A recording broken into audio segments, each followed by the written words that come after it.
Hello, everyone.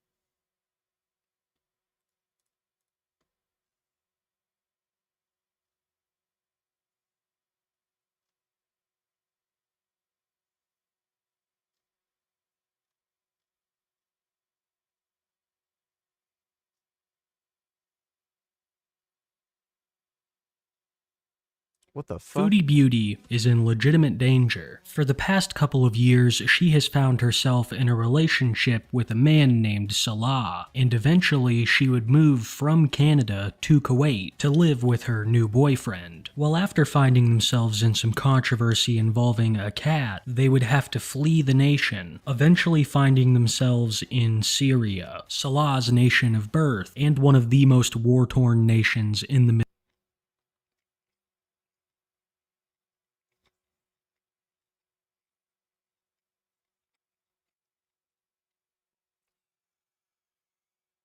Dude. These women are fucking crazy. TMZ legit just dropped this exclusive CCTV of the alleged shooter. Let me take a look.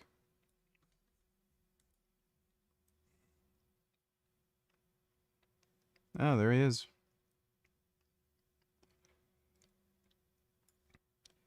Yeah, apparently he jumped from the school roof. Yeah, apparently he jumped from the school roof. He might have hurt his ankle or something. Looks like he's limping.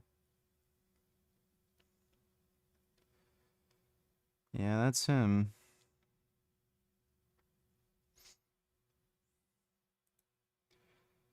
That is, in all likelihood, the shooter. Well, they'll catch up with him.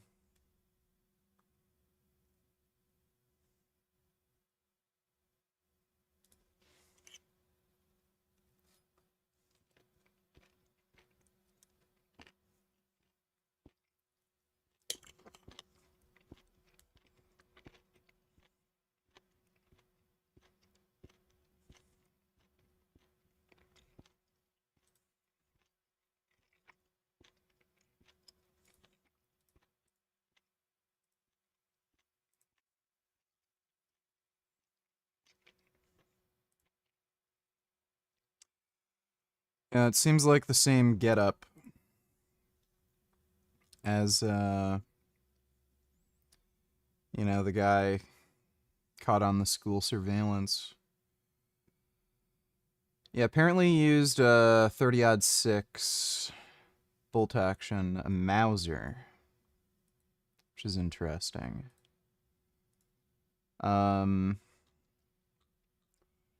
Yeah, and his bullet casings, they had some like pro-trans thing written on it. So the guy might be one of these far left crazies after all.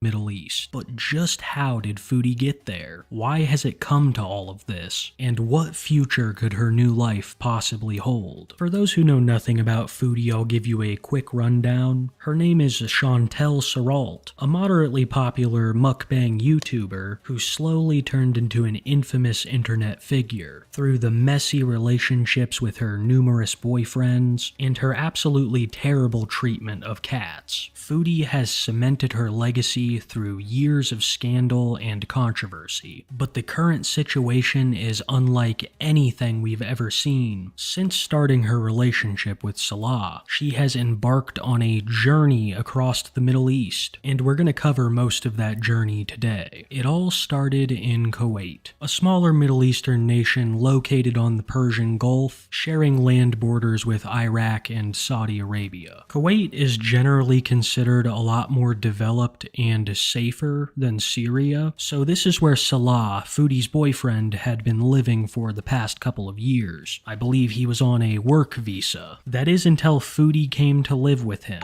and they would eventually find themselves in a The limping was before the shooting. He may have been hiding part of his gun in his pants. They found a screwdriver near the scene and think he may have disassembled and reassembled.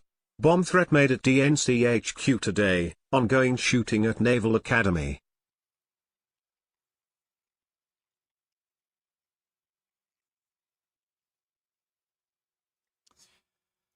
That's some pretty crazy shit.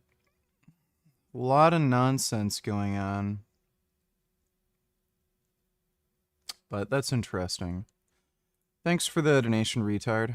Controversy surrounding a cat. Foodie and Salah had solicited donations for the cat to take it to a vet. Asking for money like this online is illegal in Kuwait. Foodie had also been filming government buildings during her vlogs, so there was a plethora of Kuwaiti laws that she had broken. And it was serious enough that she decided to flee the country and even take a short break from YouTube. Foodie has done this many times before, but this one was much longer than usual. Speculation was going wild, made only worse by increasing tensions between Iran and Israel, missiles even flying over Kuwait, and with not a word from Foodie, people had no idea what was going on. And as if things couldn't get any worse for Foodie, some pretty big YouTube channels began to cover the Pause Kuwait situation. People like Atozi, Legal... I was doing pull-ups and on my third one I injured the right side of my neck.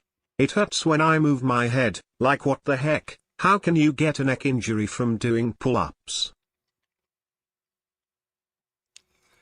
That's pretty gay. Yeah, I hate those kind of injuries that are, like, inexplicable. It just feels unfair, like it shouldn't have happened. Thanks for the donation, though, Furby. Hope you get better soon. Mindset and Cinnamon Toast Ken all made videos on the situation with Foodie and the Kuwaiti cat. And then, when the world didn't need her the most, she appeared. Surprising few when she revealed that she was in Canada. And I want to point out that it was just Foodie in Canada. Salah was still in Kuwait, at least according to Foodie. She would also reveal that this trip back to Canada wasn't permanent, and that she very much intended to return to the Middle East. Yeah, there is a reason why I came here. Yes. Will I tell you what it is? No. Salah and I had some... Dude, you have to be, like, absolutely out of your fucking mind to be a chick who'd go to the Middle East and live in Syria. There's plenty of crazy, wacko Muslim terrorists in Canada. If you want to be treated like shit by an abusive Muslim husband, you will have no problem finding that in Canada. We've let plenty of them in.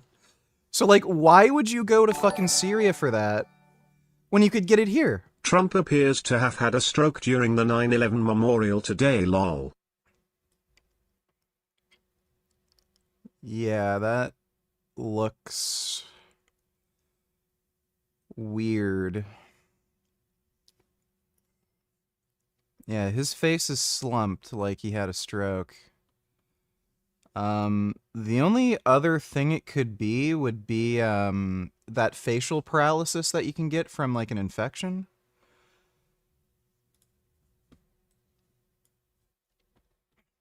Yeah, his face is super slumped over. Hilda E. Taylor,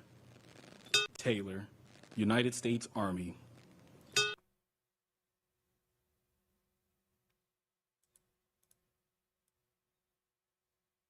Either he's really fallen asleep, or yeah, this guy had a stroke. His lip is like... Dude. Yeah, it's either that or Bell's palsy from, like, an infection or something, but yeah, it looks like he had a stroke. He's not going to survive the end of his term. Thanks for the donation, retard. You know, kind of a change of plans. I don't want to tell you guys what they are, because when you tell people your plans, I saw a really good analogy, actually. A really good, I don't know, metaphor, analogy, whatever. So basically, It was a picture of two candies. One was in a wrapper, and the other was open, and there were all ants on it. They're like reruns. So the ants are the parasites and everybody trying to ruin your plans.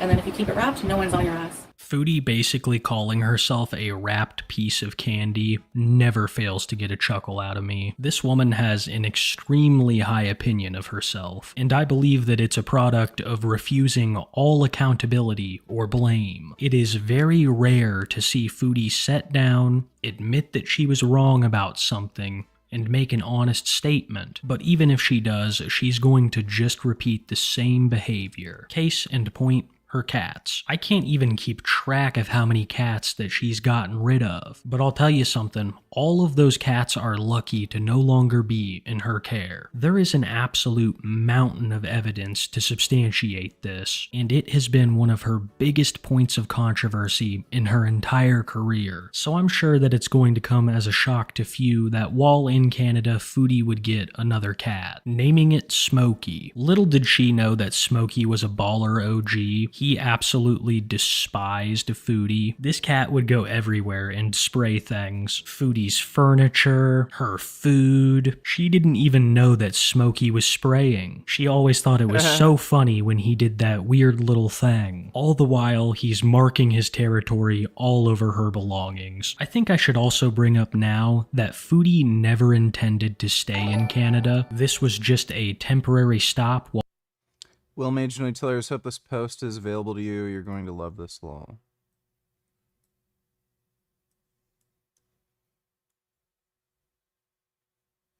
You remember this boy, don't you? The Palestinian boy who walked 12 kilometers barefoot for food and was said to have been killed by the Israeli army is alive. Oh, what a surprise. Story of the Palestinian boy's death revolved solely around the testimony of Anthony Aguilar, former U.S. Army Special Operations Officer who served as a subcontractor for the GHF.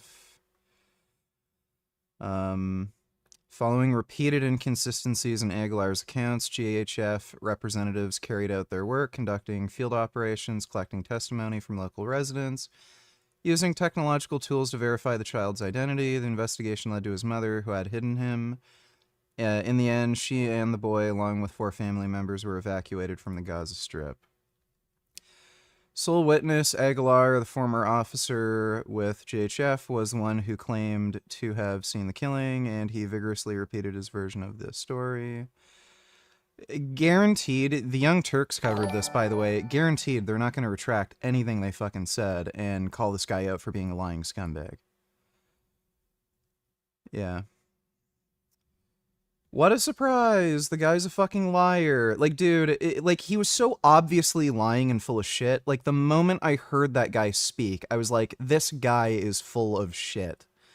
And so many of these idiots let him on their fucking news shows and podcasts. And what do you know? Oh. Yeah. Thanks for the donation, though, Will Mage.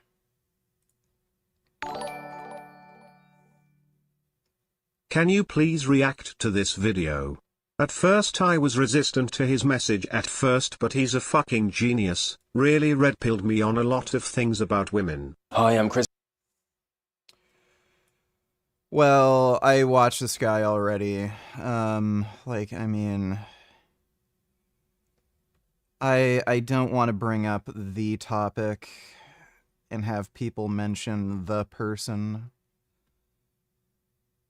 But yeah, I watched this guy's channel and I'm well aware. But thanks for the donation, Tool.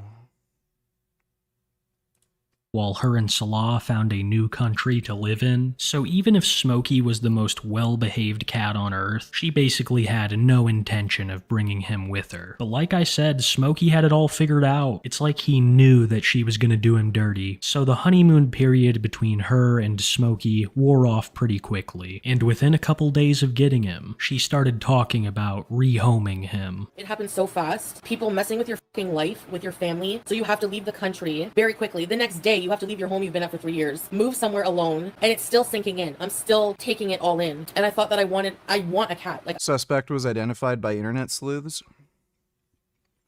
The authorities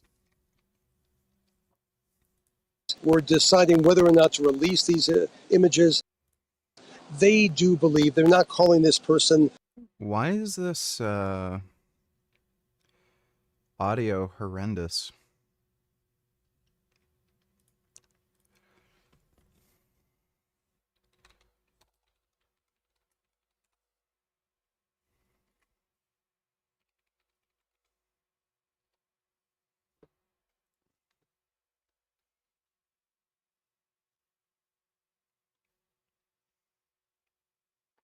Manhunt for Charlie Kirk's killer. The shooter took just one shot, and today authorities released this image of a person of interest. They believe the shooter is college age and threw the murder weapon. Interest in the assassination. So where's the link to, you know, the people, the body language guy? Body language experts.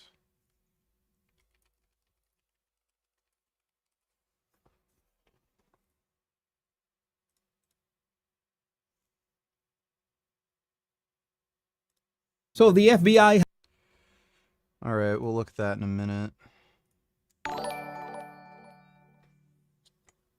Nick Fuentes goes off on cookie cutter whites who drink beer and watch sports. Start at 4:20 and watch until 5:30. Wanna...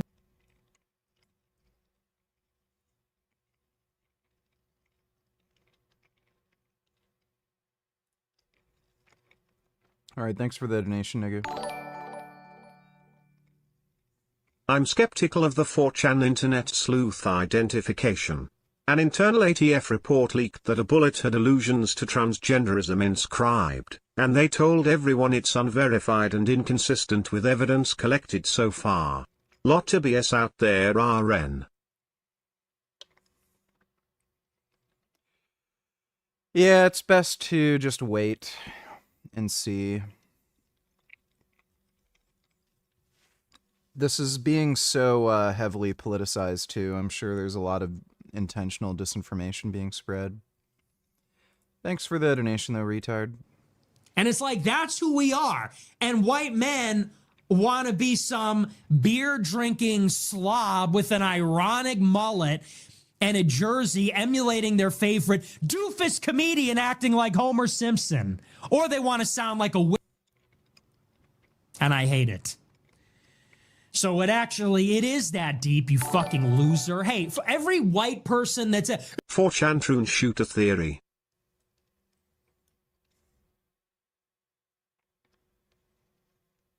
Multiple counts reporting they may have identified the Charlie Kirk shooter. 4chan Intel identified suspect Skyle. Valadez had a SoundCloud with a track that was uploaded with a track a month ago titled Charlie Kirk Dead at 31. Deleted the track and changed his location to leave me alone. Lives in Utah. Troon. That sounds like it's probably the shooter. Yeah, I mean, seems close enough, too. Yeah, that's very likely the shooter, if this is accurate.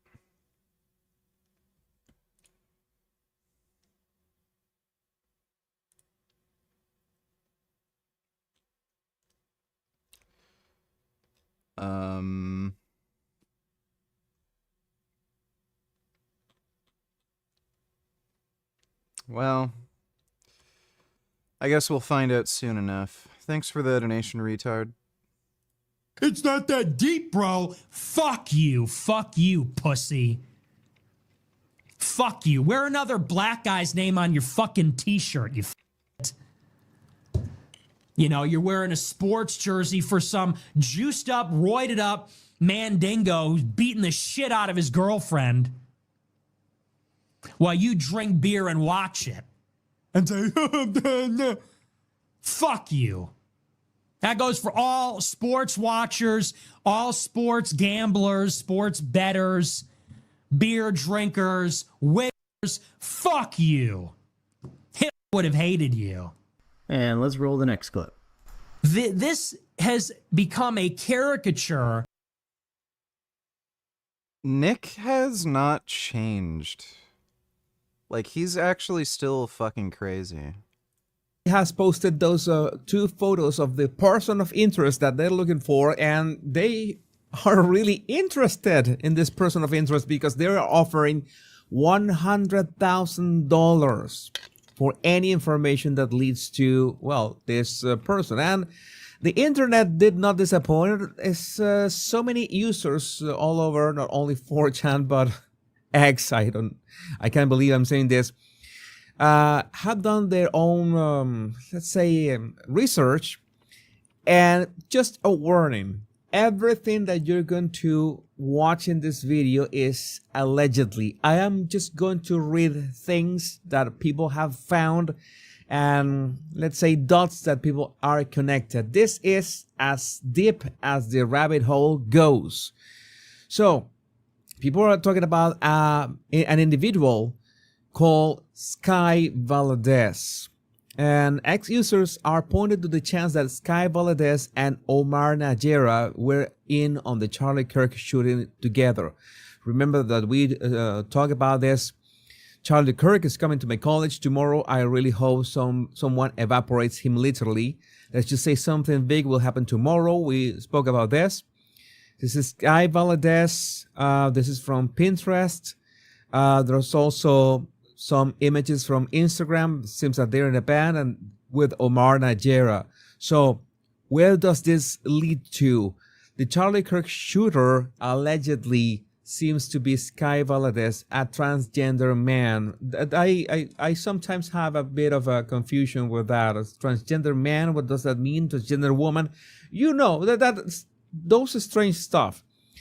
This is still unconfirmed at this moment. Again, all is allegedly, but based on public findings, this appears to be identified as an individual known as Sky Valadez of Ogden, Utah, part of a trans activist gun group who was posting a digital album called Death to America's Scum and, wait for it, Charlie Kirk is dead to me.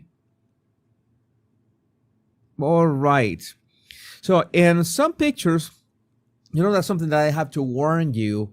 The half picture that you see on your left and on this side, sorry, on your left, is an AI enhanced version of the pictures released by the FBI.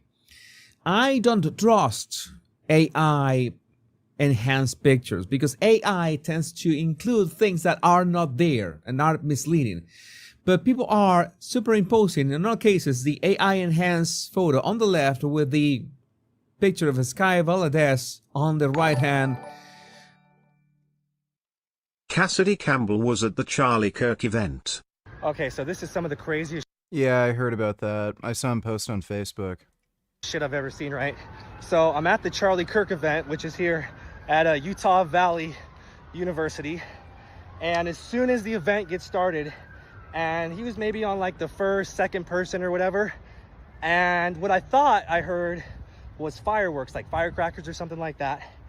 And then everybody just starts freaking out, ducking and running, trying to get down, take cover, get through the doors. Turns out Charlie Kirk got shot.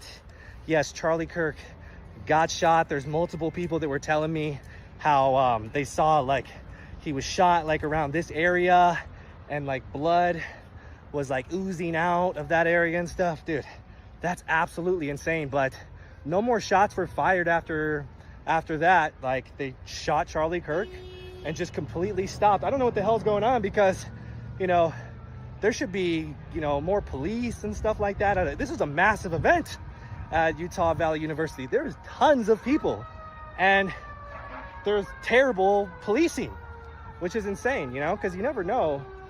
Might be. I feel like people are going to end up becoming extraordinarily antisocial, kind of like me. If stuff like this keeps happening, like, there's literally no point in ever going to or hosting or like doing anything with any of these public events. Some crazy ass person out there with a gun, and look what happened today. So, see, look at this. You hear the police sirens, everything. Dude, that is scary. I've never had anything like that happen. And, you know, let me tell you, man, just because you don't agree with somebody doesn't mean you should try to take their life, man. That's messed up, you know? Like, you know, I'm not even a fan of Charlie Kirk. I disagree with him on a lot of stuff, and I think he's a shill. But, dude, that's so wrong still. Like, why would somebody try to take another person's life just because they disagree? I don't know, dude. At the end of the day,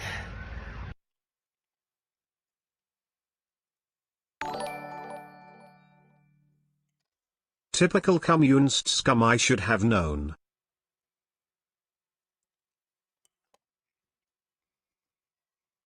We'll find out for sure soon enough, but yeah, it's starting to look like it.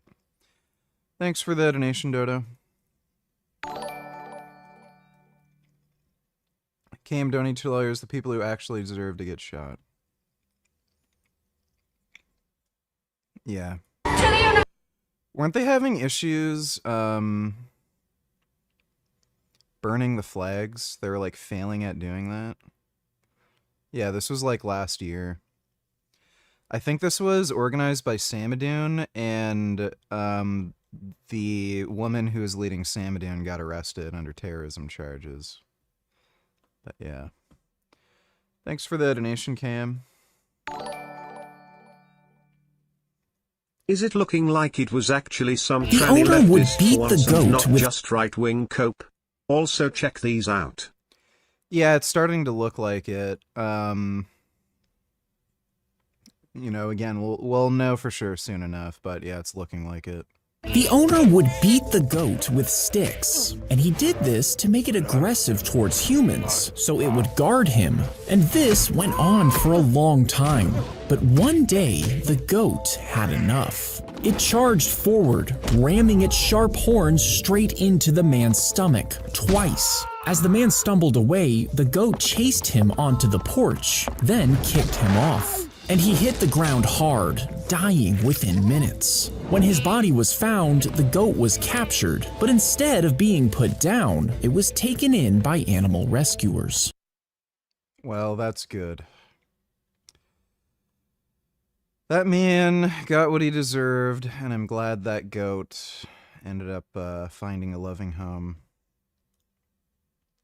He aimed the shotgun at the door and attached a wire to the handle, since the empty house had been robbed before. And one night, two friends broke in, looking for antiques. When they entered the room, they set off the trigger, and this fired the buckshot straight at their legs, hitting one at close range and blowing part of it off. But since it's illegal to booby trap a home, the robbers sued the homeowner, and the jury decided he was right. The owner was ordered to pay $30,000 and had to sell his farmhouse just to cover the cost. It's kind of insane that you can do that. Like, I understand why booby trapping your house is nuts and it should be illegal, but under those circumstances, like, what the fuck, you know? Thanks for the donation though, Unicorn Jizz. I would say that so many things match, especially the skull, the skull shape is. It's a pretty good match. It's a pretty good match. Multiple accounts reporting they may have identified the Charlie Kirk shooter. 4chan Intel identified suspect Sky Valdez had a SoundCloud with a track that was uploaded with a track a month ago titled Charlie Kirk Dead at 31. Uploaded a track to SoundCloud. SoundCloud is a platform where you can host music, your music as a band. And then deleted the track and changed his location to Leave Me Alone. Lives in Utah and is trans. It's transgender. So there's a... Yeah, it wouldn't surprise me if this person ends up, you know, locked up on the news tomorrow. Wouldn't surprise me. This was the track, Charlie Kirk Dead at 31. And people were already leaving comments in here FBI is coming to your door. You call it a coincidence, but I call it BS. Holy foreshadowing. What Undertale is this track for? Yeah, there's so many stuff, crazy stuff. Otto Wolf, the Charlie Kirk alleged assassinator, Sky Valadez, had photos on his now scrubbed Instagram with the trans from yesterday, Omar, who knew of the assassination before it happened. So again, this is the thing that I'm a bit frustrated at times. We arrive late at the social media scene and everything begins to be scrubbed off the internet. Is this the same rifle? Sky Valadez posted it and could prove they were training with the same rifle. A shot from that distance wouldn't be hard with that zero scope. And there's a Pinterest in which Sky Valadez was using a rifle. For you, my body language buddies who are into rifles and know how to identify, maybe you can see from this angle, the shape and size. There's a big suppressor in there.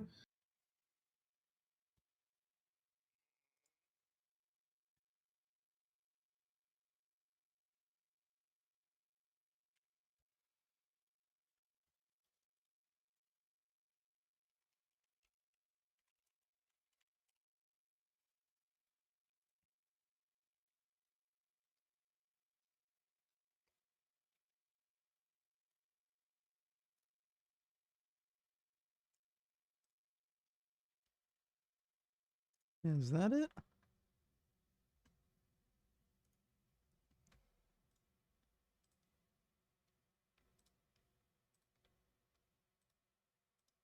Yeah, it looks like it could be a Remington, yeah, Model 700. That's a good rifle. But yeah, it looks like it could be a Remington 700. I don't know if you could tell that it's the same rifle that was recovered by the FBI. 4chan found Sky Valadez yesterday while GMAX FBI was still focused on that old boomer. More information. Sky Valadez of Ogden, Utah had a music project called God's Finest Scalpel, and in April released a digital album called Death to American Scum, which included a track called Charlie Kirk's Death Isn't Enough for Me. Oh, right. This is so strange. Then number 2. He apparently also had a song on SoundCloud called Charlie Kirk Dead at 31, which has since... You know, I know people are going to, claim... this proves trans people are radical and prone to violence and shit. Like, from the perspective of trans people, I could kind of understand why they'd fucking do something like this. So one, it's practically illegal now to be trans in the United States. Like, you can't get a driver's license with the gender you identify as. You have to use bathrooms that match your biological sex, which makes no fucking sense. They're considering banning firearms, so like to trans people. So if you're an avid firearms enjoyer and you're trans, I'm sure that would infuriate you. And like, again, the idea... Like, there's gender affirming care for men and women. Like, you can go on hormone replacement therapy and shit. Like, dudes can take steroids and be more manly. Like, imagine if the government, like, forced you to be more feminine and they, like, told you, no, you have this issue, but you can't take testosterone.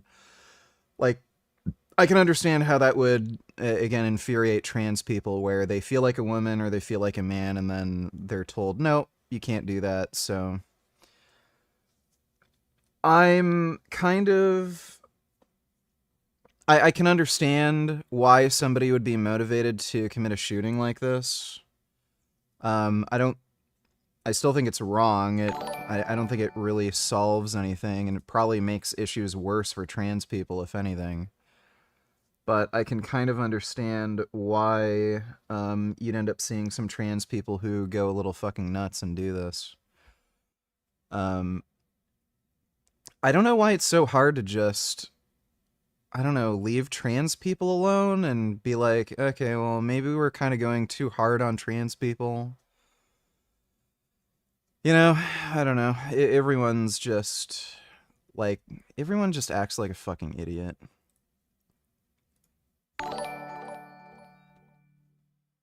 Self-hating Jew nearly cries. Base Democrat supporting Israel. Please watch 4200 timestamp. You're like chanting. Hurled insults at the people. 42.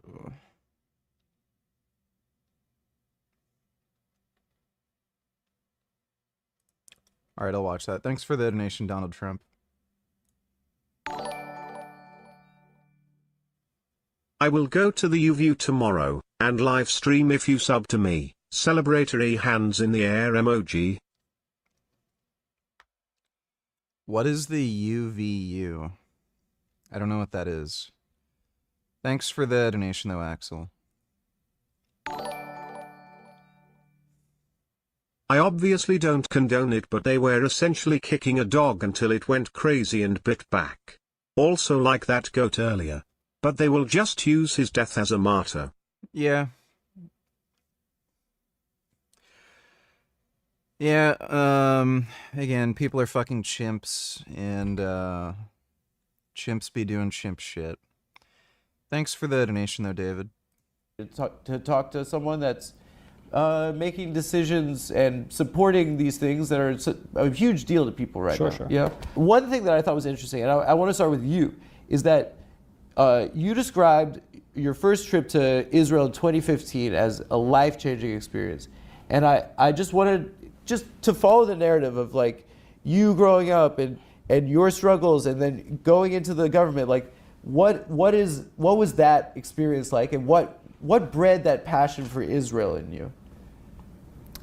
Well, since I grew up poor my whole life, I never had an opportunity to travel abroad. Yeah. So the first time I ever free trip went to a foreign country. So it was life changing because you went on a trip. Part of the reason went abroad for the first time, life changing. But also, you know, when you experience the complexity of Israel, you go to the old city. What did you see? Like, what did you witness? Like, well, go to the old city. Yeah. I've been there. Yad Vashem, which is the Holocaust Museum. Yeah. Go to the Masada. Oh, that's where Charlie got shot. Okay, gotcha. Where Jews committed mass suicide to escape enslavement. Of course, I've hiked up Masada. The Gaza envelope. Yeah. Why aren't trans in third world countries acting this way? Where the fuck are trans people in third world countries? They're nowhere because they're either murdered because a lot of third world countries are fucking Muslim, or they're too poor to fucking transition, so they're just broke. Like, maybe they wear a dress occasionally when they're at home, but they'll never go outside like that because, again, they're in a third world fucking country and they'll probably get beaten to death. What the fuck are you talking about? Went to Sderot, spoke to the local mayor who said that... You went to Gaza? I did not go to Gaza, no. What did you say, Gaza envelope? No, Gaza envelope, which is right on the border with... It's Israel, but it's right at the border with Gaza. So. It's right next to the fence? Yeah, it's in the proximity to... What's at the Gaza envelope? Like... Okay, this is just annoying. Being removed. This lead seems to have first been discovered by an enterprising user of 4chan's POL board. Checking 4chan. 4chan can be crazy, man. Crazy. Again, this according to Tyro Prone, allegedly, I'm just reading. Transsexual teacher in Utah posted a song a month ago titled Charlie Kirk Dead at 31. Just what libs need is more leverage for furthering gun restriction. AOC response on Kirk's assassination. Restricted video. So can't see it. I'm not particularly worried because Republicans basically own they dominate everything right now, including the Supreme Court, and even before they didn't. Gun rights were still, at the very least, protected, but they ended up getting expanded. So this isn't going to lead to anything. They're all just whining and crying about bullshit. And again, these are like the commie, insane, whack job Democrats. Like AOC is not a Democrat. She's a fucking communist. So no serious Democratic politician at this point, like Gavin Newsom, who's like genuinely interested in running for, the presidency, none of them are fucking talking about gun control because they know it's just such a losing issue. It is one of the most politically unpopular opinions in the United States to be in favor of gun control. And even when Democrats have like a majority in the House, Senate, even when the Supreme Court had majority Democrats, like gun rights were still at the very least protected, if not expanded. So yeah, it just leads to nothing, and they're just going to become more politically unpopular and irrelevant. They're just fucking stupid. Thanks for the donation though, Grey Knight.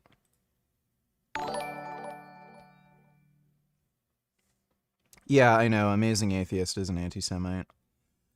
JJ donated 292. Since you're on test in GH, are you more motivated to make more money since gear costs a lot and rent?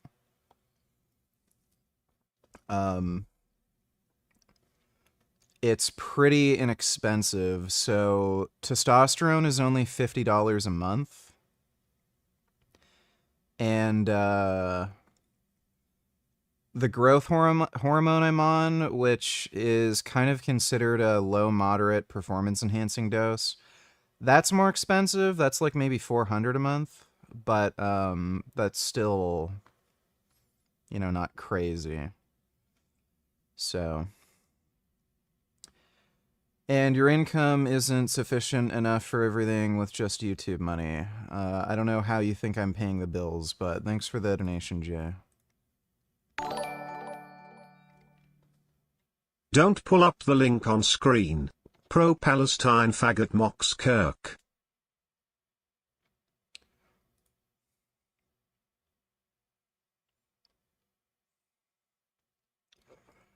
Charlie Kirk had no sympathy for the innocent civilians being killed on a daily basis in Gaza. Blah, blah, blah. I'm a retarded dipshit. I hate Jews. Yep.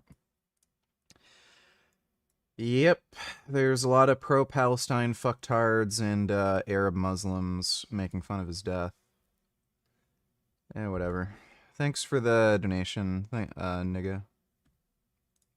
Stuff posted on X. Sky Valadez, trans teacher in Utah, posted a song a month ago. Growth hormone prices vary widely. So if you're getting underground growth hormone,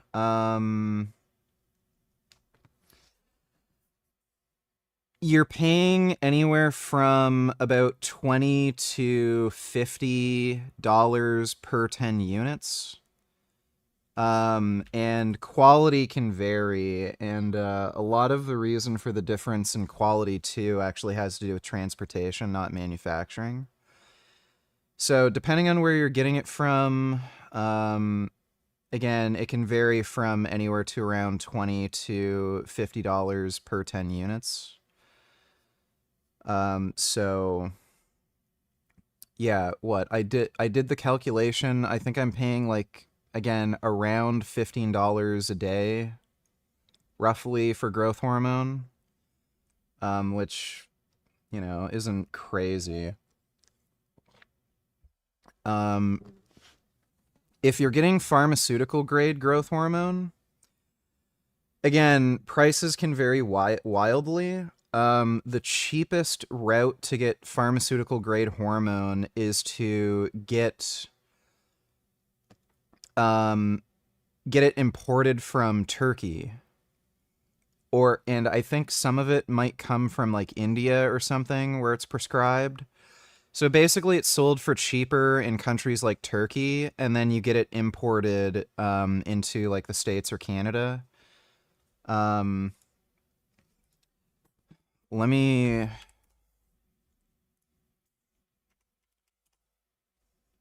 There's different brands of growth hormone too. Like Pfizer makes their own growth hormone, and there's Synogen, Sinotropin. There's different ones. The Pfizer from Turkey. Let me see. What is that?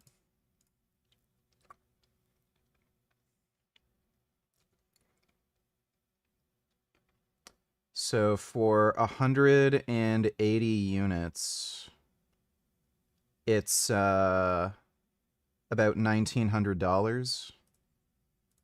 So 1875 divided by 180. Yeah, times 10. So you're paying about $104 per 10 units with the Pfizer Genotropin imported from Turkey. So for the dose I'm taking, that would be very expensive. Yeah, that'd be like $1,000 a month, basically. And then there's Synogen Sinotropin. That's from Iran. So that's Iranian growth hormone. That is $733 per 150 units. So that would be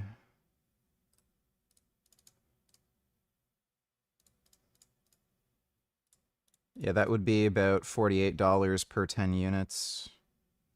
So like around what, $25 a day. So it varies wildly. The most expensive form of growth hormone is the Pfizer somatropin or something, or yeah, Pfizer somatrope. That's like 20 grand a month, and that's prescribed to AIDS patients. So they give you 18 units per day that you're supposed to inject in a pen, and that costs about 20 grand a month. AIDS patients get it for free, and that's how a lot of bodybuilders were getting that really high quality, high dose growth hormone. A lot of AIDS patients would have like other medical bills, or like they needed to make money some way. So they would sell off their growth hormone that they were getting for free to bodybuilders. And they still do that to this day. A lot of bodybuilders have like look for AIDS patients that are willing to sell them growth hormone. But if you can get growth hormone from a good quality underground source, it's just as good as like the $20,000 Pfizer, growth hormone. So growth hormone's growth hormone, as long as it's 191 amino acids, it's all the same shit. Where do you think the source you buy gets it from? Probably China.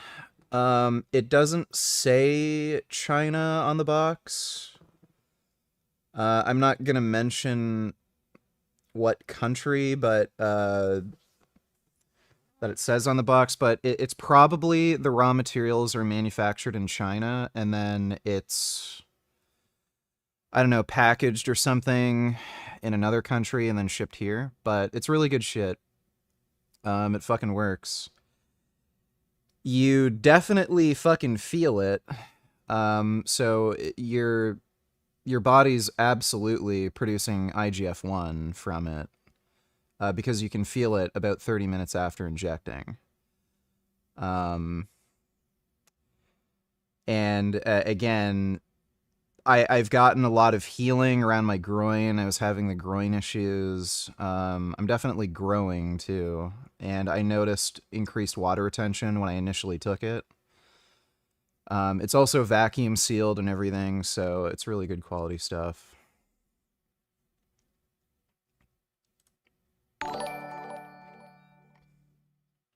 Trump is definitely banning guns for trans people, and now too bad it wasn't to Iranian sleeper agent, cause then he would've bombed the hell out of them, which we what like of course.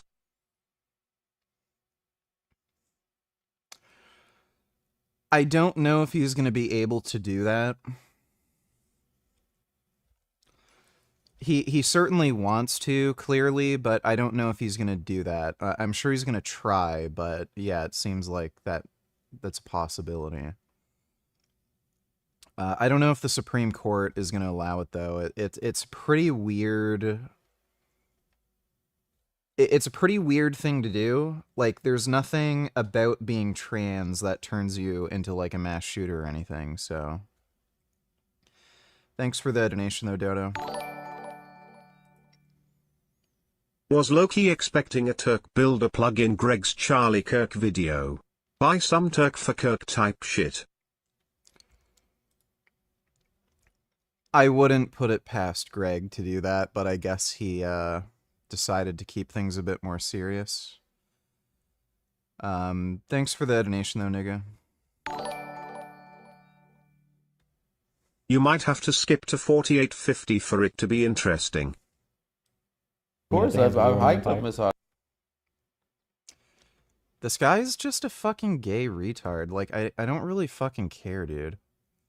Like, what is he just gonna do? Do some, like, white guilt bullshit like, my ancestors stole their land, way.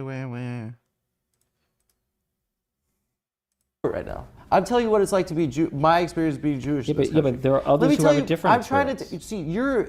why is one better than the other? Why is one more important than the other? I'm trying to share with you. You're in the government. I don't get a chance to talk. Of course.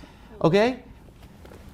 I think hatred of Jewish people has exploded in this country. And I don't think it's... I think it's because it's of our support of what looks to be an absolute brutality. And I think that... You think that's a justification for anti-Semitism? Here's the thing. You think Israeli government policy is a justification for anti-Semitism? My view is there's no justification for anti-Semitism. I think that... There's zero justification for anti-Semitism. Okay, you're deflecting again. I'm not deflecting. That's my position. What does it look like to have a flag with a Jewish star and I'm Jewish? And for kids to be starving right now? Yeah, whatever. Who cares? Thanks for the donation, dude. Dodo, donate $2. Why didn't Mom Donnie go to the 9/11 memorial today? Instead, he just put out a statement on Twitter that his staff clearly prepared Eric Adams hammering him. Well, he supports 9/11. That's why. He is an Islamic jihadist radical. The foreign policy of like a 12-year-old. What the fuck? What the fuck is wrong with this dude? Didn't he go to war and like literally lose his eye because some mujahideen, a brave fucking soldier, fucked his eye hole with their dick? Isn't that how... It is crazy that people want to vote for this guy when he won't go to the 9/11 memorial, when he's running for mayor of New York, and he's friends with Hassan Piker, who said he supports 9/11. Watch full.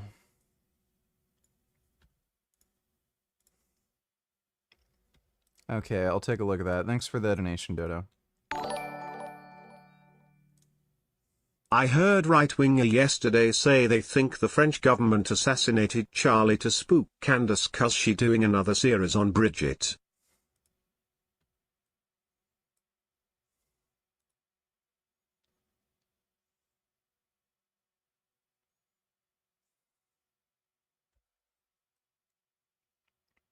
That is the dumbest shit I've ever fucking heard in my life.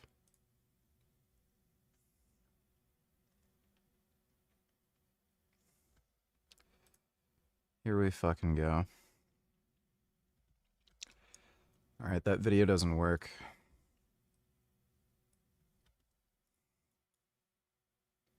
Nahara. Charlie was a patriot. Nahara.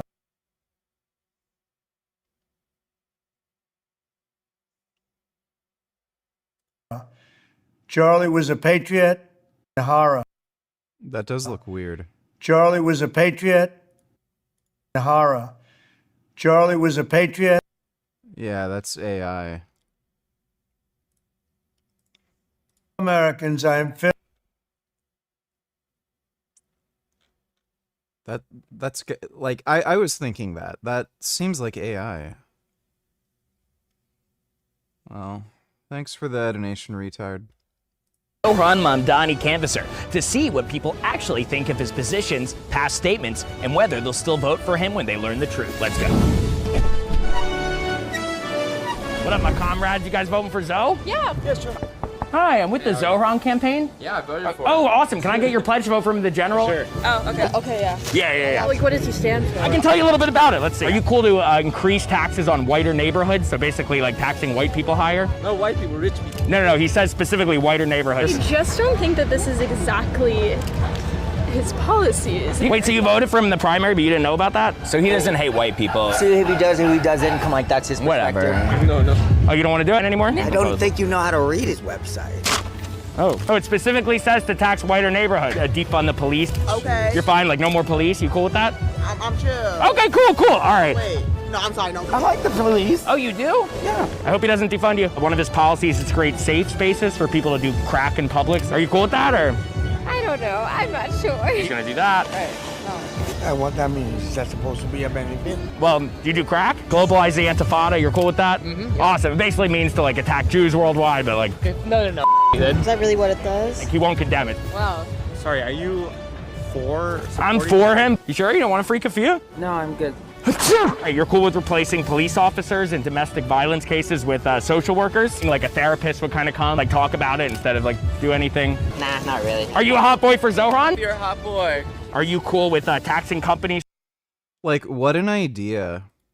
So you have some like crazy fucking dude or chick who's like stabbing their fucking partner or like just beating the ever living fuck out of them, or they could have a gun or something. And then a social worker shows up. Like it's just psychotic to think this way. Like, how in the fuck does this guy get votes? I guarantee you, most people are not at all politically aware, and they might see like one or two clips of somebody saying like one policy that they like, and then they think, oh, that guy's cool, I'm gonna vote for him, and then they miss all the other insane, unhinged horse shit. So high that they're forced to leave the city and take hundreds of thousands of jobs with them. Okay. That part, no. Have a nice day. Do you agree to abolish all private property? Well, no. Oh, and he wants to empty the jails of most criminals. Violence is an artificial construction. I mean, do it. You can take back your signature. What do you think about his inexperience? I think that's an asset. Yeah. In some way. Do you care that he didn't have a real job and worked for his mom until like 3 years ago? So what? You're right. Babies don't have jobs and they're like adorable. Right. He was a rapper. That's kind of a job. I saw those videos. Oh, you did the whole where he's like, shout out to the Holy Land Five. Yeah. They're a terrorist organization. My love to the Holy Land Five. You better look them up. What? Did you know that? No, oh, you didn't. You won't sign Holocaust remembrance legislation. You know. Do we need to remember it? Yeah. Yeah. All right. That was insane. I'm required. Yeah, the guy is a fucking radical Islamic jihadist, and he hates America and he wants to kill Jews. To tell you that communism has killed about over 100 million people in the last century alone, but like... Well, what hasn't? Yeah. Who cares? Give your baby a socialist, communist future? Stalin 2025, baby. There we go. You're cool to elect a mayor who won't condemn Sharia law. Sharia law. I'm denouncing them. I'm asking you. I'm running. I know What? What would that be for? It's like, like women have to wear like burqas or have their hair covered. Oh, I don't know about that. I don't know about that. Okay. I don't know what's going on. Okay. He thinks that Iran should be able to build nuclear weapons. You're cool with that? Okay, great. We love the Ayatollah. Yeah, girl. Yeah. Okay. He said he was black on his Columbia application. He lied about that. That's not good. You think that's like up? A little bit. You not want to sign anymore? Are you cool with decriminalizing shoplifting? Have you heard of the DSA? They're his main backer. The DSA plans to decriminalize DUIs. So basically more rights for drunk drivers. Okay, cool.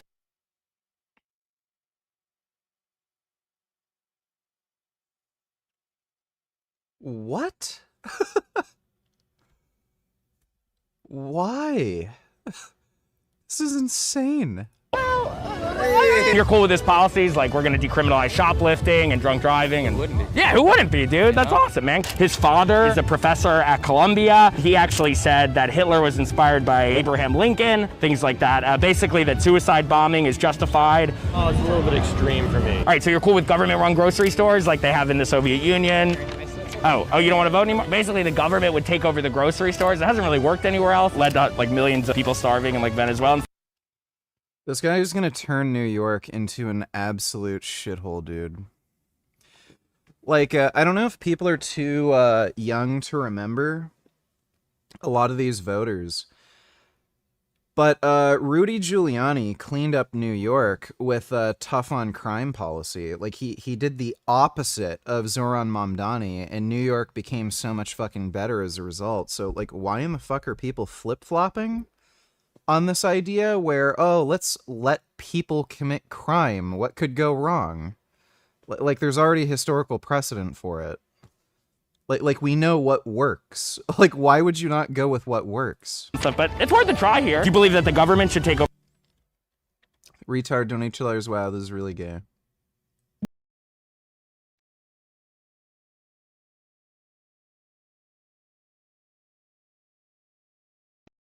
Another woke coward took a life with a gun. He left behind a wife and a dog.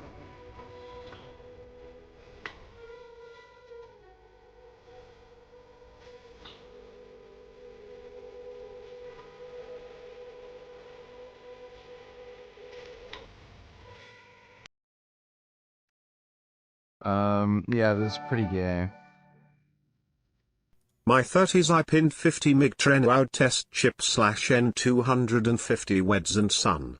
Ran 0.5 mg Caber and 1 mg Adex a week. Did this 5 years straight, came off cold, no PCT.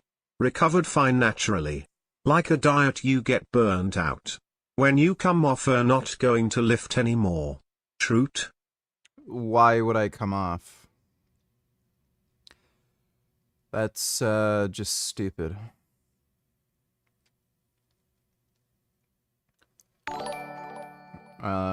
But thanks for the donation, Hexen. I don't know why it'd ever come off. Chris donated $5. Thanks for the donation, Chris. Yeah, so 1, this is really gay. 2, there have been a bunch of crazy far right-wing mass shooters. There's that guy who shot up the fucking grocery store in the black neighborhood. What, he killed at least like 5 people? Does anybody say, oh my god, right-wing violence, MAGA supporters are all insane? Like, no, of course, they're never gonna take responsibility for anything like that. But then a trans person kills somebody, oh, see, all trans people are crazy. Like, it's just fucking retarded. All these people are just dipshits. Yeah, I'm not natty anymore. Being on steroids since August 1st. Overall means of production, are you fine with that? No. Oh, you're not? No. Oh, you don't want to sign anymore? These are the means of production, am I right, buddy? Freezing rent on rent-controlled apartments. They're supposed to be for poor people, but Mamdani has one as well, even though he's pretty wealthy.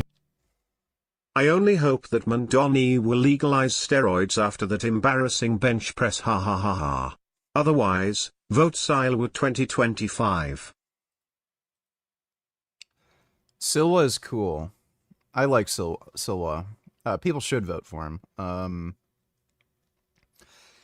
Like again, he basically has the same sort of idea as Rudy Giuliani, and Rudy Giuliani was the best New York mayor, hands down.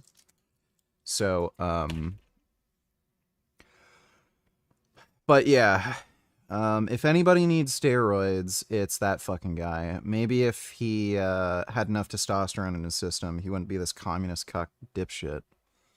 Thanks for the donation, though, Grey Knight. Canada's York Police Chief. Wait, just a second.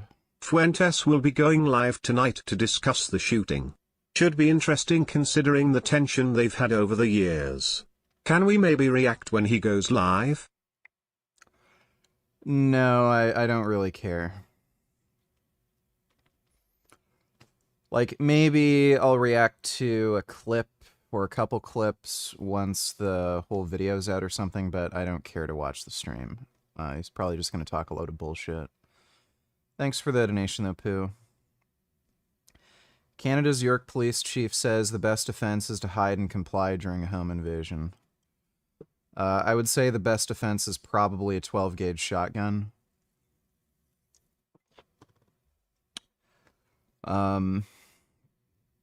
Yeah, guess what? There's a reason why police carry around firearms with them at all times. So if the best defense against criminals wasn't a gun, then why the fuck do the police carry guns? Sounds like a load of horse shit to me. But again, what do I know? It's Canada's just fucking gay, dude. Oh, of course. Are you cool with open discrimination against white people, Jews, Italians? He basically uses a different accent for every different race. Like, You've adopted different speaking accents in different scenarios. Is there one that's real and one that's affected? Truth is subjective. Am I right? How many more New Yorkers? How many more New Yorkers? But he won't condemn Hamas. No, I haven't taken Master on yet. I want to, at the very least, just get the first set of blood work on test and just see where, my test, E2, lipid levels are at first before I hop on any other steroids. Chris donated $3. Thanks for the donation, Chris. He wants to abolish billionaires, but also like George Soros. He from $37 million. I'm on board with this. Yeah. He's also funded by radical organizations like CARE that are domestic terrorist groups in some of the world, but whatever. That I don't sign on to. But Do you believe that we should tax businesses higher, including mom and pop shops? like all businesses? Yeah, all businesses, including like mom and pop shops. No. Oh, okay. He was endorsed by Hassan Piker, who said America deserved 9/11. You have to agree to the DSA's Bill of Rights socialism? No, sorry. Oh, no? Okay. The DSA has a land back movement, which will give control of New York City back to the Indian tribes. The DSA has a pledge to let illegal immigrants vote. Fine with all this? Okay. You not want to sign anymore? They celebrated the shootings of the Jews in D.C. I don't think I'm gonna sign. They want to dismantle the family unit, the traditional family unit. That's the, wait. the DSA, no? Thank you. Have a communist day. He claims to support LGBTQ rights, but he has a mansion in Uganda where it's punishable by death to be gay. But you're a white gay man. Yeah, I'm actually straight. Oh, straight. Okay. Yeah. Well, look hot. Hot boys for Zohan. Did you know he started the SJP chapter at his college, which calls for the abolition of America? That's interesting. Are you cool with the destruction of America? No. You want to sign? I'm not. No. You not want to sign anymore? No, Okay. Why are you against socialism? It's not for Manhattan. You want me to scratch out your signature then? Yes, please. Okay. You seem very ambitious. Yeah. Okay. All right. I just want people to know what they're voting for. So what did we learn today? When people hear about Zohran Mamdani's actual policies and past statements, they're no longer as eager to vote for the socialist. It's time to get out there. I can guarantee you most people don't know that the guy's a crazy whack job. Is CBD worth taking? It may be. I've used CBD in the past to help treat anxiety, and it was fairly effective. When I was getting it, it was overpriced, though. That's the problem. It's come down in cost a lot in Canada, so it's pretty inexpensive at this point. So it may be worth taking. I would say it's safer than taking something like sertraline for anxiety. It also has like other antioxidant benefits, can help you sleep. So it may be worth taking for you if you can get a cheap source like in Canada. Thanks for the membership, Daniel. Appreciate it. Title: Charlie Kirk Dead at 31. They call themselves God's finest scalpel. Oh my god, the sound. Two Mew donating $2. Did you see this yet? I did not. Let me take a look. celebrating violence, why don't we use some logic on both sides of the aisle to stop gun violence and school shootings like the Colorado school shooting that happened yesterday from happening again? Now, this may not be my typical content, but my typical content is on health science, and keeping people alive is health science. Now that both sides have experienced this kind of horrible violence, let's use our brains and science to prevent this from happening again. According to the data, states with stricter gun laws have a 38% reduced risk for gun-related violence, but those Oh my god. Here we fucking go. are just gun laws. What about owning a gun? In states where there are stricter gun laws, but more people own a gun, wouldn't that hypothetically help people defend themselves? No, not according to the data. If you truly care about the facts, individuals in the possession of a gun were 4.46 times more likely to be a victim of gun. Yes. Why do you think they own a gun? Oh my god. This is so fucking retarded. Who do you think is going to be most motivated to own a firearm? People who are in danger of getting shot. So no shit. Like, this is so fucking stupid. What a fucking idiot. Did you know that people who wear seatbelts are more likely to get into car accidents? No shit, it's because they're driving a fucking car, you idiot! Like, oh my god. Violence, and those odds increased by 22% when the victim had some chance to resist during an altercation. So not only do stricter gun laws improve gun-related violence, but simply... They don't. So, again, tell me, if you were getting attacked by anybody, whether they're armed or not, would you rather have a firearm? Yeah, right. Like, this is such an... Like, she's so stupid. Not owning a gun will reduce your risk of being involved in gun-related violence. And all of what I'm talking about right now is corroborated by the... She's such an idiot. Like, oh my god, she's so stupid. I debated her. She, like, literally has no fucking critical thinking skills.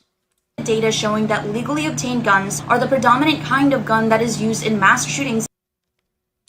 Yeah, so, okay, wait. This is extraordinarily misleading. There's no, like, standard definition for mass shooting.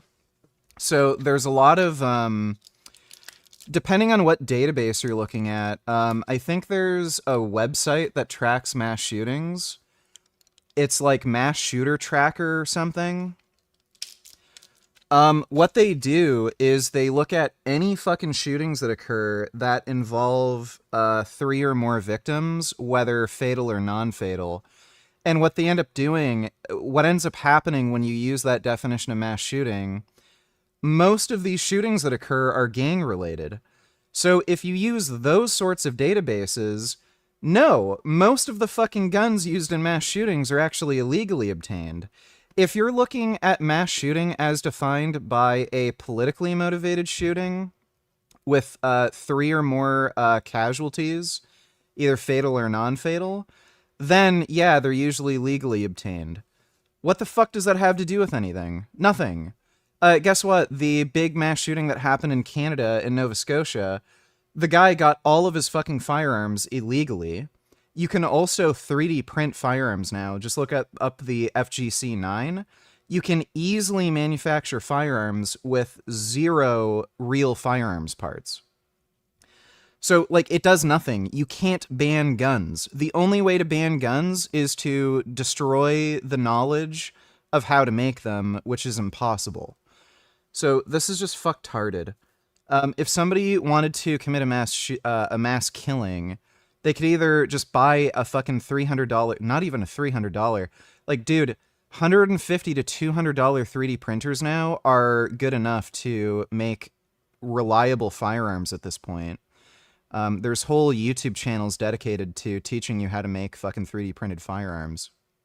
Even if that wasn't the case, like, guess what? People are fucking creative. You can figure out ways to kill mass amounts of people. Fire is a really good way to kill a mass amount of people.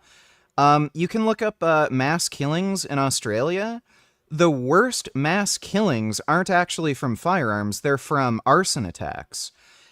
And again, funny enough, the big mass shooting in Canada that happened in Nova Scotia that triggered the firearms ban here, half of the people the guy killed were from arson attacks. He just started fires, burnt down their homes, and killed them that way. Half of the fucking deaths that he caused were from arson attacks.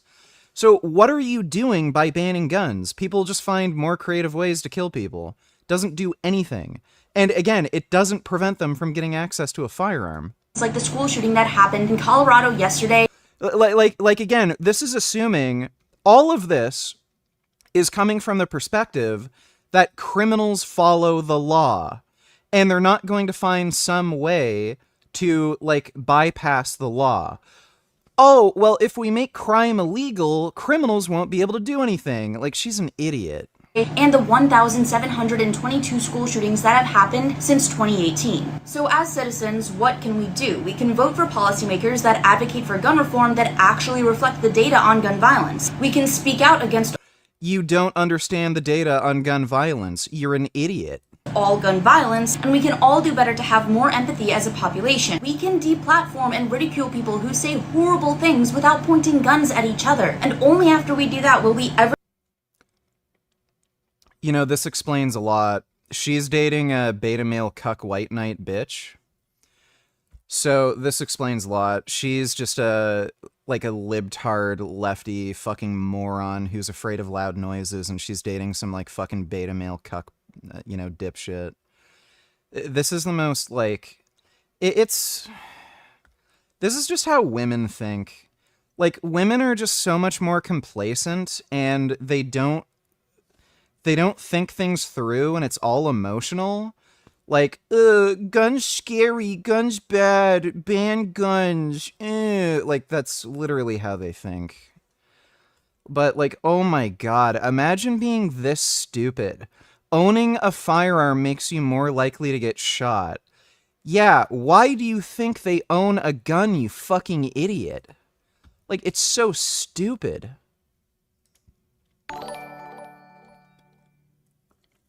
Can you please react to this, Lord Gaines? I wank to your physique as a gay man. Please react to this idiotic video. My biggest issue with Zorhan...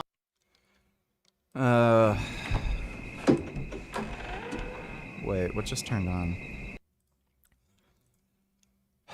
Maybe if this is like ear cancer, I'm gonna turn it off, but sure, we can get through it. Thanks for the donation, my tugboat Jew. Or tug my boat Jew. At 3 minutes. This what Governor Cox had to say. NGL, I kinda like him as governor. To be honest, I don't really care about this Charlie Kirk guy. Just another anti-vegan pos. Let me take a look. Thanks for the donation, Axel. The investigation is ongoing. But I want to make it crystal clear right now, to whoever did this, we will find you.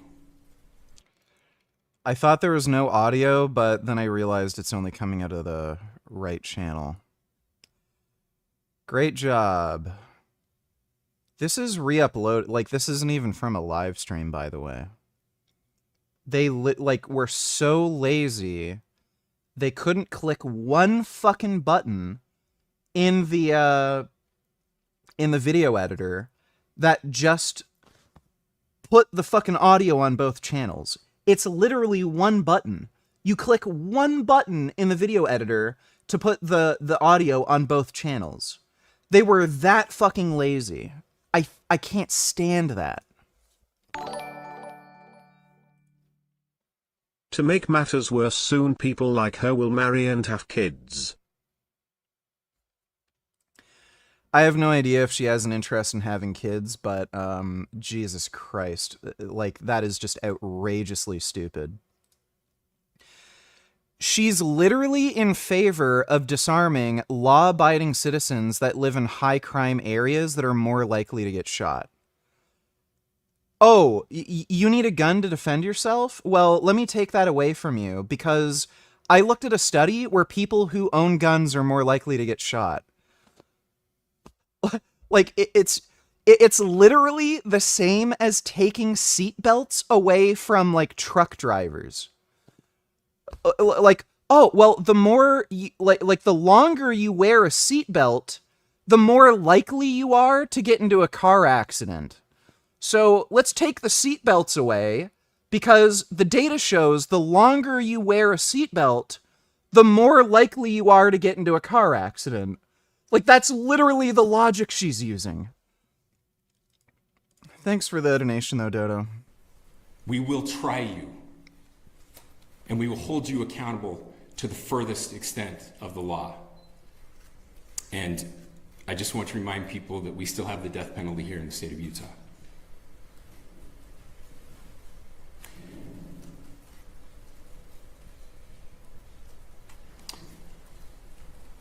Our nation, Minnesota, we had an attempted assassination on the governor of Pennsylvania,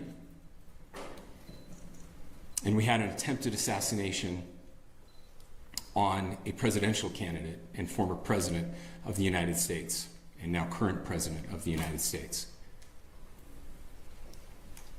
Nothing I say can unite us as a country. Nothing I can say right now can fix what is broken. Nothing I can say can bring back Charlie Kirk. Whatever. Donnie is that I can never remember his name. I always end up saying something stupid like Zoltan Mamdazi. Now, for the few of you who haven't heard of this guy yet, he's the New York City mayoral candidate who made waves when he defeated the far more established and establishment candidate Andrew Cuomo. Love that dude's last name, though, for the nomination. Zorhan is an unabashed democratic socialist who supports free public transportation, free public child care, city-owned grocery stores, a rent freeze, and a $30 an hour minimum wage. He's a critic of...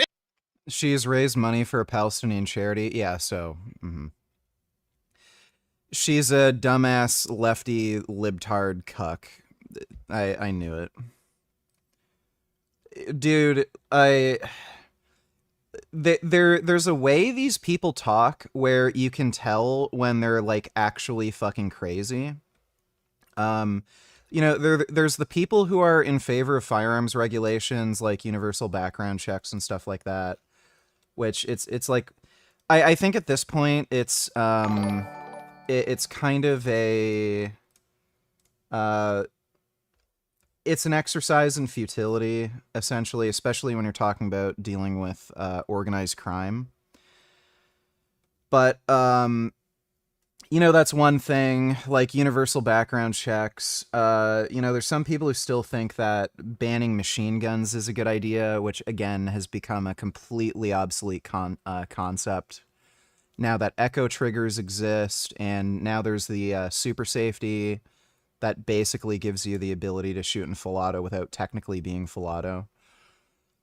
But then you have people like her, where they are just clearly fucking deranged. They'll look at a data set where people are more likely to get shot if they own a firearm, and then rather than just going to the logical conclusion, oh, they have a firearm because they live in an unsafe area where they need it, somehow magically preventing people from owning a firearm prevents them from getting shot? Like what? Yeah. Rest in peace to my white nigger Charlie Kirk. So what's your reaction to this, VG? Are you on some John Meadows shit where you happy he's gone? Or don't care? Also, all the shit libs are trying to use Palestine to justify his death.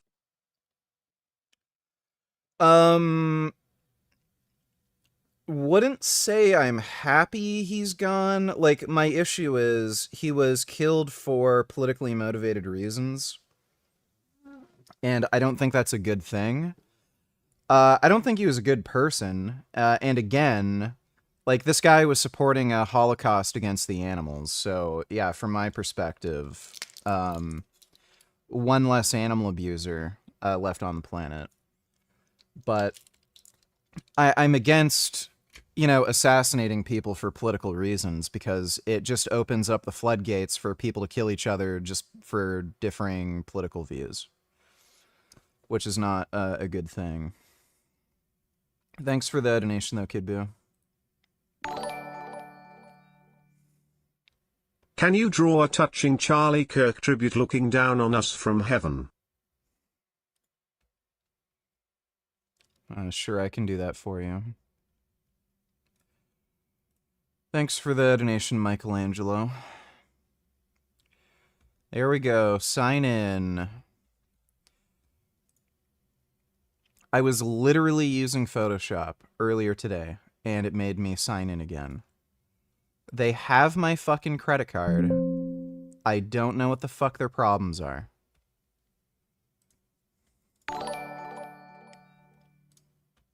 I hate women too. I've noticed women always act stuck up and roll their eyes. My ex-GF was a total bitch. Women love playing mind games. That's, it's just the way they do things. I think women are more prone to psychological manipulation compared to men. And I think it's just for very practical reasons. Like, it might be evolutionarily worked in, but I think there's practical reasons, and the main reason is women are physically inferior to men. So they're smaller, weaker. They're not a social threat the way men are. So the way that they control social situations and gain like power and control over somebody else is through psychological manipulation. So yeah, I think women do tend to. Men are overrepresented when it comes to psychopaths and sociopaths, but I think women are like underrepresented because they're just underdiagnosed. Because women are just less likely to commit crime. But when you look at antisocial behavior, so, you know, like manipulation, Machiavellianism, stuff like that, women might not do that to commit crimes, but I think they do that in a lot of social circumstances. It's just that women don't usually do it to commit crime, so they end up getting underdiagnosed. Thanks for the donation, though. 1, 2, 3, 4, 5, 6, 7. Have you enjoyed Nina Hartley's Glory Hole vids? I think I've only seen one. Wasn't that great. Retard donated $2. Let me see.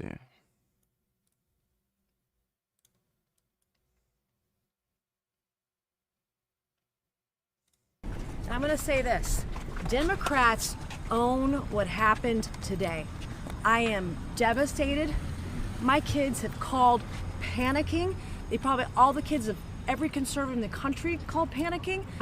Just because you speak your mind on an issue doesn't mean you get shot. Then by that logic, do Republicans own the shooting of the 2 Democratic lawmakers in Minnesota? Political. Isn't this on both sides? Are you kidding me? No, I'm asking We you a don't serious know what question. condition Charlie Kirk is in right now. Some raging left. Like, these aren't serious people. Just lunatic put a bullet through his neck, and you want to talk about Republicans right now? No. No, I'm asking no, not you. at all. You said the Democrats no, this have donated is to, on. but I'm asking, Democrats own this. But isn't there a Democrats problem own with this. political violence across the spectrum? Yeah, we're talking about Charlie Kirk right now. That's the subject of this that we're talking. Oh, shit. My bad. I forgot to turn the screen on. There you go. There you go. There's a woman exhibiting antisocial personality behavior traits. You know, like the weird social manipulation type shit, the narcissism. And, like, again, I'm sure it gets underreported because they're not using it to commit a crime. They're just being cunts. But yeah, there you go. Oh, Democrats own the fucking Charlie Kirk shooting. Okay, do Republicans own the killing of the Democrats? No. Like, she lies like that all the fucking time, by the way.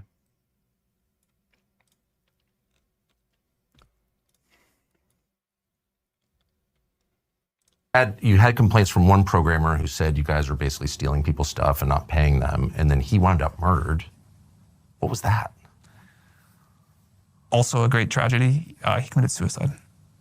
Do you think he committed suicide? I really do. Have you looked? This was like a friend of mine. This is like a guy that, and not a close friend, but this is someone that worked at OpenAI for a very long time. I was really shaken by this tragedy. I spent a lot of time trying to, read everything I could. The guy was a programmer. The idea that a programmer would commit suicide is not unusual. I'm sure you and others did too about what happened. It looks like a suicide to me. Why does it look like a suicide?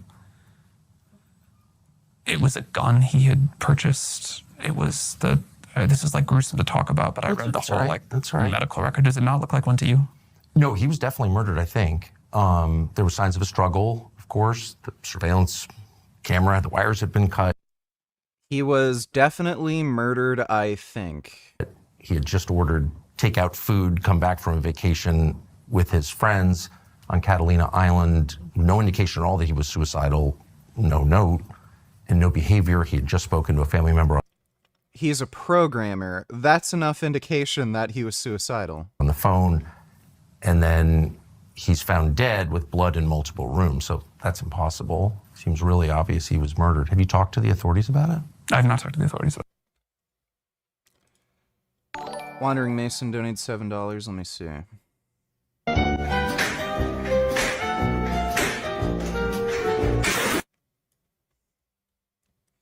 That's good. You would smoke? No, I don't smoke. No, Really? No. Yeah, really. Okay. Only the ganja. Anyone? What? You watch me solemn. Okay, brother.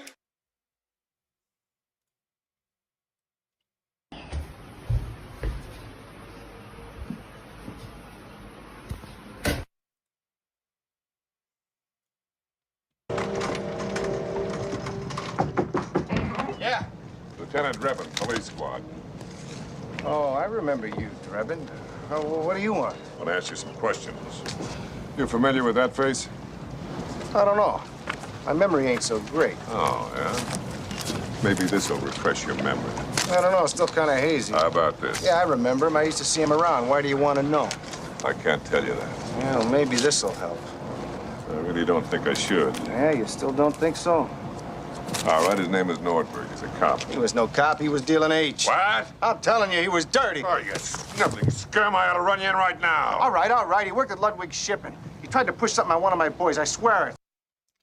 I gotta watch the Naked Gun movies. I still haven't seen them.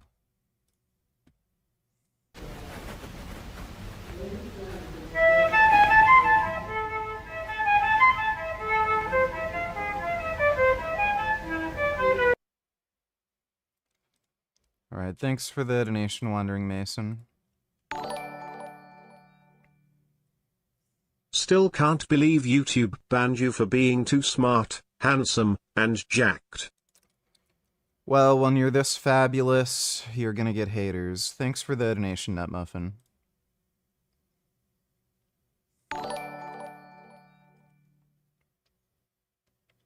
Kid Beard only tellers don't watch the video because Paul Saladino's a piece of shit, but read comment section. Liberalism is a disease.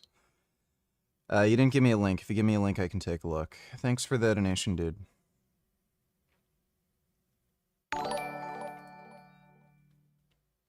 Is the right just as brain broken on Charlie Kirk?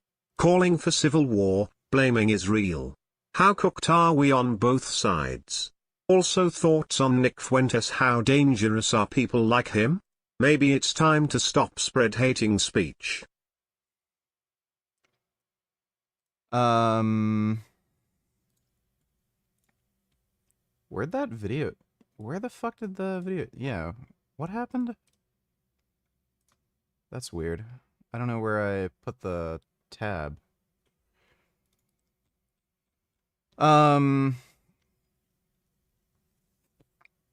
Yeah, the right wing is completely and utterly brain broken on Charlie Kirk. Everyone's politicizing it in their own way. So How cooked are we on both sides? Well, yeah, they're both fucktarded. Thoughts on Nick Fuentes? How dangerous are people like him? The good thing with Nick Fuentes is that he's so radical, no one is willing to listen to him other than like niche crazies who everyone knows is crazy. That's why I think he's been trying to act as though he's more moderate now. But the people who are the real dangers have been people like Tucker Carlson, crypto fascists. So they package fascism and white nationalism and shit in a more pretty easy to digest package, and they try to funnel people down, you know, a kind of wormhole where they end up becoming slowly more radicalized over time. But thanks for the donation, Jason Blahino. Retard, donate $2, new images released.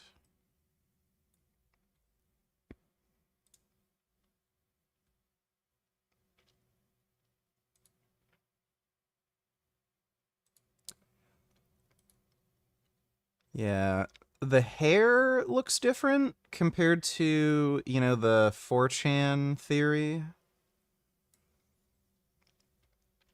They're gonna track this guy down soon enough.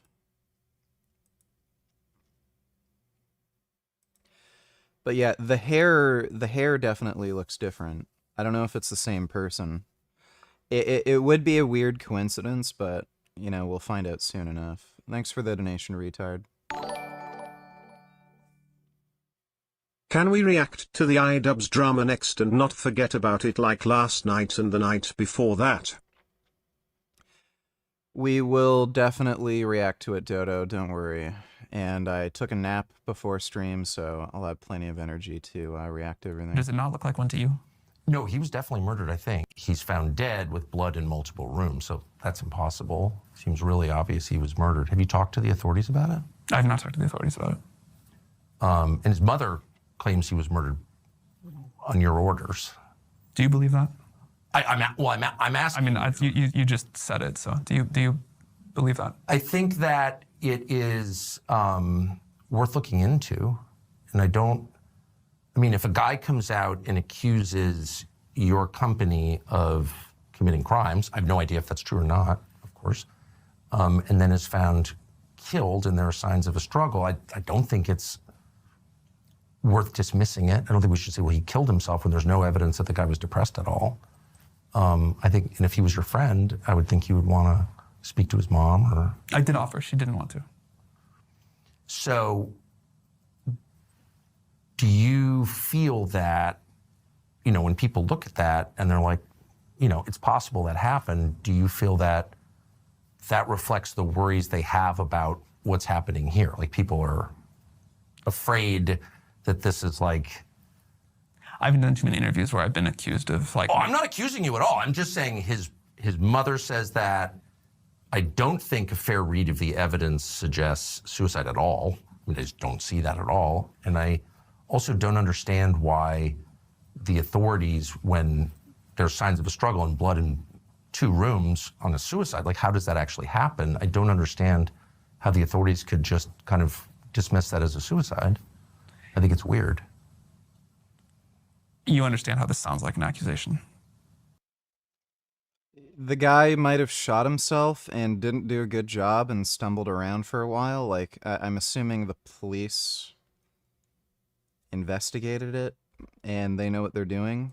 Of course. And I mean, I certainly, let me just be clear once again, not accusing you of any wrongdoing, but I think it's worth finding out what happened. And I don't understand why the city of San Francisco has refused to investigate it beyond just calling it a suicide. I mean, I think they looked into it a couple of times, more than once, as I understand it.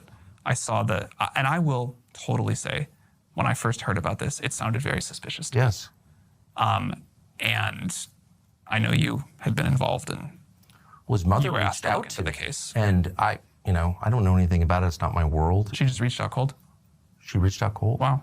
And I spoke to her at great length, and it scared the crap out of me. The kid was clearly killed by somebody. That was my conclusion, objectively, with no skin in the game. And you, after reading the latest report? Yes. Like, look, I immediately called a member of Congress from California, Ro Khanna, and said, this is crazy. You've got to look into this. And nothing ever happened. And I'm like, what is that? Again, I think this is, I feel strange and sad debating this and having to defend myself seems totally crazy. And you want memory and his. Tucker Carlson is such a manipulative fuck.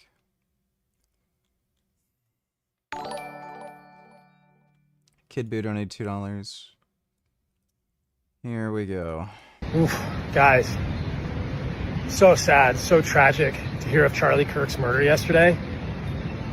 What a good human, so eloquent, so kind. Whether you agreed with him or not, like just trying. He's a jackass, but, you know. Trying to. I wouldn't compare him to Hitler. He's just kind of a jackass. Start conversations and bridge gaps, and it's just, this is beyond politics. This is just human sadness. I'm grieving today. I'm mourning with all of you guys, spending time in nature where I can make sense of this kind of stuff. I think for me, it's just, in some ways, beyond the sadness, just a reminder of how fleeting our time is on Earth, and that we can all just keep going, spend time with people we love, spend time in nature today, and appreciate the fact that while we're still here, we're probably all charged with doing the most good in the world that we possibly can. So, yeah, I'm sending love to you guys today. And this is just attention seeking. Thanks for the donation though, Kid Boo. I've always thought David Parkman was reasonable. He brought up gun reform in Charlie Kirk killing. You've changed my perspective somewhat. David Pakman is a pencil neck beta male. Like, look, if somebody can't even do 10 push-ups, don't take them seriously when it comes to gun control. It's kind of a meme, and I know people, like, always joke about it, but everyone who is the skinny, weak fucking beta male or women, they always have the dumbest fucking takes on gun control. And it's just because they think like fucking, like, pussy-ass betas. They don't think in terms of personal responsibility. They don't think in terms of how they can project their own power. They don't think in terms of how they can affect their own destiny.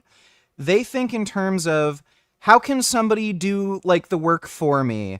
How can I create a system where I can just get the state to manipulate things so that, oh, they're responsible for my protection, and they can control other people so they don't do things that I don't like. It's just the way they think, and they think like fucking pussies. So, like again, especially these days, the idea of gun control has become completely and utterly obsolete with the advent of 3D printers. It's just pointless and stupid. Like, it's done. Gun control is completely and utterly ineffective at this point. So, everyone can get access to a firearm if they want to. So why would you create any substantial gun control measures that would prevent your average person from getting access to them? All you're doing is enabling criminals. So it's retarded. Thanks for the donation though, dude. Will Mage donated $2. That Parker kid was 30 to 40 feet from Charlie before he was shot. Even him and Dean Withers were sobbing for Kirk. Everyone, Parker, get a job here. I'm at Utah Valley University. I was at a Charlie Kirk event trying to catch him off guard to debate him, and I was debating Trump supporters on the side, and I'm pretty sure there was a gunshot. I'm pretty sure because everyone started running away. I started running out. I got out of there immediately. Apparently, some people are saying Charlie got shot in the neck. What is going on right now? Somebody actually released a video. So Charlie had body armor on. He had it looks like a steel plate carrier. I'm not going to play the whole clip, but you'll see. So the bullet impacted his chest, and then it bounced up and hit him in the neck. So, that usually doesn't happen. I don't know what type of fucking plate carrier he had, but, they're designed in a way to, like, absorb the impact of the bullet and prevent it from bouncing up and hitting you. So I don't know if he just had, like, a shitty plate carrier on, or if he just got really unlucky. But he actually got hit in the chest, and it bounced up and hit him in the neck. Really, really weird. He actually did take precautions to prevent getting shot, but he had body armor on. Like, you can see the plate carrier. But yeah, it bounced up, hit him in the neck. I'm not going to play the full clip because it's, like, graphic. You can end up seeing the bullet bounce up and hit him in the neck, but yeah, it's pretty weird. I'm actually terrified. I'm still tired. What the fuck is going on?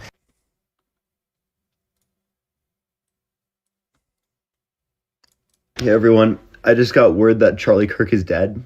I was at the event and I was 30 to 40 feet away and I heard the gunshot go off. And I was so terrified. Everyone started running.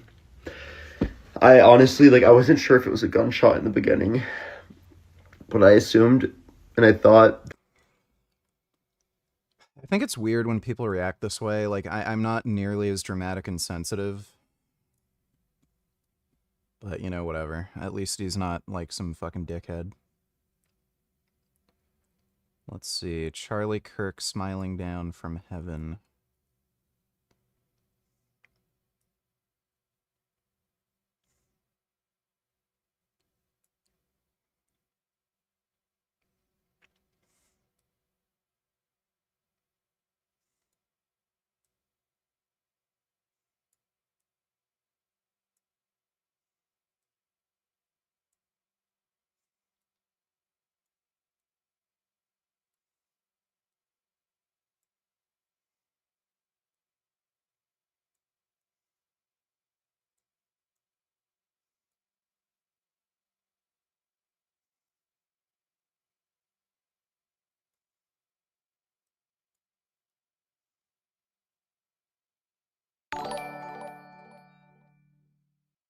Dude, I don't think he was wearing a plate carrier.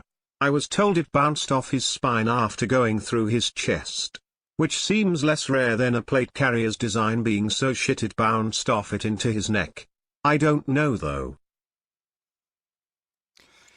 Well, you can see it. You can see he had body armor. So, no, it looks like he had a plate carrier. It's also... He was also shot with a 30-06. Like, that's a very high-powered round, and it looks like the shooter used a Remington 700. This is probably a very bad drawing of Charlie. Never drawn... Yeah, this is going to be a pretty bad drawing. Sup, Richard? Where is the hole in Charlie's shirt from the bullet's impact? Well, a bullet is very small, and he was wearing a white shirt, which kind of makes it hard to see, so... And it's also not like the highest quality, you know, 4K or 8K kind of video. So, again, it looks like the plate carrier had the bullet bounce up into his neck. That's what it looks like anyway. So if the bullet hit his spine, bounced up, and then exited his neck, like, again, that seems kind of strange behavior from a 30-06. Like, if it just hit soft tissue, you'd expect it, even bone, you'd expect it to just go straight through. So, in all likelihood, it seems like the plate carrier... made the bullet bounce up, which is weird. Like, again, they're designed to prevent that from happening, but, you know, it can happen.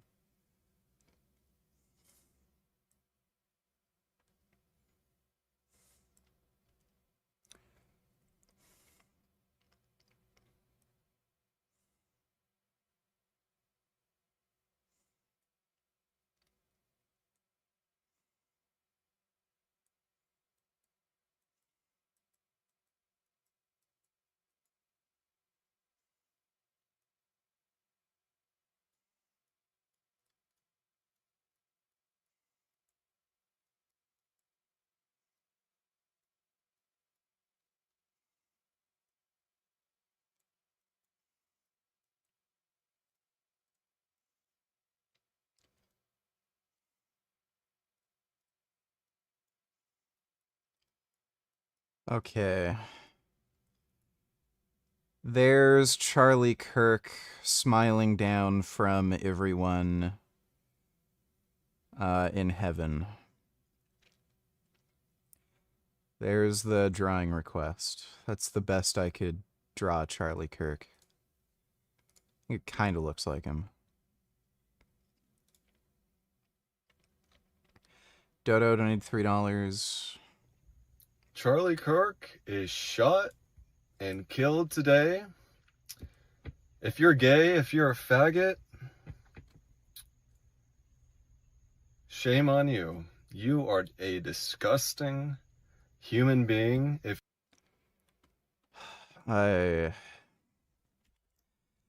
Again, when a right-winger shoots up a grocery store or tries to kill Democratic politicians, none of them take any ownership of it, but if a gay person or trans person does something, death to all fags. Like, these people are just disgusting.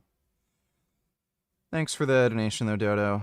Dodo donated $2. It's relieving to see that when people learn about Zoran Mamdani's policies, they don't support him anymore. Thought more people would support those policies. Also, VG, do you think Scientific Snitch smartened up at all? Because when you debated her, she was retarded and couldn't speak. No. No, not in the slightest. Not at all. Not one little bit. She made some post about helping, like, a pigeon or something. Let me see if I can find it.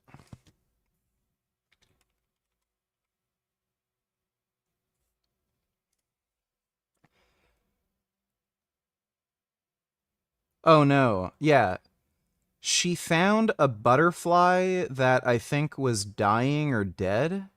And she was talking about how, oh, I'm so sad for the butterfly. And then I sent her a message, you kill and eat animals, but you're sad about a butterfly? Maybe you should live in a way that aligns with your values. Never responded back to me. She was literally sad and made a post about how she felt bad about a butterfly, but she goes and eats meat.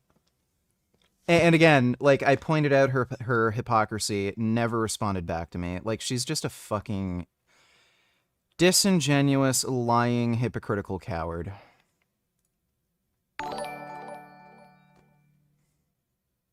I was wondering why Kirk instantly went unconscious, but if the bullet had an upward trajectory from bouncing off the plate carrier, then it probably went through neck into brain. What do you think? Because a neck shot alone ain't gonna cause instant lights out.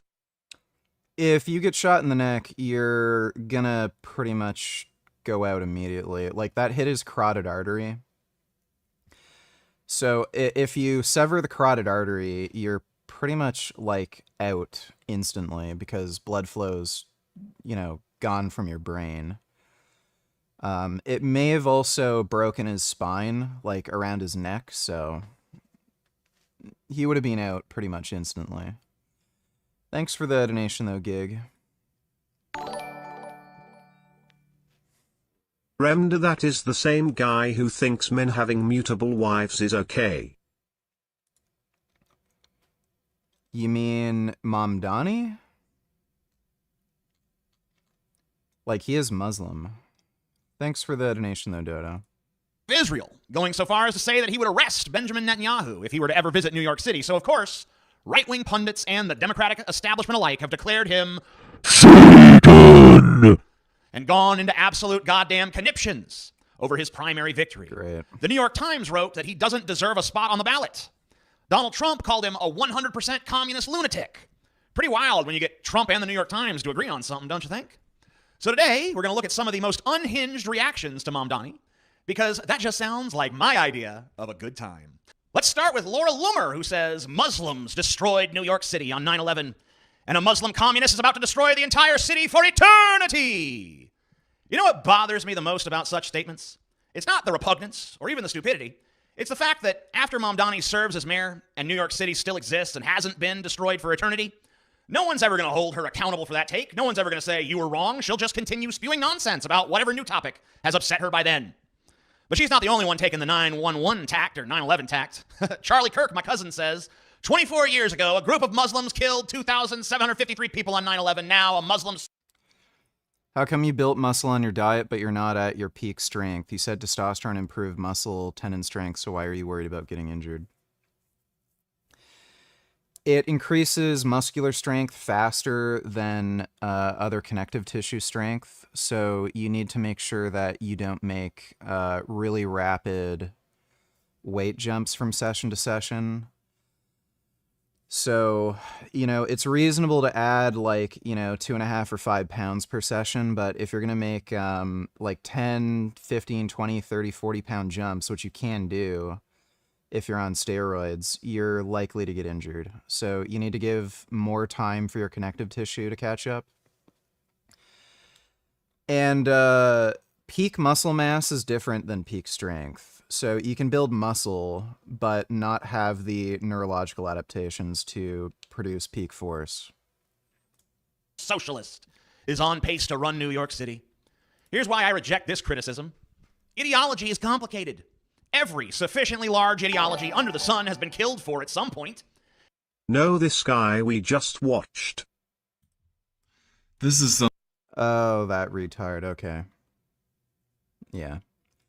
Thanks for the donation, Dodo. Every religion has had adherents who killed in its name. Every political ideology, every cultural movement, the same.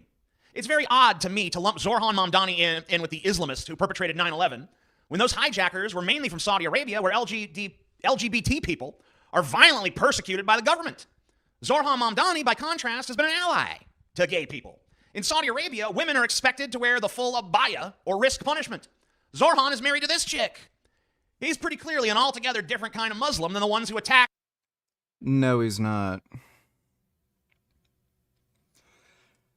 Dude, go to any Muslim country, even Saudi Arabia, there are whores everywhere. The video was so insane, I can't get over it. He lost so much blood in 2 seconds, liters of it. The CNN medical expert said there was no way he could survive that shot when his death was unconfirmed. He wouldn't have lived if he was shot on an ER bed. Well, yeah, that was obvious. When I saw that footage, I was confused why people didn't say he just died. Again, the bullet severed his carotid artery. So he was toast. Thanks for the donation, though, retard. I don't know why people have this fucking idea. Muslims live in an extremely patriarchal society. And, they're the biggest lecherous sleazebags on the fucking planet. Go to any Muslim majority country, whores everywhere, and even these Muslim extremists, they make money via sex trafficking. Hezbollah, when they invaded Syria, they kidnapped huge thousands of fucking women and then brought them back into Lebanon, and they literally keep them as slaves for sex trafficking. That's how they make a large amount of their money.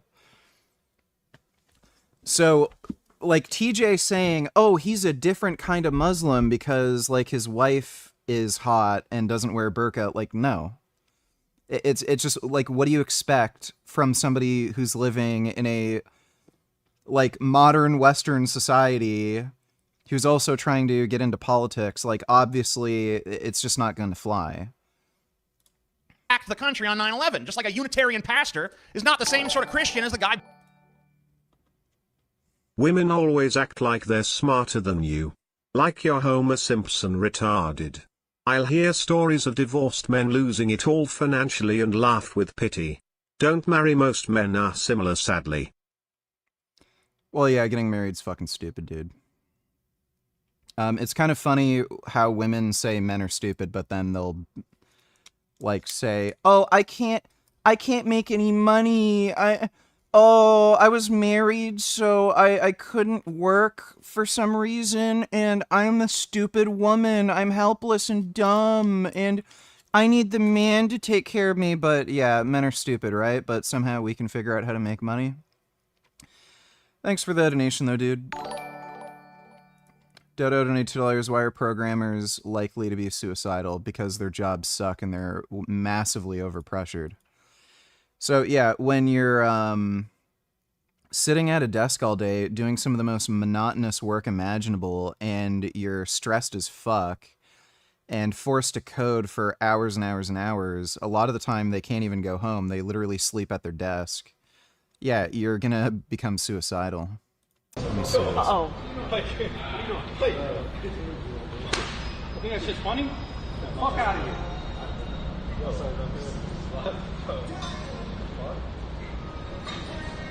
What the fuck is that shit?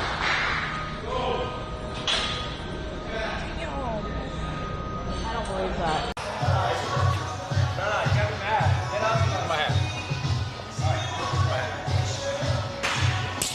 My fucking hat. Damn, actually. Well, yeah. Roid issues, like, these people are fucking stupid. Like, yeah, these dumbass kids should be slapped. Thanks for the donation, Dodo. Bombing the abortion clinic. But let's move on to the reaction from the... This dipshit Bass wants to debate you on that it is okay to kill and eat fish. I mean, I guess I could do that. I'll come back and actually prepare real arguments. Okay. From the big orange bastard himself. It's finally happened. The Democrats have crossed the line. Zoran Mamdani. That if it were posted by anyone but Trump himself, I would not bother to include it. So let's just quickly point some things out. Is he a communist? No. Not by... He is a communist. By any definition that isn't so watered down that it includes most of Western Europe. Democratic socialist. He is not a democratic socialist. And we all know the game. Everyone who claims to be a democratic socialist is just a fucking communist. Does he look terrible? No, he looks average. And by the way, I don't think you should be attacking people when you look like a Halloween pumpkin that got left out on the porch too long. Does he sound terrible? No, he sounds like an average dude. Talk about how insane it is. Okay, whatever. He's amazing atheist, just stupid. SoundCloud got deleted. Sky Valadez doesn't link to any real names. He's the trans bassist of the band. The singer of the band is named August Hegoas.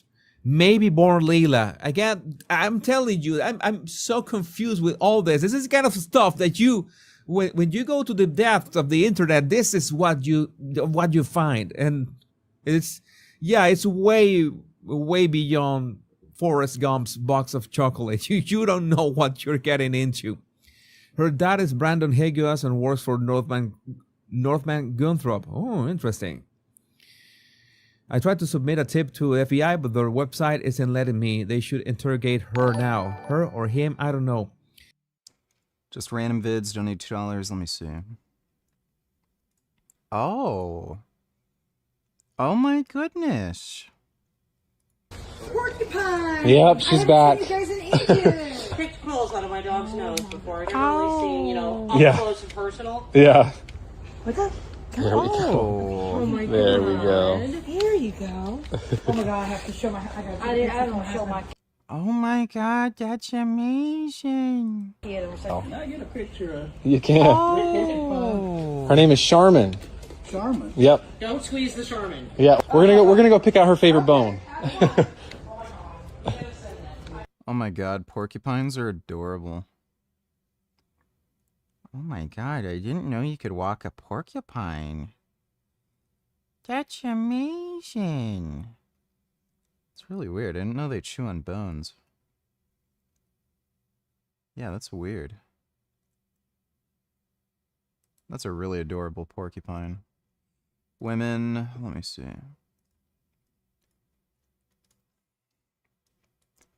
The fuck is this shit? Hey, I like your bike. I'm sorry, what? They said I like your bike. Oh, I appreciate it. You're welcome. Do you have a girlfriend? No, I do not. Why? Oh, I was just wondering if I could get your number. I don't really give out my number like that. Especially, I've never met you before. You got my Instagram? I don't have Instagram. You don't have an Instagram? No. What, Snapchat? I don't have that either. I don't really do the whole social media thing. Ah, you're one of those girls. Huh? I guess. I don't know. I just don't give out my number like that. Why not? You not think I'm cute? To be honest, I don't want to be mean, but you're not really my type, no? Fuck you anyways. You're not my fucking type.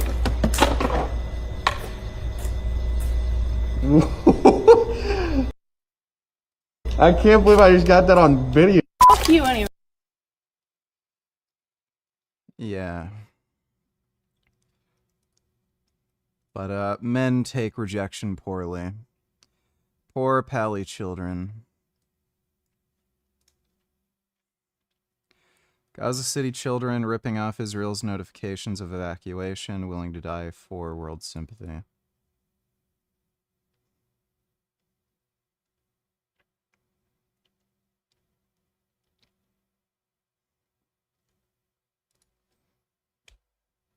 Oh, okay. It's not like they weren't warned. Fucking idiots. Thanks for the donation, just random vids. Dodo donated $2. Would you ever work as a programmer if you could make bank? I don't know if I could mentally handle it.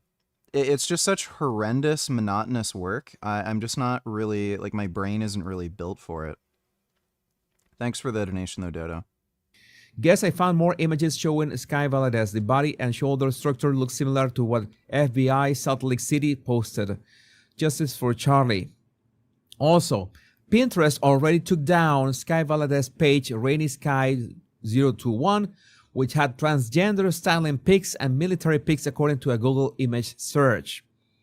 So many things. There are doubts as well. Do you really think this person, Sky Valadez, is capable of shooting someone in the neck from 200 meters? Well, why not? If you're in a... Now, the track is from FBI. Well, we'll find out soon enough. The manhunt continues. It was around 8 PM UK time last night when someone sent me the shocking news. What are you going to wear for Halloween, Doomslayer? Probably nothing. That Charlie Kirk had been shot during a debate at the University of Utah. Shortly after... Dodo donated $2. Can you react? 337. He asked about God. So funny.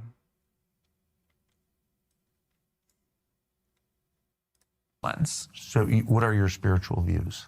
I'm Jewish, and I would say I have like a fairly traditional view of the world that way.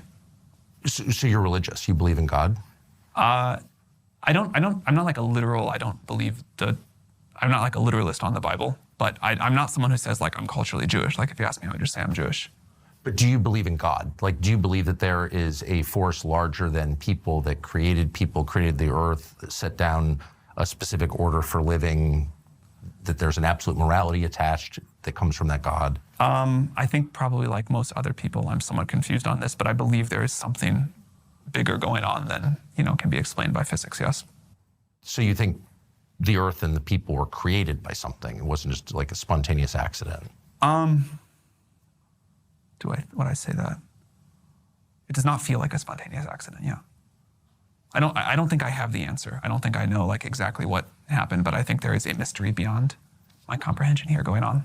Have you ever felt communication from that force, or from any force beyond people, beyond the material? No, not really.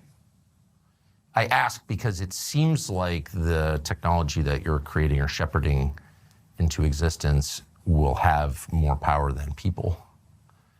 On this current trajectory, I mean, that will happen. Who knows what will actually happen, but like the graph suggests it. And so that would give you, more power than any living person. So I'm just wondering how you see that. I used to worry about something like that much more. I think what will happen, I used to worry a lot about the concentration of power in one or a handful of people or companies because of AI. Yeah. What it looks like to me now, and again, this may evolve again over time, is that it'll be a huge up-leveling of people where everybody will be a lot more powerful, or everybody that embraces the technology will be a lot more powerful. But that's actually okay. That scares me much less than a small number of people getting a ton more power. if the kind of like ability of each of us just goes up a lot because we're using this technology and we're able to be more productive and more creative or discover new science, and it's a pretty broadly distributed thing, like billions of people are using it, that I can wrap my head around. That feels okay. So you don't think this will result in a radical concentration in power? It looks like not, but again, the trajectory could shift again and we'd have to adapt. I used to be very worried about that, and I think the kind of conception a lot of us in the field had about how this might go could have led to a world like that. But what's happening now is tons of people use ChatGPT and other chatbots, and they're all more capable. They're all kind of doing more. They're all, able to achieve more, start new businesses, come up with new knowledge, and that feels pretty good. So if it's nothing more than a machine and just the product of its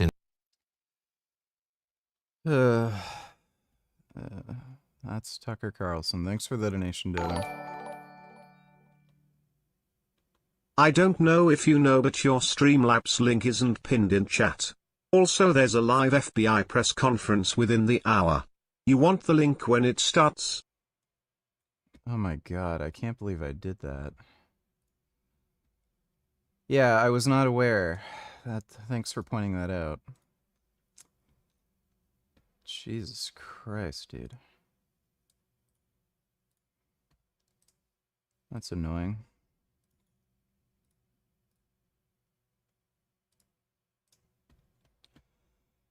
Yeah, please. Give me the link when it starts. Thanks for the donation, retard.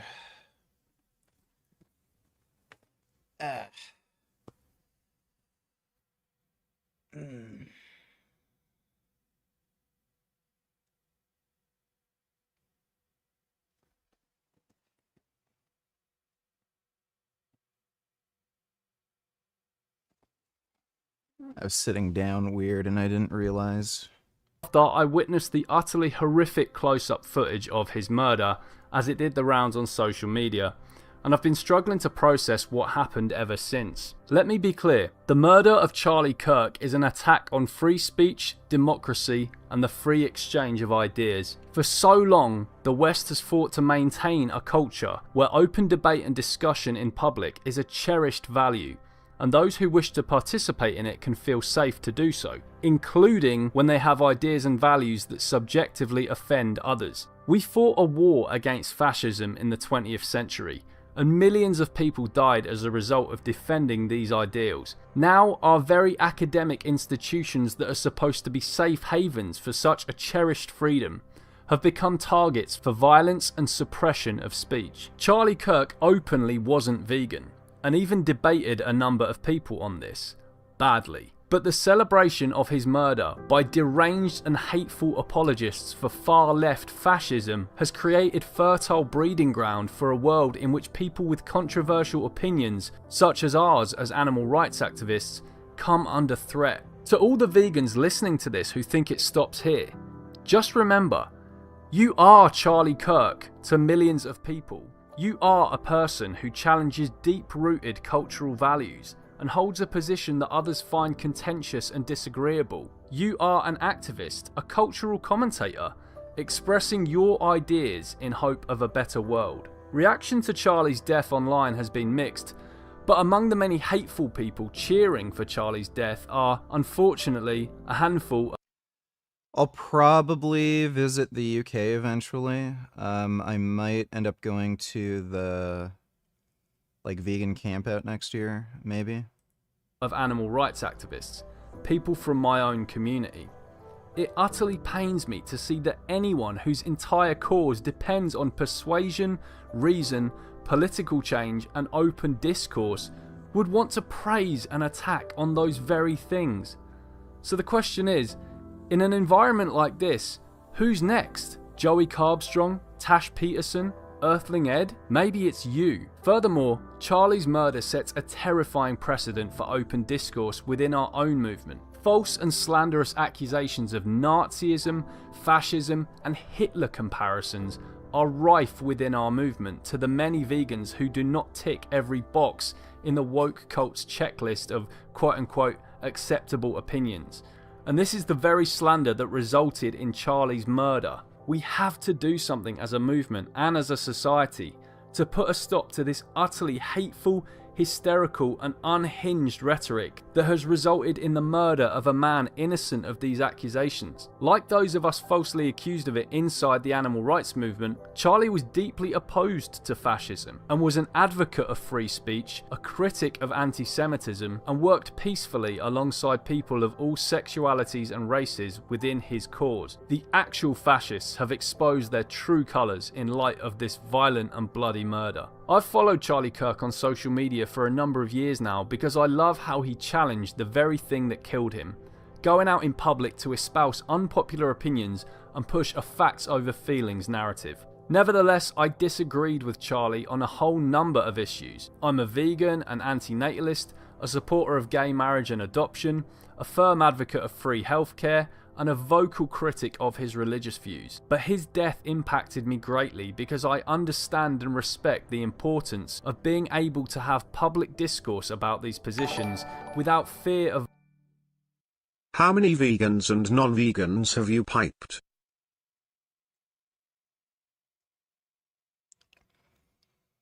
One vegetarian, 2 non-vegans, 1 vegan.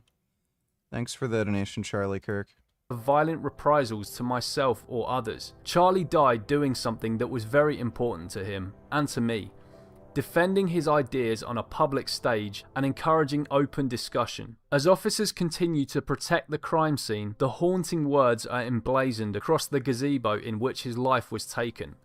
Prove me wrong. Yesterday, someone decided not to engage in peaceful discussion and prove him wrong. Instead, they decided to violently rob him of his life in front of his own wife and children, before fleeing like a coward into the shadows. Charlie was murdered for nothing more than exercising his First Amendment right. The evil coward who robbed him of that has values incompatible with a free society, and they must face the full force of the law. So, as an animal rights activist, why is someone like Charlie Kirk's tragic murder so significant to me? Because despite our many differences, the lethal attack on Charlie Kirk was an attack on the very values I hold dear. I'd fundamentally agree with that. Like, these politically motivated killings are not something that should be considered acceptable in society.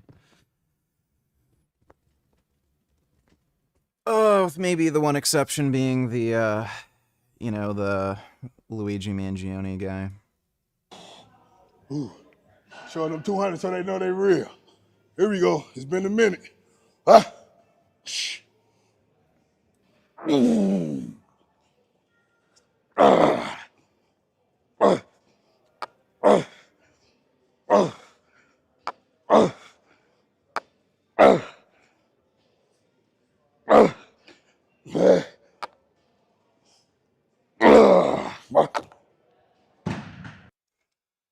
I think dumbbells become kind of pointless once they get that heavy.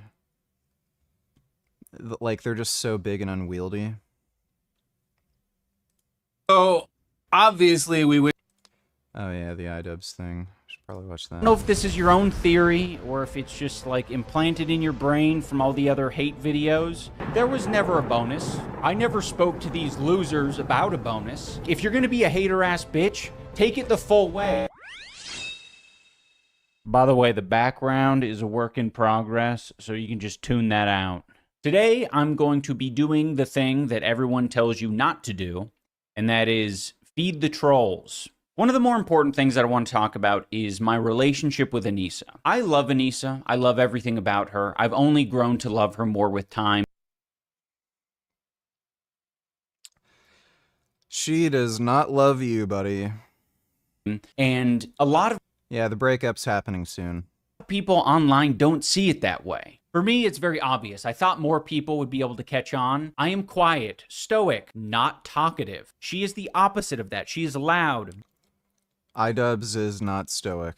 Very talkative, social. People struggle to understand that dynamic, I think, especially me being a person who has made a career of talking online. So yes, Anissa will oftentimes, like in many relationships, be the more talkative one. We've been together for nearly 10 years, and all of it has been online for the public to see, and there are still people accusing her of cheating, accusing me of being in an abusive relationship. None of this is true, and there is no evidence for any of this except, like, I guess body language experts coming on and being like, iDubbbz is being stoic here, therefore he's in hell. Okay, hang on. Watch the change there. Watch the change. I don't know what the fuck that was. I have never gotten. Look at Ian in this moment. Oh my God. Like, he looks sad. No, he is disgusted at her. He's depressed. He's so disgusted Working by this. on- He looks disgusted with this. He looks so uncomfortable. He's like, should I be here? He looks so uncomfortable. Look at this guy's body language. He doesn't want to be there. Look how miserable he looks. Dude, he looks miserable.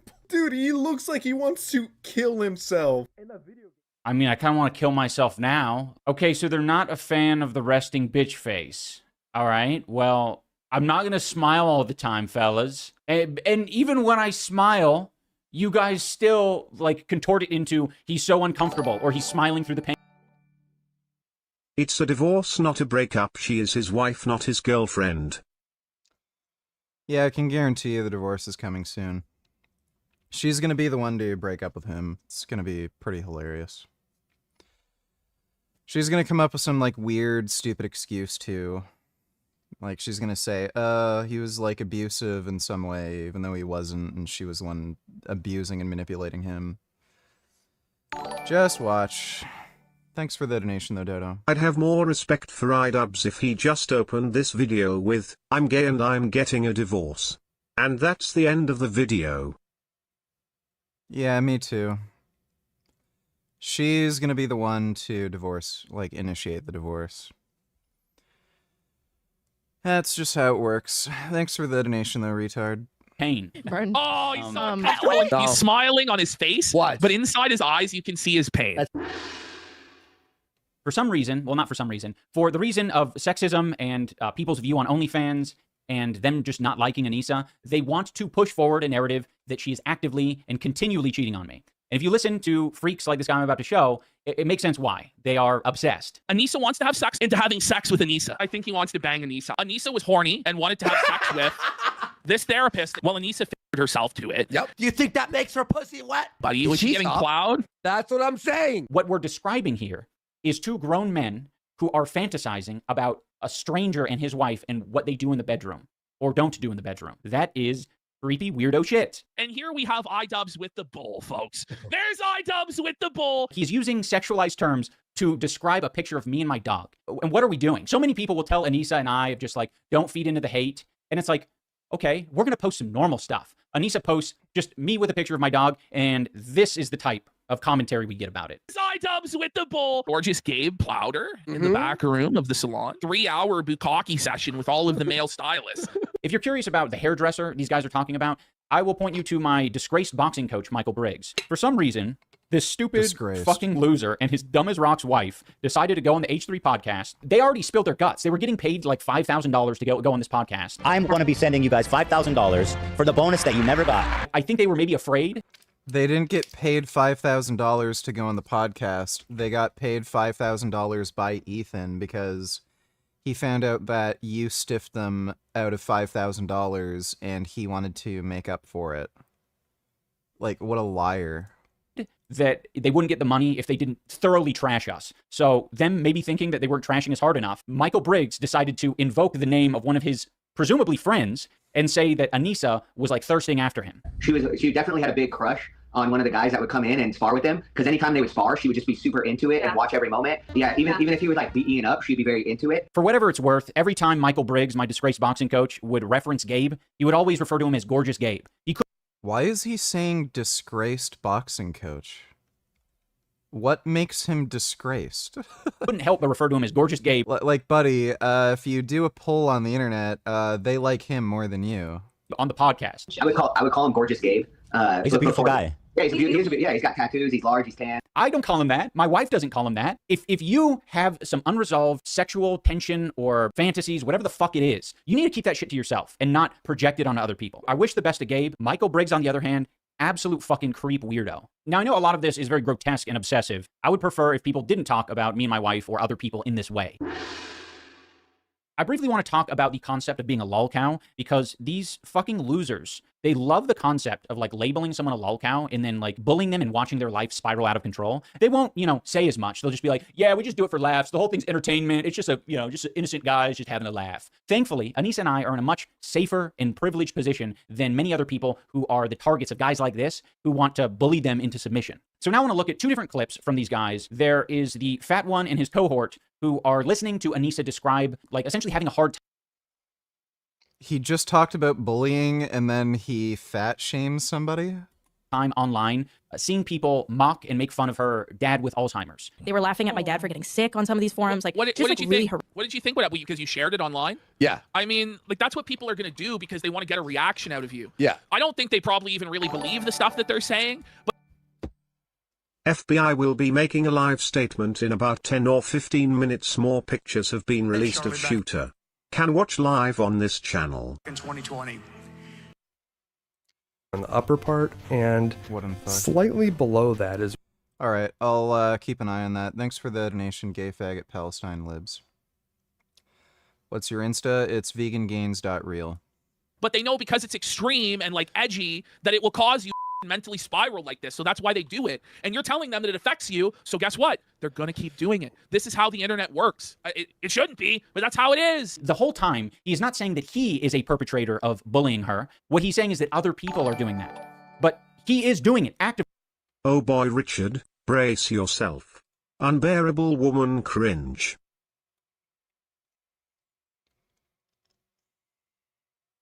Niyosayama accuses iDubbbz' old boxing coach Mike of acting inappropriately towards you. Oh my god. Gobble gerbil gobble gerbil gobble gerbil gobble gerbil gobble gerbil gobble gerbil gobble gerbil gobble gerbil gobble gerbil gobble gerbil gobble gerbil gobble gerbil gobble gerbil. VG likes bushy bussy. Alright, thanks for the donation, JPEG booty hole. He wouldn't stop hugging me, kept trying to push him off, and he wouldn't. Made me feel really embarrassed. He kept hugging me, and I was trying to push him off, and I cried.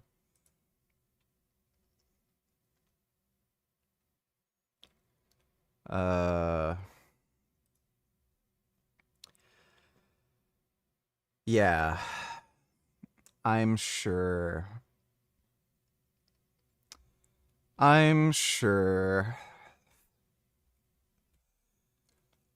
Like, oh my god, dude. This is just what women do. Like, all these, like, rape accusations you see, like, even shit like this, they might not escalate it to that level, but they just bullshit all the fucking time. Oh my god. As soon as they want to get back at somebody, or, you know, whatever, like, they'll just lie and make up horseshit like this. Jesus, thanks for the donation, retard. You cow, I wish iDubbbz really was gay, then he would not have such a horrible wife. Yeah, he'd honestly be better off if he was gay. Thanks for the donation, Dodo. In this video, he is bullying Anissa.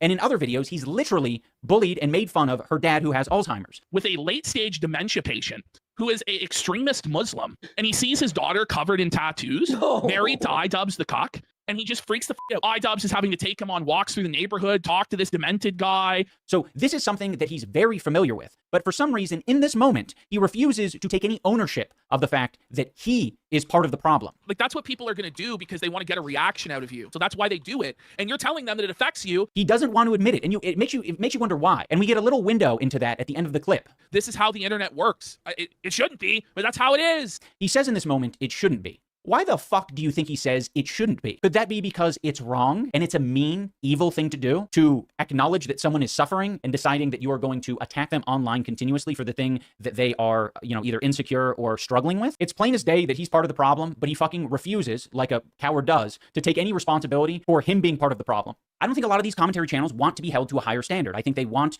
to comment on the strategy of things, and they don't want to reveal too much of their own morals or principles. This next guy is the perfect example of what I'm describing. He is being very critical of me talking to a therapist. And by the way, that wasn't even a therapy session. I just happened to cry in that moment. And I was like, this might be able to communicate authenticity, so I'll include it. And then Ian goes on a podcast with a therapist and gets extremely real with him, which is a profoundly stupid idea.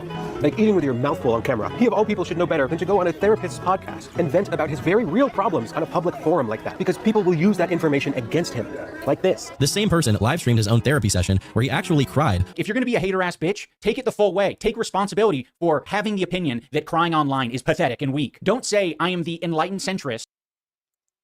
He didn't say that. He said it's stupid.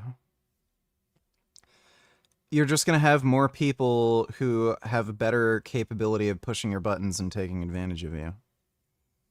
This, oh my god. Why is he even doing this at this point? Like, why don't you just make comedy videos or something, dude? And other people are going to make fun of you for that. Because people will use that information against him. People will use the information against me. Who's people? I'm pretty sure you're people. You're the one who's playing this fucking clip. You're the one who's making this video called the most toxic wife. I don't know why these fucking pussies don't accept the full troll mask. They're acting as if being sincere is impossible to do online. It's not impossible. It's difficult in the situation that Anissa and I are in, but we're making that choice intentionally. So you making this bold claim that we are like unaware what happens when Anissa talks about her dad who has Alzheimer's or me crying, like we're very aware that that is going to be viewed as gay and be made fun of by people like you. And now I'm going to react to a couple of these random creators who have made videos or statements about Anissa and I, just to give you a taste of what an average is.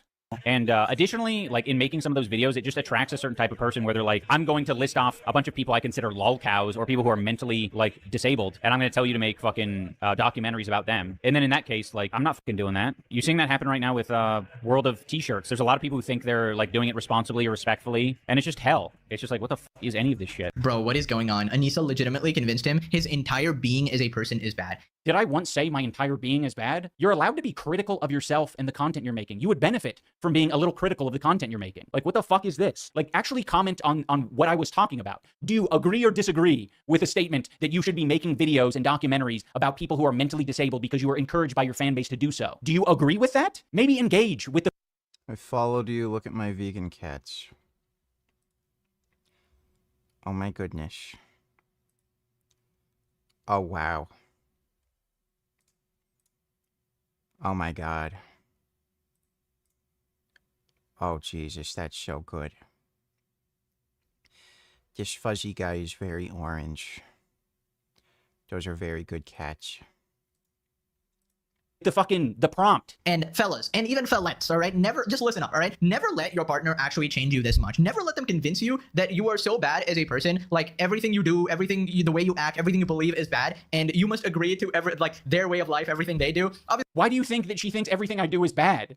I'm like, man, these people have fucking drank the Kool-Aid to a disgusting degree. Obviously, if there's legitimate criticism taken into account or whatever, but this is legitimately tragic. He cannot be proud of a single thing he's ever done in his entire life. He just feels guilty about all of it because of Anissa. Dude, I'm proud of plenty of things. I'm not just gonna go on stream and declare it. Like, what do you, like, it's so boring. Like, I don't want to talk about how proud I am of making the Airsoft Fatty documentary. Like, do you guys really need me to fucking bloviate about how I really enjoyed following the narrative structure of a fatty battling with his friends in Battle Creek? It was my opinion that some of your content in the past was actually good before. It was actually logical. You made some good points. You don't need to feel so bad about every single thing. You know, maybe you did some bad shit. You said some slurs. That shit was bad. Whatever. Dude. If Ansa was really such a loving wife, she would not be taking advantage of her husband. Let's just hope they are not having sex. We do not need these kinds of people procreating. I can guarantee you they're in a sexless marriage. Anissa has absolutely no respect for iDubbbz and doesn't find him attractive. Thanks for the donation, though, Dodo. Dude, I know. I just, this is so frustrating. I just want to say, like, a lot of the things that I'm going to talk about are going to be upsetting or they're going to be a downer to you because that's interesting. I don't know if it's because I have a higher threshold. It kind of feels like I do, right? A lot of the things that these commentators are commenting on is they're saying like, oh my gosh, that would crush me, basically, if my wife described me in that way or said that about me. And it's like, okay, it would hurt you. You're feeling bad through me. You think that I'm feeling those same feelings that you're feeling. I'm not. Of like good shit to your content as well. You're legitimately, fighting against like evil people and shit like that.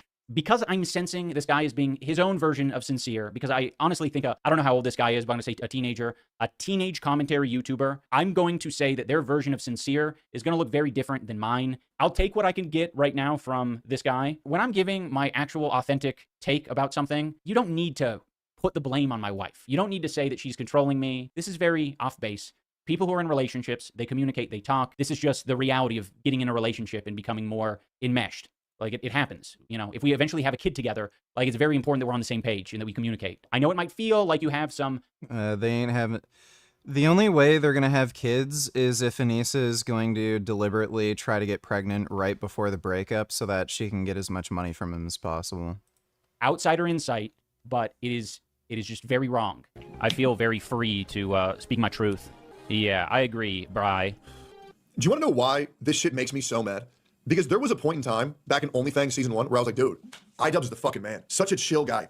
So down to earth. Loved meeting him in real life. Loved playing games with him. This guy was the fucking man. I think Tectone is remembering this in a kind of a weird way. It seems like he's very nostalgic and happy about it. He's being very over the top of how epic I was. But by this time, everyone had like decided that Anissa controls my life and that I'm a beta male soy cuckboy. So it actually is very funny that he's coming out now saying like, man, he was the man just 2 years ago. It's like, dude, the fucking cat was out of the bag 2 years ago. Also, it's weird because I didn't play games with him other than we were in the same guild. I don't know. I think he's just trying to add on to this narrative that the internet likes of, man, he used to be so awesome. He was so cool. And then he fucking got corrupted by that fucking bitch. This is just yet another tale of how men should never get married. Yeah, it is. Thanks for the donation, Dodo. He was one of my favorite content creators of all time. And to see that this is what he became. I mean, this guy inspired me to do content. Like, my breakdowns on people's entire character was inspired by iDubbbz. And it's so lame. Like, to see what one woman's pussy and Hassan can do to a motherfucker is insane to me. And if he just would have remained true to himself, he wouldn't have ended up this husk of a man he is today, and probably would have way more viewers and wouldn't having to be making content that he hates for money. It's just... This is such fucking cope, man. Like, hearing Tectone say it, it's just like, it's reminding me how many times I've heard this fucking script. These people can... Dude, like, Anissa put him up to this horse shit. Like, this isn't his idea. Not fathom that the based epic N-word guy has changed his mind over time. It's got to be a woman's pussy or Hassan. I think if they accept that I came to that decision on my own, they have to reckon with some demons of their own. Like, it's hard to accept the fact that I've taken this journey, and it's not one I regret. It's actually one that I've felt better after doing. And Tectone is right. This guy is such a disappointment. Like, iDubbbz calling people incels when the first woman he met literally destroyed, like, took over his life and destroyed him, dude. I don't know if this is your own theory or if it's just, like, implanted in your brain from all the other hate videos. Most women will cheat on you eventually, especially if they are good looking. I have a vasectomy so can never be baby trapped. Once they have you trapped through kids or marriage, their mask slips. Never date women with tattoo sleeves too. I think it kind of depends on what type of tattoos they have. I think cheating is about the same between men and women outside of a marriage. Men are more likely to cheat the older they get within a marriage. And yeah, I've got a vasectomy too. Plus I'm on steroids, so that's going to lower my fertility even more. So if I end up completely nuking my sperm production, I'm totally fine with that. But yeah, don't ever get married. That's just stupid. And I mean, unless you really, really want kids, you should know what you're getting into. Like, it's just such a liability. You know, I think, I always remember the quote from Conan. You cannot trust men nor women, no beasts. You can only trust in steel. And it's true. People are just unreliable. And you can only, like, trust in your own strength. So, you know, why put yourself in a situation where you have to rely on someone else? We're all gonna die. Life is pointless. So, you know, this idea that you need to have kids and a family and pass on to the next generation, somebody else can do that for you, you know. I don't see the point. Thanks for the donation, though, dude. But Anissa is not the first person or not the first woman I've met. I've met plenty of other women. She's certainly not the first woman I've dated. and certainly not the first woman I've had. Yeah, if you take steroids, you can still conceive. You're very likely going to have to come off, though. Sex with. But I will admit that she's the first woman I married. Also, there are a lot of grown men out there who were outraged to find out that I changed my last name from Washburn to Jama when I married Anissa. Who took his wife's last name, taking Anissa's last name, taking your wife's last name. He's taken her last name. His last name? By the way, when you get married, you do not have to change your name. That is not a legal requirement. So it's really weird that he decided to do that, period. Like, what would be the point? It seems like some weird power move from Anissa to get him to do that. Last name, the story. Okay. Oh, yeah, there's so many. I forgot. I think some of these people think I'm trying to push a woke agenda or some shit, but I don't give a fuck what anyone does with their own last names. This is what I chose to do because I like her last name better. When my rancid boxing coach and his wife decided to go on the H3 podcast as like this mutual exchange of talking shit about Anissa and I in exchange for $5,000, that was sort of under the premise. Where do you get your blood work done in Ontario? There's a lot of different labs. There's things like Life Labs. I've used that before. Just find the nearest lab near you.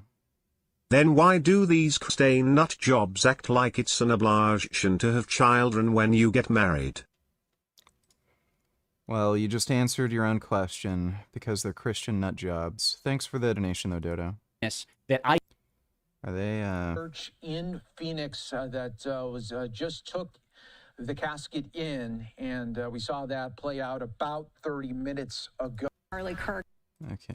He owed them some sort of bonus money? Yeah, I mean, like we were also promised a bonus on CC1 and we never got it. But because Michael was so nice, he didn't want to like make Ian feel uncomfortable and ask Ian and Anissa about it. And I was always under the assumption that there was no bonus because even though he told me there was a bonus, he then disappeared for 6 months and I never saw him. So I was like, was there a bonus or was there not a bonus? There was never a bonus. I never spoke to these losers about a bonus. I was paying these people an hourly rate to do the job that I asked for them to do, and they got paid. This fucking loser with the beard got paid $32,000. Again, they have zero credibility. For training an influencer to box, and she got paid $9,000 to film some of it. They conveniently never talked to either one of us about it. You confronted about that? You asked them, or you didn't want to? No, I just let. I'm the same. They conveniently don't have any text messages or emails or contracts that have anything to do with bonus money because that conversation didn't happen. They're lying to Ethan and his crew, and they're lying to the audience. How is it that we put on this great event? We raised $1.3 million for charity, and he promised us a bonus. And then right after the event, he just kind of pretend like he's too busy to check in with us. Too busy to check in with you? I don't need to fucking check in with you. You're not my parents. Like, what the fuck are you talking about? You weren't promised a bonus. I was doing my own shit. Why the fuck would I want to spend my time with you when I'm filming a show with Dax Flame? You guys are fucking losers. You confronted about that? You asked them, or you didn't want to? No, I just let. I'm the same. If it was promised to you, if this imaginary bonus was promised to you, that should give you a lot of confidence to at least say, bonus? That's potentially a lot of money for you, you know, in this fictional scenario where you were promised a bonus. Surely it makes sense to at least inquire if it was promised to you, right? Because I've been consistently paying you day after day for all the work you were doing. So if I never missed a payment for you and your wife and a bonus was promised at some point, then don't you think it would be pretty fucking obvious and apparent that you should text me, hey, what about... Dodo, donate to scroll down to see Destiny's take on the murder. Can you read it and then go debate him in his Discord right now?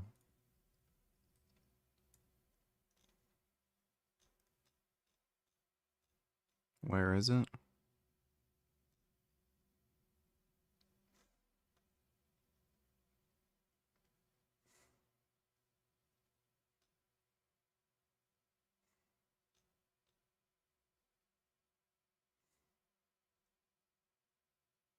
Trans people too mentally ill to be effective soldiers, so banned from the military. Also trans people master assassins.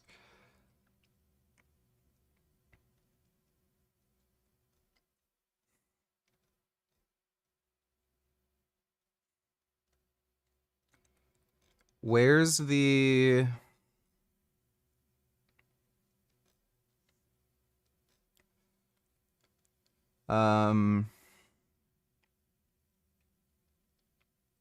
This is what Kirk was tweeting out hours after the assassination of Minnesota State Representative Melissa Hortman and her husband before we knew the shooter was right-wing. Give me a fucking break. Someone call me when conservatives are ready to tone down the rhetoric.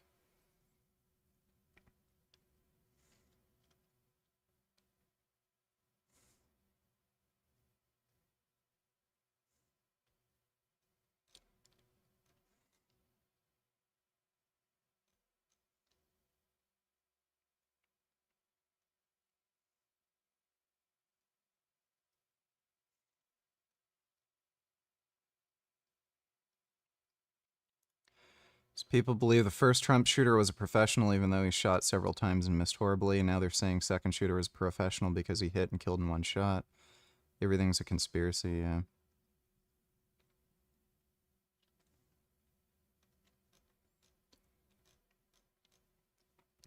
What's his, Charlie Kirk calls for his audience to post bail for Pelosi attacker. Whoa. Dude.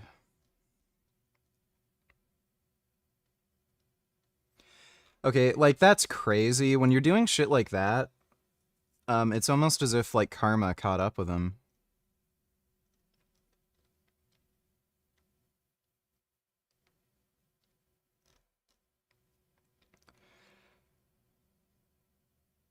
So, like, has he,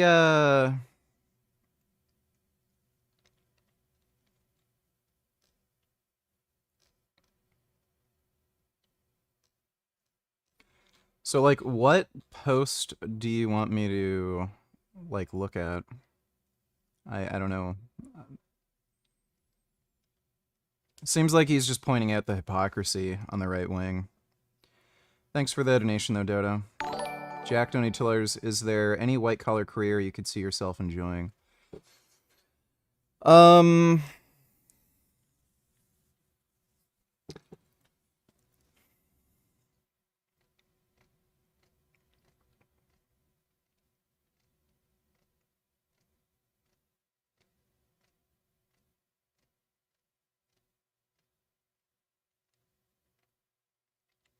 No.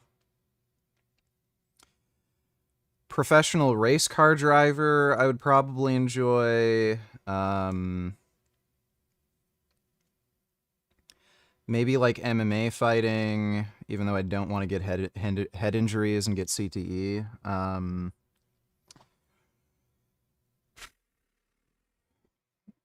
Actor, like movie star, something like that. But like yeah, lifeguard isn't, well, lifeguard doesn't make enough money. I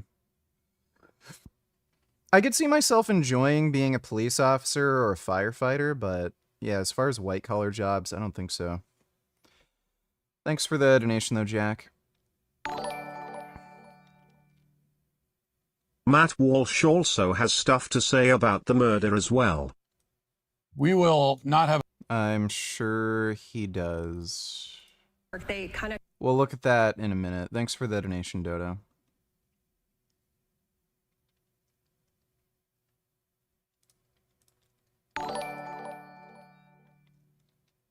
Destiny's position is he is not going to cry or condemn the murder until Trump admits some responsibility for the inflammatory state of political discourse and that he is partially responsible for the trend of political violence. I would say that's fair. If that's his position, I don't really have anything to debate him on. Thanks for the donation, though, retard. Yeah, I could see myself being a paramedic. Do you need a doctor's referral to get blood work done at Life Labs? Yeah, I'm pretty sure you do. Pretty sure that's how it works in Canada. I signed up to a service where I can just talk to a doctor at any time and just message them. It's $1 a day or $365 for the year.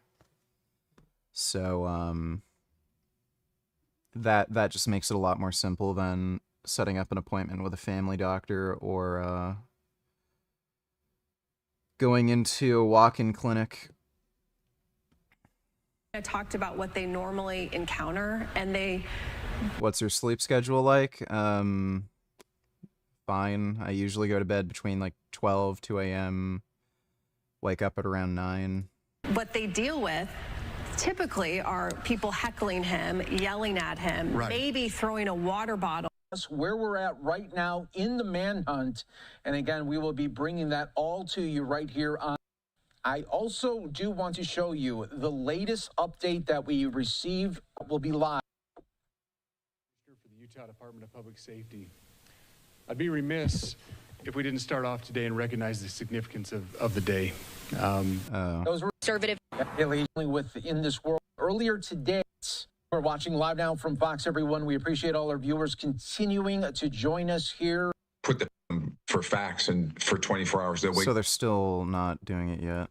About that bonus. Of course, but there was no bonus because you're fucking lying. Like, fuck these crooked people. They came on this podcast. They used this bonus thing as some sort of like weird exchange of like, yeah, we can't go on the podcast and just talk blatant shit about our clients. So what we're instead going to do is pretend like we were stiffed by our clients after they promised us a windfall of cash. There's so many other truthful things that they could have focused on the podcast that would have made me look like a bitch to a certain, sector of the internet. One of those things being me crying after a tough sparring session. Like, that's truthful. Did you say he cried?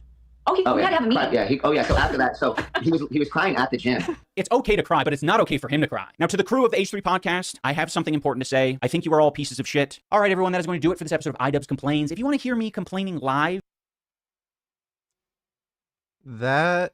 so this is really telling. He didn't address any of the other accusations, like ghosting them when they're asking him to support a bill that would ban child marriage. Like, wow. This guy is fucking pathetic, dude. And we know Anissa put him up to this. Because Anissa started making accusations online that this guy, like, touched her inappropriately. So, wow, what a coincidence. Then iDubbbz makes a fucking video. Yeah, so Anissa put him up to this. Retard donators, just mute this feed. Put this up on your other screen till they start. They're late. Alright, thanks for the donation, dude. Appreciate it. I have a normal show today. I want to talk to you about what has happened over the past 24 hours. I have a lot to say, and I also don't know what to say at the same time. I'm devastated, heartbroken, and very, very angry. And I'll try to talk through some of that today. There's a lot of news breaking about this shooting and the hunt for the assassin. As I record this, most of the reports that are coming in are unconfirmed. So, yeah, they're Ontario doctors. I'm not going to comment on any of those specifics until the details are confirmed. But for now, I just want to talk about Charlie and who he was, the legacy that he leaves behind, and a little bit about where we go from here. Now, last time I saw my friend Charlie Kirk in person was when I appeared with him on stage at the TPUSA Pastor Summit back in the spring. And I spoke with him backstage beforehand and told him, as I had several times before, that I was incredibly impressed by this institution and this movement that he built. But he wasn't interested in listening to me compliment him. He deflected, as always, and started talking, asking me about myself and saying nice and encouraging things. A few months before that, in the wake of... The service I use is Your Doctors Online. Again, it's a paid service, but 24-hour online doctors ready to help you when you're sick, and you have access to 24/7 medical doctor. You can have doctor's notes, prescriptions, refills, lab requisitions, mental health counseling, nutrition counseling, specialist referral, annual checkups, dermatology care. And it's $365 for the year or $1 a day. So if you're on steroids, like it's a pain in the ass scheduling an appointment with a family doctor. It's kind of stupid. So I'd recommend using that if you're in Ontario.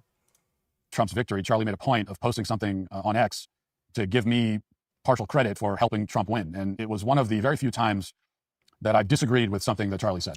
I think you can use that service anywhere in Canada, but I'm in Ontario. The truth is that he was the primary reason why Trump won. It was his organizing and advocacy and activism and mobilization.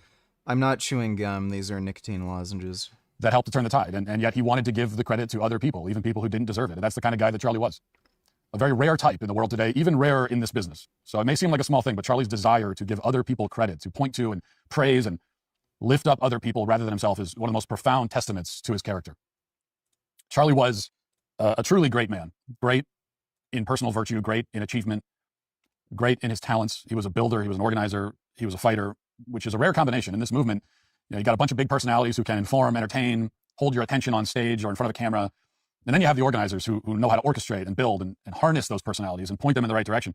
Charlie was one of the only guys I ever knew who was truly great in both areas. He was a one-of-a-kind talent. Everyone who knew him, and so many who did not know him personally, could tell that he was destined to be the president of the United States one day. I would have been proud to vote for him. Tens of millions of Americans felt the same way. Charlie was brave. He would go anywhere, talk to anyone. He would debate anyone in any environment. He trusted in his own vast rhetorical skill, and in the rightness of his ideas, and most of all, as a man of deep faith, he trusted in the Lord. I don't know if he had Isaiah 41:10 written as a mantra in his house somewhere, but it certainly seemed to be written on his heart, at least. Fear not, for I am with you. Be not dismayed, for I am your God. I will strengthen you. Yes, I will help you. I will uphold you with my righteous right hand. He knew that the Lord was with him, protecting him, guiding his thoughts and his words, which is really the only way to explain Charlie's nearly supernatural ability to win every debate he ever had with anyone. God had called him to this moment and blessed him as he rose to it again and again. Charlie was a patriot. He loved America. He fought for her every day. He died for her. His central ambition was not for his own personal advancement, but for the well-being and flourishing of this country. For Charlie, Make America Great Again, that was not just a slogan on a hat. It was his mission. It was his great project. And he did more to complete that mission than you could ever expect one man to do. Most importantly of all, of course, Charlie was a husband and a father. He loved his family dearly. Okay, so just some gay glazing. Erin Janus has another video. The Bible can take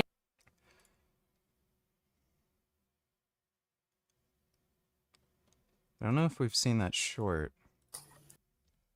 My mother, who abused me as a child, my father, who abused me as a child really badly, and Dennis Akirekli, who has been tormenting me and abusing me for 4 years. They walk free and have a nice day, while they try to tell me that I need to go to the psych ward because I want to leave Dennis, because Dennis has been abusing me for 4 years. And then they try to put people that I love in jail. Okay, they are bad people. They don't know what's best for me. They don't even know what's best for themselves. I'm in so much pain today because Denise and Dennis have been ruining my life. My father, Hank, has ruined my life a lot as well, but I let them because I kept forgiving them and letting them back into my life. And they criminally harass me. And Dennis intimidates me with threats of killing me, threats of force medicating me, threats of sexual violence, threats of pushing me into homelessness. I'm not going to take it anymore. My mother, who abused me as a child. I think she's like making a lot of this up deliberately. It's not just crazy. You know, I kind of like that I don't look good. Like, I kind of like that I have no makeup on. And I like that it's just webcam audio. How about getting off of this hand as I got it? How about stopping eating when I haven't been diagnosed with ADHD, but I might have it. So I guess since you're paying, getting a referral for blood work is easy compared to my boomer male doctor who thinks it's a waste. The first time I asked for blood work, it was very easy. They just gave it to me. I'm gonna do it again at the end of this month. I don't want to ask too frequently. But I'll see if they just mention you're on steroids and you want to have regular checkups, and they'll probably just give it to you at least every like 3 months. I don't see why they wouldn't. And I'm sure you can just keep asking too and ask to talk to another doctor, but it's kind of stupid and irresponsible for them to deny you, especially since you're paying for the service. Dodo, donate $2. Can we watch Mophead's take on the murder before you click the link? Guess what it'll be about? Black Lives Matter or some shit? Wow, wow, wow. Would you look at that? The man who claims that all the black people who look like me have blocks are thugs and account for most of the violent crimes in America was killed by who? Not me. Not someone that looks like me. Your friendly neighbor Bill from across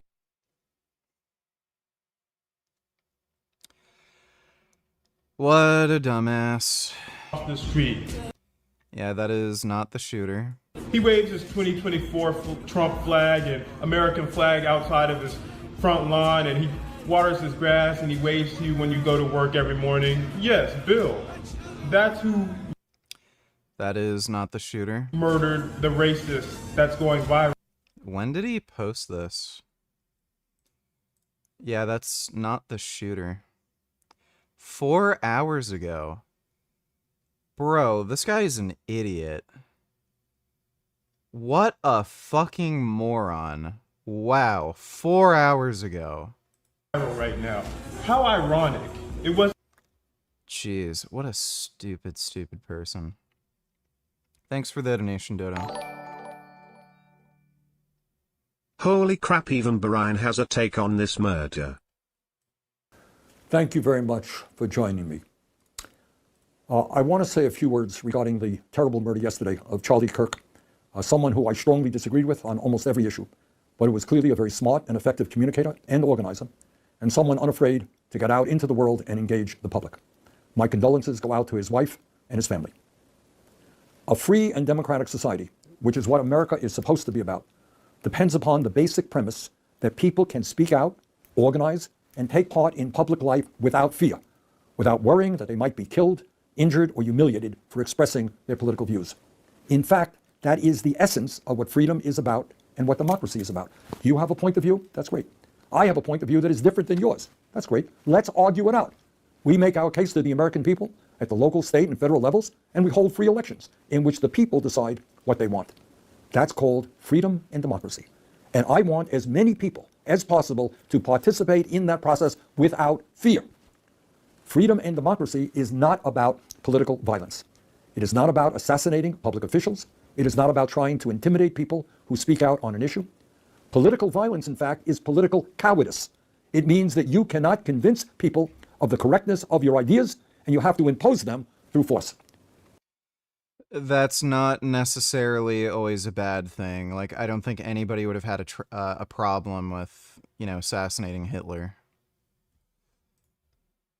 Fresno Donatillers, hey dude, so as you may have heard, yes, the suspect is being identified. Apparently there were some other videos where they pulled up 2 transgender people and stated it was the suspect, and another guy boasting about the incident on Twitter. Thoughts?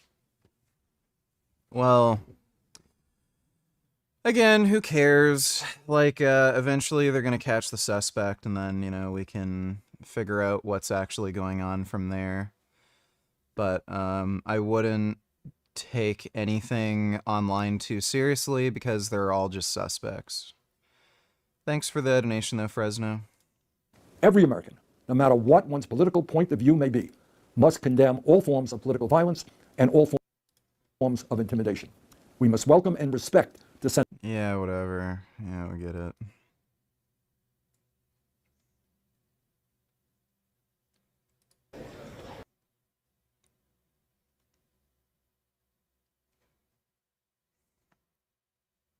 Oh, crap. The video evidence that we utilized to track his movements and to locate that firearm in that wooded area following the discovery of this evidence. Good. You want to go to the stills? So here's the still photographs. I mentioned these have been enhanced. So these are slightly different than what we introduced earlier. Please pay close attention to the t-shirt. Like I said, very distinctive with that American flag and that eagle. The hat with the triangle and the sunglasses. If you go to the next picture, please. The backpack as well. All identifying features that we're hoping the public can help us identify and lead us to this suspect. Next picture. And again, there's a better picture of the hat with that triangle logo, and again the t-shirt, blue jeans, and you get a good look at those Converse I don't watch shoes sports. as well. We have pushed these out. We'll continue to push these out, and we just ask for the public's cooperation through the public.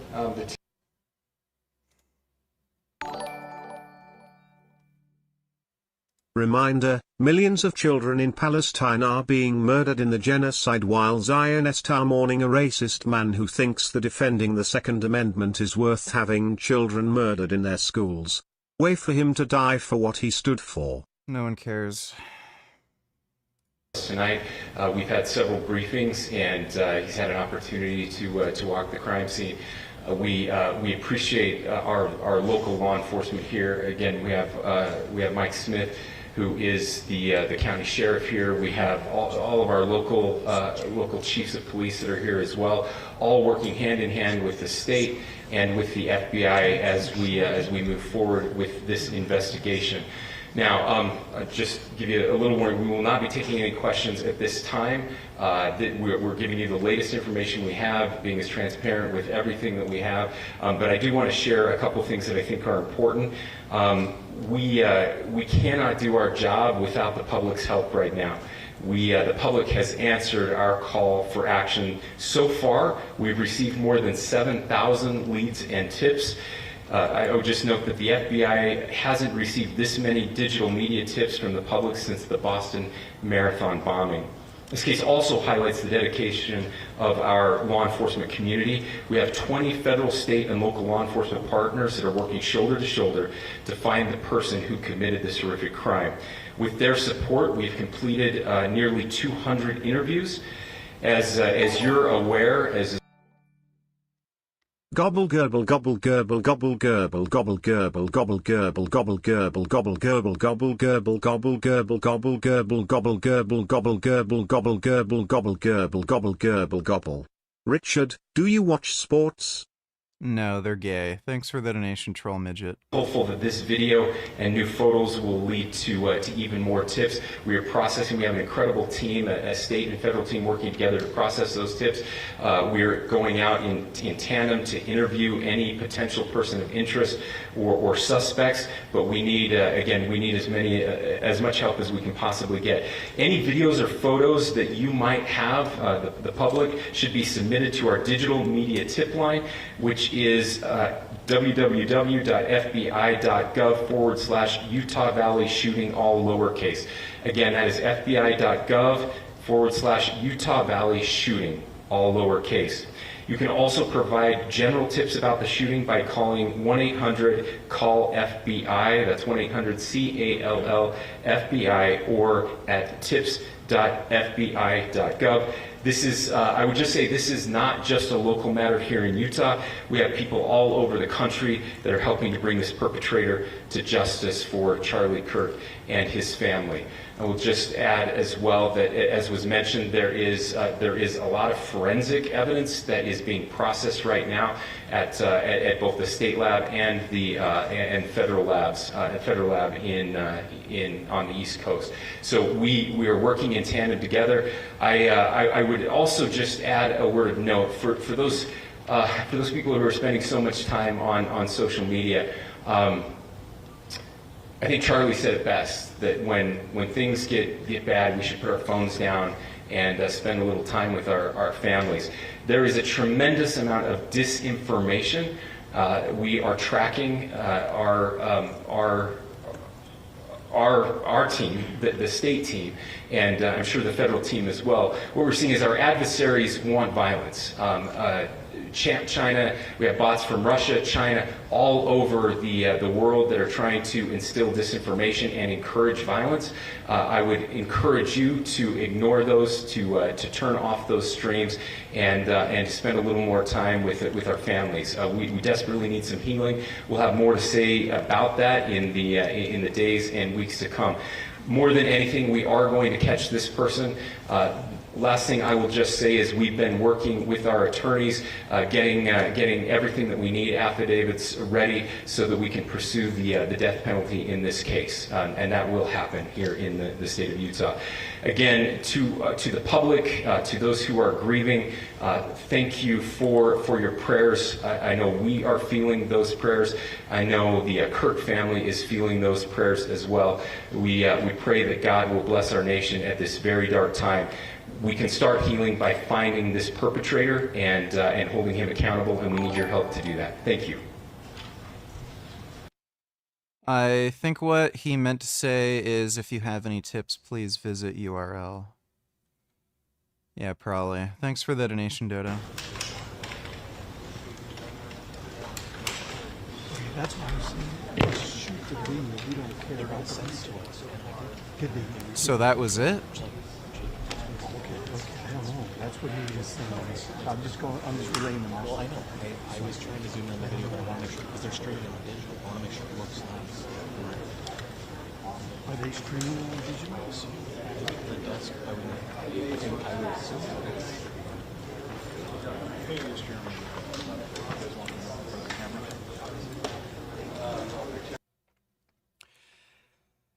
Yeah, so that was it.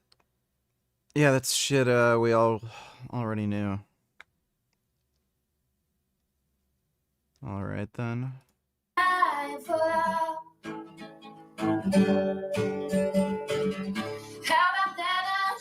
don't know.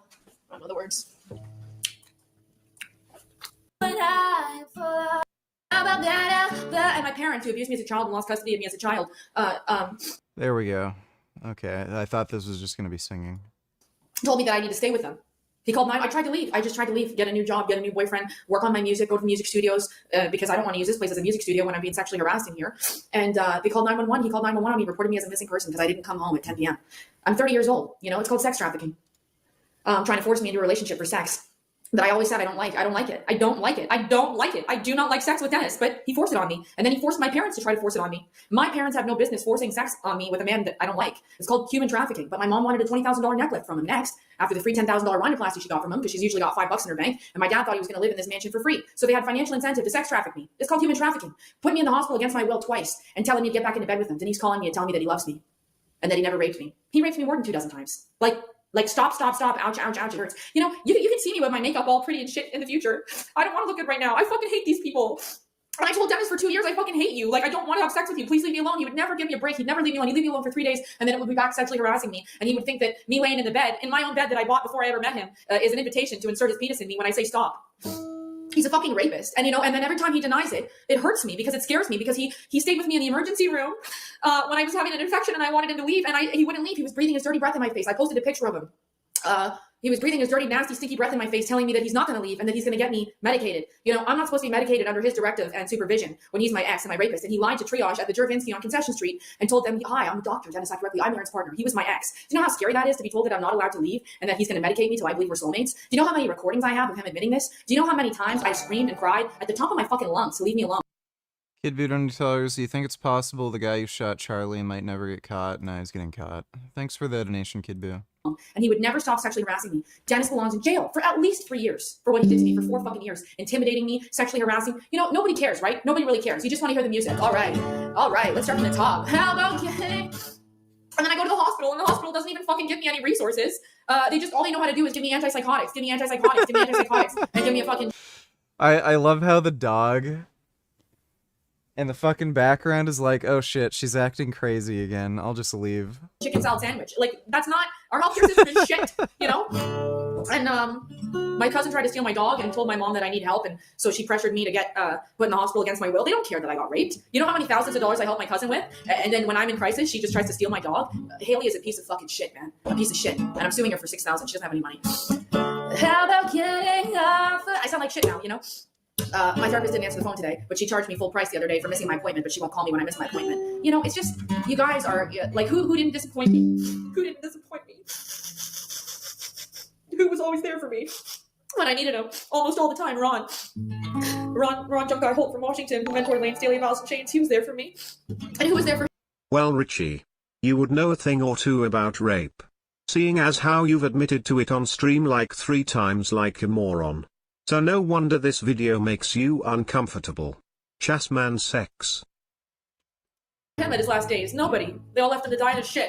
And his brother had me sending him money for rent and then fucking deleted his Facebook even though I was in Ron's life insurance policy. Like, you know, it's just, and Ron wanted, you know, it's just like all you guys fucking lie, cheat, and fucking steal, and fucking project and don't go to therapy and you don't get help, so then you project all your problems onto other people. Like, I've been kind and generous to people who didn't deserve it. And I saved Dennis from suicide, allegedly. And what do I get? The thanks I get for that is I get trapped with him, or I'm not allowed to leave. And every time I try to leave, I'm punished sexually, financially, physically, mentally.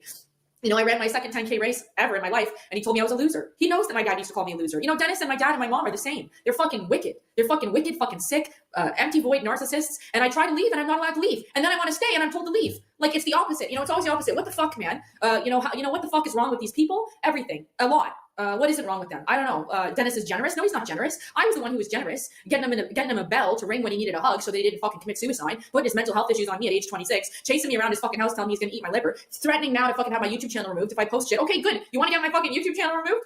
Try. Go ahead. I'll just fucking make a new one, I guess. Like, I fucking hate these people. Yeah, I missed my therapy appointment, so when I miss it, it's $90 even if I don't if I'm in crisis. And then when she bails on me, I talk for 9 minutes to a camera.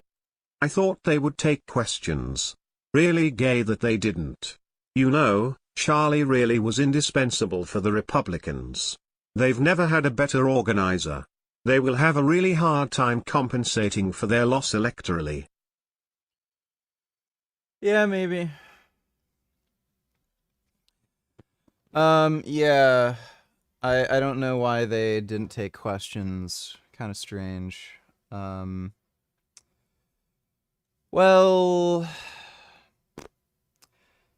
yeah, it seems like the thing about the bullet casings being engraved is bullshit. I guess we'll find out. Like, who knows? The person may not even be trans, and it's all just, you know, crap. The person, like, the current suspect doesn't look trans. So, we'll find out soon enough. They're definitely gonna catch the guy. Thanks for the donation, though, retard.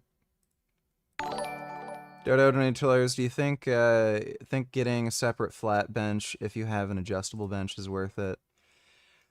Kind of depends. For me, because I'm like a wider person, having the separate flat bench, like the Thompson Fat Pad, that was really important for me. Because I kept getting shoulder issues with the narrower bench, and it was also just harder to set up properly on the bench because it was so narrow. So it sort of depends. If you're a smaller person and you're pretty happy with the adjustable bench and you can like set up the bench easily and safely, then I wouldn't bother. But if you're a bigger, wider person and you need a more supportive bench, then you might want to get a separate flat bench. Thanks for the donation though, Dodo. Hope that helps. Instead, and I never upload it. I never do. I always am threatened if I ever upload it. You know, Janus threatened to dismember my friend.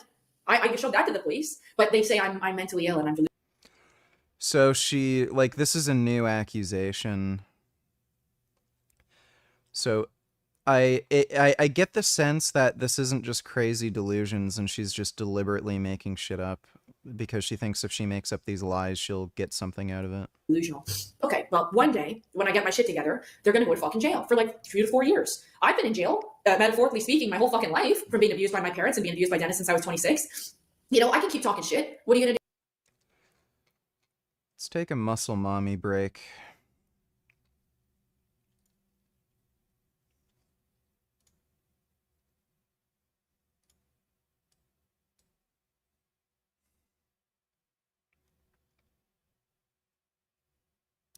This chick's quads are fucking crazy. She's also got a nice big bum for an Asian chick.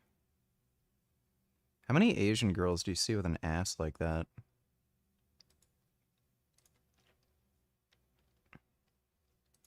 Yeah, dude, her quads are fucking hot.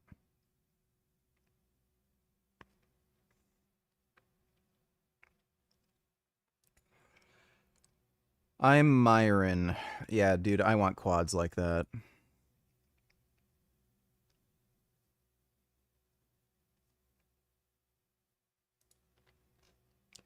God damn.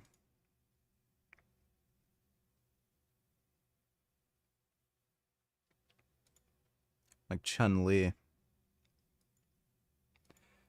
Yeah, she's literally got the Chun-Li quads.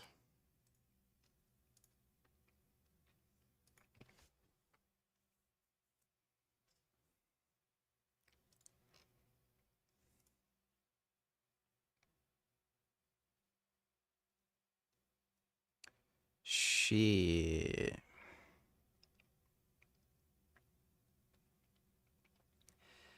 Shit.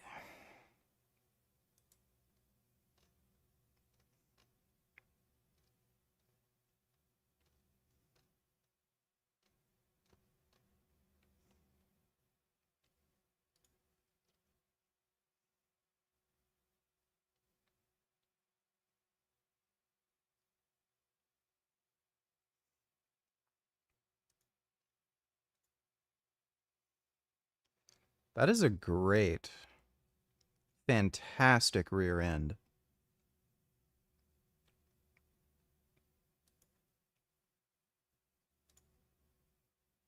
Wish there were more vegan chicks like this that would take steroids. Those quads are just fucking crazy.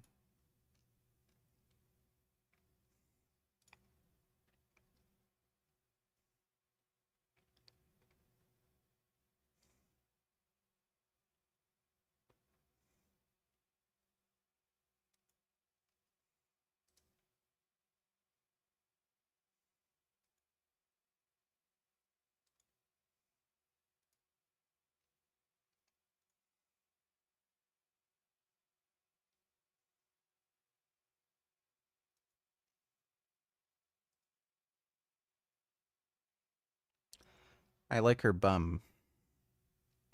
She has really good calves, too. I started training my calves every other day now, so I think I'll fix the natty calf problem.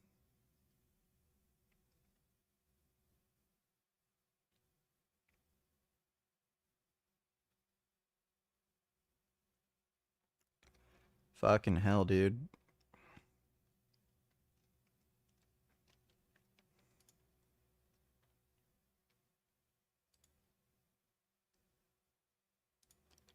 Wonder what her leg routine looks like. Yeah, dude, that is nuts how her quads look.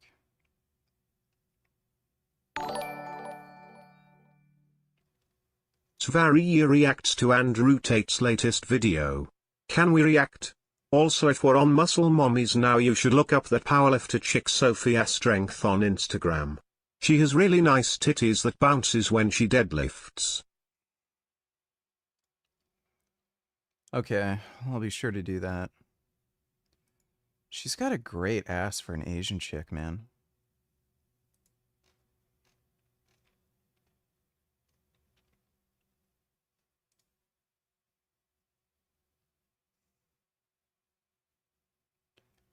Dude, her glutes go down so low. It's nuts.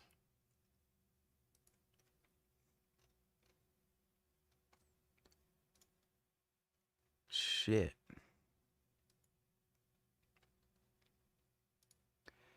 Shit.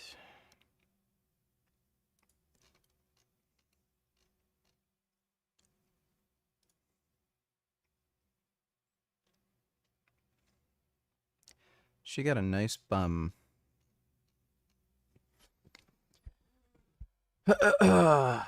Sophia Strength.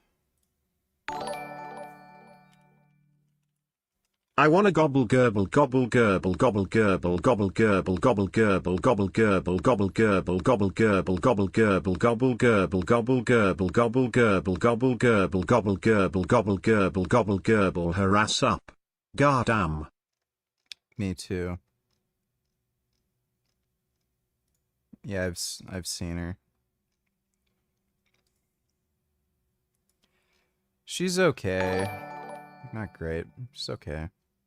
Watching Fuentes right now, and he's starting off by expressing sorrow and also saying he's going to step up and take politics more seriously in Charlie's name.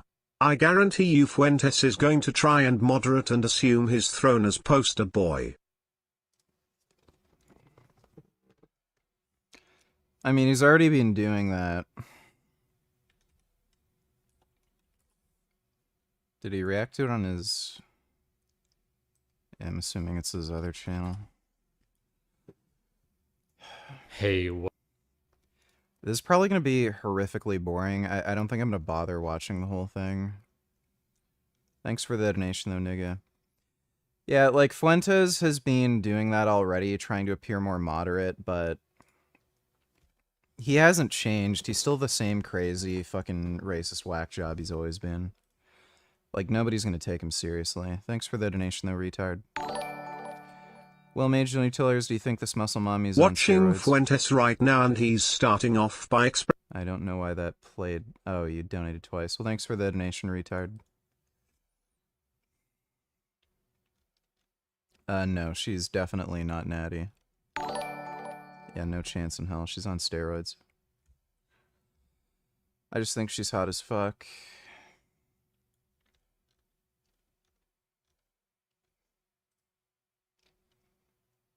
Yeah, this chick is also probably on steroids. Yeah, I don't think she's just not my type.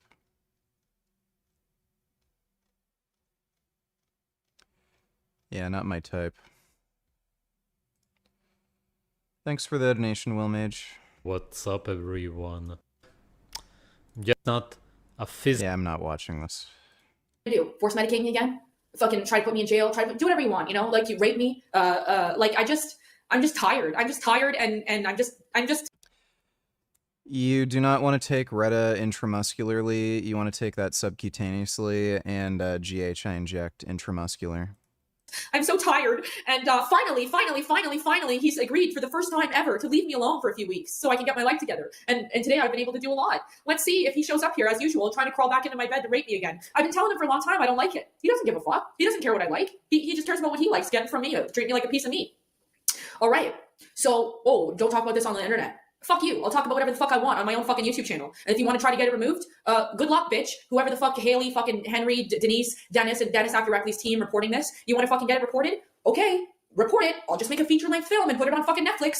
Every time you try to silence me, I'll get louder. Every time you try to fucking shut down me telling the truth, I will fucking do something so dramatic. I'll put you in a music video. I'll put you in a song. I'll put you in a movie. I'll put you in the news. Okay? I will tell the fucking truth. And the truth will set me free, and the truth may put you in jail. I have nothing to hide. Nothing at all. Guitar's out of tune. I forgave him for rape for years. He got worse. How about getting off of these anti-psychotics? I sound like shit. Fuck you. You know, and I have so many people fucking harassing me and fucking causing me fucking problems. Like, I forgave Maggie for fucking putting all sorts of negative shit about me on the internet. Most of it wasn't even true.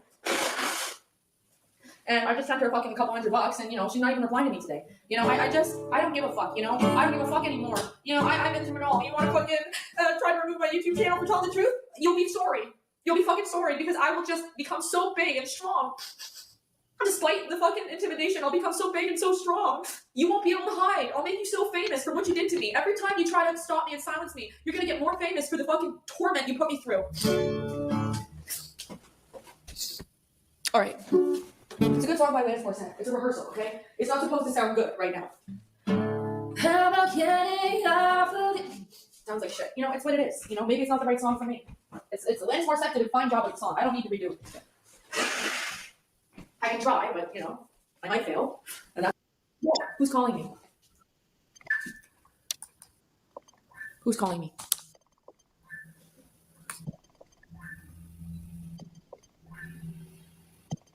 It doesn't show me who's calling me.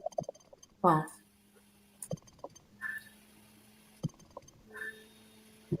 Hello? I'm just very upset right now. Can you see me? Thanks for the membership and can do. Appreciate it. Yeah. This chick is pretty hot too. Also, I have no idea who this bitch you're watching is, but I have a feeling she was never raped. Yeah, she wasn't. She's an ex-vegan. She used to be a vegan activist, but she's just a dumbass. Yeah, she's not my type. She's conventionally attractive, but just not my type.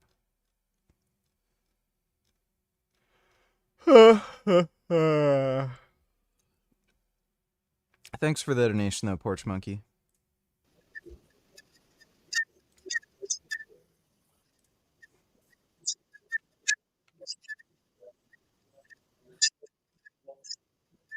Thank you. Yeah, you know, I was just gonna go. My therapist didn't call me. I called her at 3 and she didn't answer. I was just recording a rehearsal and I was gonna upload another video to YouTube. And I'm just gonna keep eating healthy and being strong. And I'm gonna work on my music. And Dennis has said he's gonna stay away for 6 weeks. Now that I started posting videos of him on the internet of what he's been doing to me, I think he realizes that I am gonna speak up. So he's agreed to stay away for 6 weeks, and that's more than enough time for me to get my stuff and get out of here. But if he knows I'm leaving, he might try to stop me again. But no,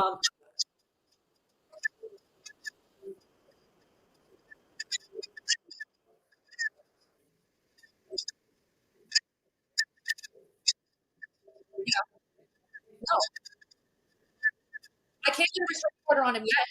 I can't get a restraining order on him yet because I'm dealing with so many other things. My mother's been criminally harassing me and trying to force hospitalize me a third time to get back into bed with him, to get on antipsychotics to get back into bed with him. You know, so I just had the police warn her to stop criminally harassing me, and I think they did make contact with her because she deleted a YouTube video she made about me saying I was lying. I'm not lying about anything. I'm not lying.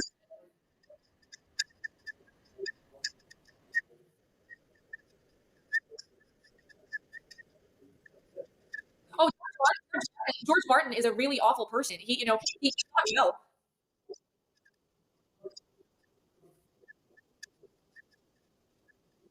Thank you. You know what? As of today, As of now, I try to be vegan as much as I can. But just the other day, Dennis came back from Turkey after 3 weeks, and I was laying in my bed, and he wanted to sleep in my bed. And I said to him, I'm not going to press charges against you and put you in jail. Would you like to work with me and cooperate with me, or do you want to be enemies? And then he was smirking and calling my best friend stupid and bringing me to tears again. And he said he'll bring me a steak if I want a steak. You know, like he likes to bring me like donuts and cakes and steaks and like, you know.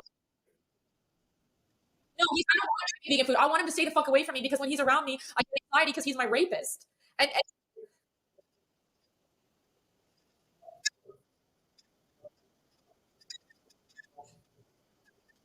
Jeez.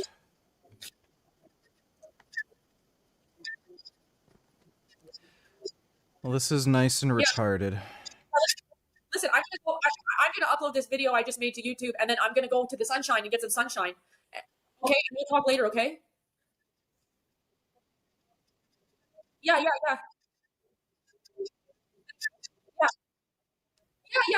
Yeah. Thank you. Thank you. I'm taking care of. I got other friends I'm taking care of. I got other people I'm taking care of, but I just need a few weeks to get organized so I can get the fuck out of here without him trying to stop me. And you know, thank you. Okay, I'll talk to you. Thank you.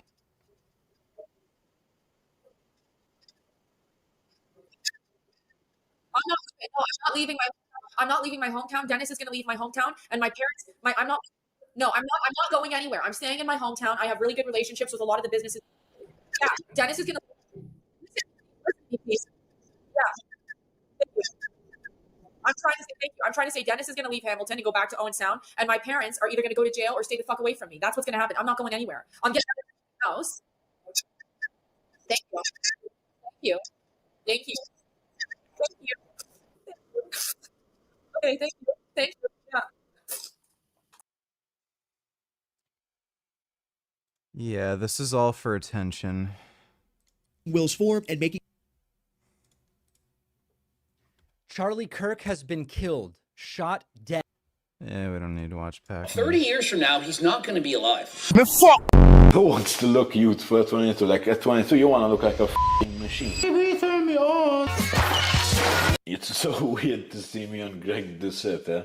I never thought I would actually make it this far to be consistently on Greg's channel. You know, this is the second video in 2 days. Let's fucking go. Hey guys, there's a new drop right now for Young Gillet. It's live. Link is in the description. You can use code. This is blood work, and we're going to go over it and tell you exactly how bad it really is. And so the video is called I Ruined My Health at 20 Years of Age. How does bro look 28 when he's only 20? He's 20. This is shocking.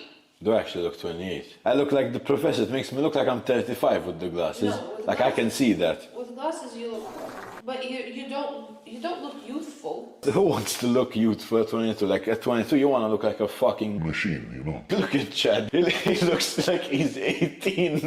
But that's youthful. Wait, come here so they can see you. So this is me, 22 years old. He's 20 years old. Cause tonight will be the night that I will He doesn't look good for 20. fall for you. I look 28 and he looks 18. You look like you're fucking pushing 50. And when you see his physique, it's larger than life. He's huge. We're going to go over this video. We're going to... I'm not huge right now, I will be. Give me a month or two, because right now I'm just starting my bulk. So in this video that he's reacting to, I think this is like not even day one of the bulk. This is just me in a health phase. I'm flat, you know, I'm not on gear. And that's just like trying to stay healthy, you know, like trying to heal the blood work. Or, well, you just saw the blood work. I don't know what's happening. I think it's good. Go over his blood work and tell you all the things that have gone wrong. And remember, your brain doesn't finish developing until you're 25. And so the blood work, it's not going to show that his brain has stopped developing. Although he says it in his own words in multiple videos that he's killing his brain cells. And so he knows it. It's literally making him dumber, but not as dumb as continuing to abuse steroids. He isn't done. He's merely just getting started. This is after 2 years of use. Bro is only 20. But like my goal is to become an IFBB pro, you know, like I want to get big. I think we are all aware, like you kind of have to sacrifice your health just a bit to be a big bodybuilder. You know, that's my goal in life. That's what gives me drive and purpose. That's kind of why this is all happening, you know. But also, it's not fully the steroids that make my brain deteriorate. I'm also a very stressed individual and I am very anxious all the time. The gear does play a big factor, yes, but it's kind of just exaggerating what's already there. Greg already cooking up his 1 in a million response. There's a 1 in a million chance that he can abuse steroids like this and have positive blood work. 1 in a million. Pretty solid blood work, to be honest. Okay, yeah, it's such great, solid blood work. I mean, he's 20 years old and my blood work is significantly better. And I abused steroids for 10 years, but his blood work is great. Oh, nothing to concern yourself with. These guys are on so much copium, you'd swear there was a 90% off discount on the stuff. Like, this is ridiculous. It's not good blood work. And you need to actually monitor. Wait, he's saying it's not good blood work, but he hasn't reacted to it yet. Personal note for myself is when I was younger, I often would avoid getting my blood work taken while I was abusing performance-enhancing drugs. Mostly, I would just take it after. When I was off the steroids or perhaps just on HRT doses, but I did take it a few times while blasting. Dodo, Donatellas, why don't we watch this instead? On October 23rd, 2018, thousands of... Maybe we can watch that later. Thanks for the donation, Dodo.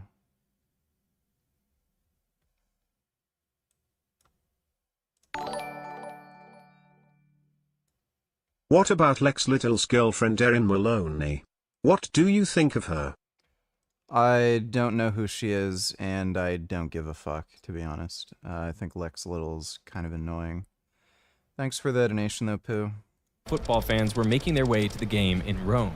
Excitement for the game was high, and the fans began to chant and sing. At 7:03 p.m., around 50 people were riding the long escalator down to the platform. But within 30 seconds, the crowd had swelled to nearly double that. Everything seemed fine, but inside the escalator was a problem. The weight of the passengers... Yeah, we'll watch that later. Tests, trend, and so on, and it wasn't good. My HDL cholesterol was in the toilet. I was prescribed a statin. My liver enzymes were through the roof. It isn't good. Now, one thing that I'm happy that I did was eventually I stopped. Now I'm on 140 milligrams of testosterone a week. My blood work is immaculate. But I got lucky. If I would have had poor genetics, or perhaps if I'd continued, perhaps I'd already no longer be with us. Let's say I did like 4 months. So technically, if I have good genetics and I keep doing what I'm doing, and then I just stop after some time, my blood work is gonna be as good as Greg's, you know. Obviously, it all depends on my genetics, and I'm taking a risk here. I know that, but I'm also taking many precautions, like I do my blood work, I actually check it, you know, on and off cycle, I will do it. I think I'm doing everything right in terms of choosing to blast gear to become an open bodybuilder, you know, like I'm not being careless with what I'm doing, I'm actually watching my health, and if something... Yeah, I started taking steroids, so... That is why I am much more muscular. Yeah. Ugh. So yeah, steroids will do that to you.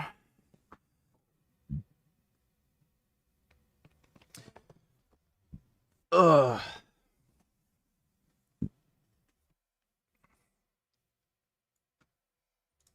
Is off and I do need to stop the gear, I will, you know. After that off season, my body's gonna be... Do you think in the near future, maybe with the help of Super AI, there will be a breakthrough in fitness supplementation? Like steroids without androgenic side effects? Yeah, I'm sure eventually.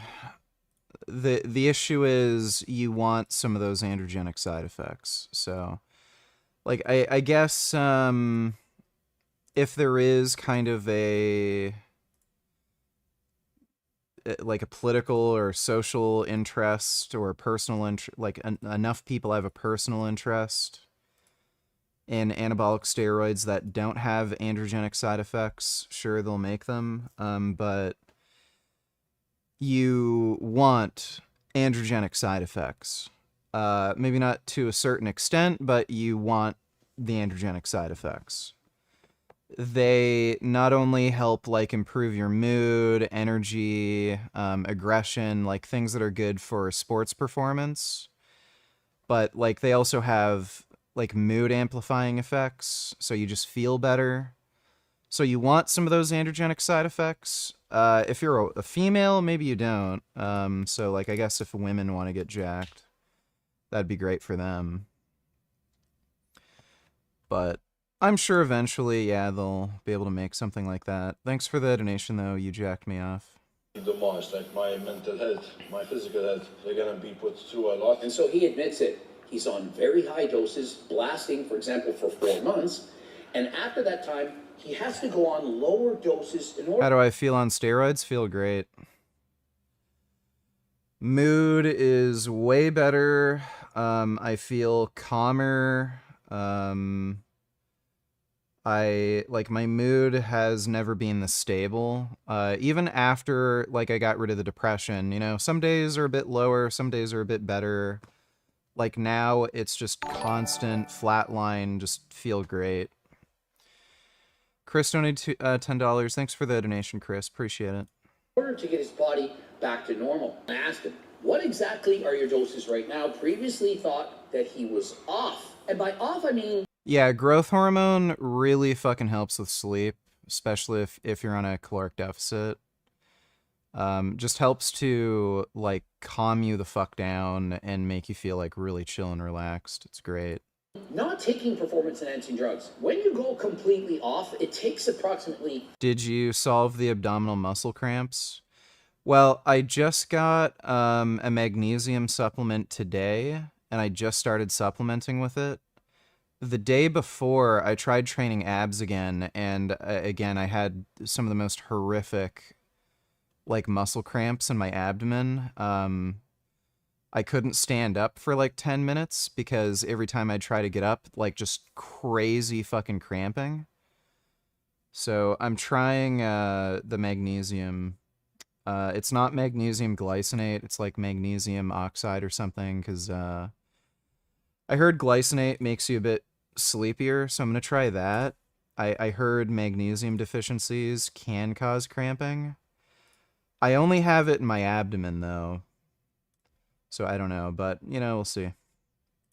5 or 6 weeks to return back to baseline. A week or two after you stop blasting, you still have super physiological doses of testosterone and so on, and so you still feel very good. But once that clears out of your system, you start to lose your energy and you start to lose a shit ton of muscle. Now, Sven, the genetic anomaly, he's still on 250 milligrams of testosterone a week. That's his off. And so Yes, I told him. You are? Yes, I told him. Is approximately But double. no, I'm not, because I just started my buck. But it's like, when this video was made, yes. Is it so it is actually high for a health phase. No, That amount. I think it's normal for bodybuilders to take 250. Didn't he say 125? But that's if you're fucking retired and you don't want to bodybuild anymore.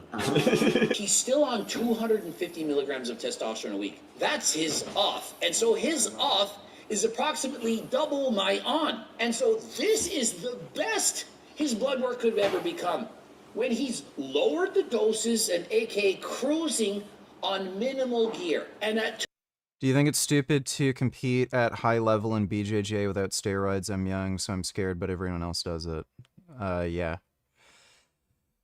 Competing in any sport at a high level without steroids is fucking stupid. You're just putting yourself at a disadvantage, and there are people who are on who are just gonna fucking rape you. So, like, unless you're just genetically a fucking gorilla, yeah, you're gonna get fucking rolled. Like, dude, steroids fucking work, I can tell you that much. The difference it makes in your fucking strength, ability to recover, energy, cardiovascular output, like, you just don't get fucking tired. You can just fucking sprint uphill, like, endlessly. So, like, it's stupid. Like, that's why Gordon Ryan is on fucking steroids and he's the best in the fucking world. Like, yeah, all the best take steroids. 250 milligrams, that is not HRT, that is a low dose cycle of testosterone. Bodybuilding in general is not healthy, but we choose to do this because it's something that we love doing. Wait, we need a creatine break. Look, this is creatine, monohydrate, green apple flavor. I'm gonna take a scoop. Can you give me the water, the cold one?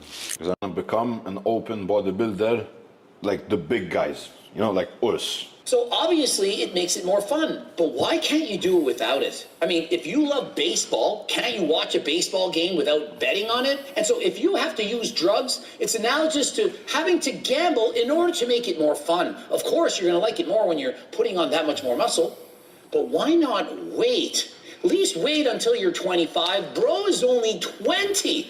Brain isn't finished developing, and so you can do it natural. Oh, hello, Gum Gum. What's my little kitty up to? What's my little Gum Gum doing? How's my Gum Gum? How's my fuzzy kitty? I have a fuzzy kitty here. So fuzzy. You're so fuzzy and so nice. And of course, if you get to a plateau and you're younger, you can use things like Turk Builder Max, Turk Platinum. My goal is to become an Olympian, you know, and there's certain limits to this. Like if you look at the top 5 Mr. Olympia right now, I do not believe that any of them are natural. So I think I did start at an early age, yes, but I think I just listened to my destiny, you know, like... If you're on the fence of using steroids, please wait. I do like what Greg is trying to say, like, do not take steroids, you should always wait, like, be patient. Again, I'm not pushing gear on anyone, I don't want anyone to take steroids, and what I'm doing is not recommended, like, at all. Every single year, my blood work has been good. We'll look over that, see how it is. I haven't actually looked at it, you know, so we're going to look at it together. And so notice, he hasn't looked at his blood work yet, but yet he's saying it's always healthy. Who is the person that's telling you that it's healthy? Is it Coach Greg? Is it your best friend? Is it your doctor? Is it your bodybuilding coach? Because if it's your bodybuilding coach, they're most likely going to tell you what you want to hear, not what you need to hear. They're going to say, yeah, it's not bad compared to other bodybuilders. This is actually pretty healthy. You shouldn't be comparing. No, like my doctor said it's good. Why can't he stop right now? The Rock, can we not learn from him? Why don't people stop right now? I think it's because people get addicted to the dopamine, not from the steroids itself, but from the compliments, the money, the fame of having a physique such as this. He loves bodybuilding. He wants to be a champion, yet has he even competed in the last, I don't know, 2 years? He hasn't even been competing. Does he really love bodybuilding if he isn't competing? Okay, wait, let's slow down here. So what would happen if I actually stopped taking anything, you know, like completely off, natural? I'm obviously gonna lose a lot of size. I'm gonna lose a lot of superficial muscle that I've built. But I will hold what my genetic limit allows me to hold. So that can be way smaller than this. Like, we don't necessarily know, because you can't be as full and as lean natural, you know, at the same time. It's very difficult. I'd like to do MMA. Like, the issue is the head injury problem. Like, I think it's still, to this day, downplayed how serious the brain damage is from getting hit in the head, even though, like, you know, it's being talked about a lot more. And I'm on steroids now, too. I don't know of any MMA divisions that allow you to just take steroids. I could definitely do BJJ. I don't know if there's testing in, like, judo, like... I know there's testing in wrestling, but like BJJ I could do. I don't really like competition jiu-jitsu though. It's kind of stupid. So I'd like to train in martial arts. I'm probably going to do that in the future. But as far as competing, I don't know about that. Because, like, again, I could compete in competition jiu-jitsu, but it's kind of lame and stupid. to hold that. But at that point, like when I decide to actually stop everything, it needs to be after I'm done with all of this, you know, with what I'm trying to achieve. And I haven't competed in like 2 years because I've been trying to build my name, which is why I wear the masks on Instagram and stuff, like trying to build my social media, trying to make enough money to support my dream. I don't think it's a smart idea to compete when you're dead broke, your parents are broke, you have no money from anywhere to support the gear, to support the food, to support rent, to support anything. Like when you have no money at all, I wouldn't recommend bodybuilding because it's a fucking expensive sport. So I had to kind of build my finances, you know, I took gear, I became famous. I think the only really expensive thing about it is growth hormone. Because when you're talking about bodybuilding doses of growth hormone, where you're getting into the 10 IU range per day, that's when it Have gets... you reacted to the new fragment? I'm not sure. I'll take a look. Thanks for the donation, Blink. Yeah, so when you get into the 10 IU plus range per day for growth hormone, that's when it gets fucking expensive. Most other anabolic drugs are pretty fucking cheap. Like, even high-dose testosterone, like, that might cost $100 a month. And then, like, there's other drugs that you can add in. Like, DHB, you're only going to run DHB at a low dose, so that's only going to be, like, $20, $30 a month, maybe. And that's a very powerful steroid. Tren is super cheap. Nandrolone's cheap. It's only Primo that's pretty expensive. I know of a source that sells it for cheaper, and it's actually legit Primo. I think it's more expensive in the States, honestly. In Canada, it's not too bad. It's about double the cost of testosterone. Masteron is also about the same cost as testosterone. Like, it's the growth hormone that makes it super expensive. And, like, if you don't eat like a fucking retard, food is pretty cheap. Like, okay, you can get the bulk of your calories from, like, rice or something, or potatoes, and then... You know, like protein powder, tofu, beans, like that's all pretty cheap. Like, again, a lot of these dumbass bodybuilders are eating like steak every day. Person known for doing tremendous amounts of research on health stuff. Didn't do much research on the person who did his surgery. I spent... Yeah, we already saw that one yesterday. Thanks for the donation though, Blink. Dodo donated $2. Can you react up until 1:30 and tell me if this is based?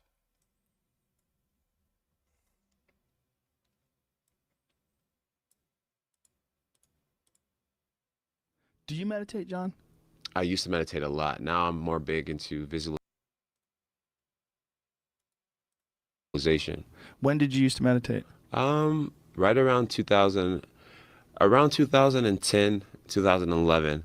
I went through this huge spiritual thing where I became obsessed with the power of the mind, and I got into it deep, like really deep, just meditation, visualization, and just realizing how powerful our minds actually are, like how we really do paint our world with our thoughts and our level of self-belief.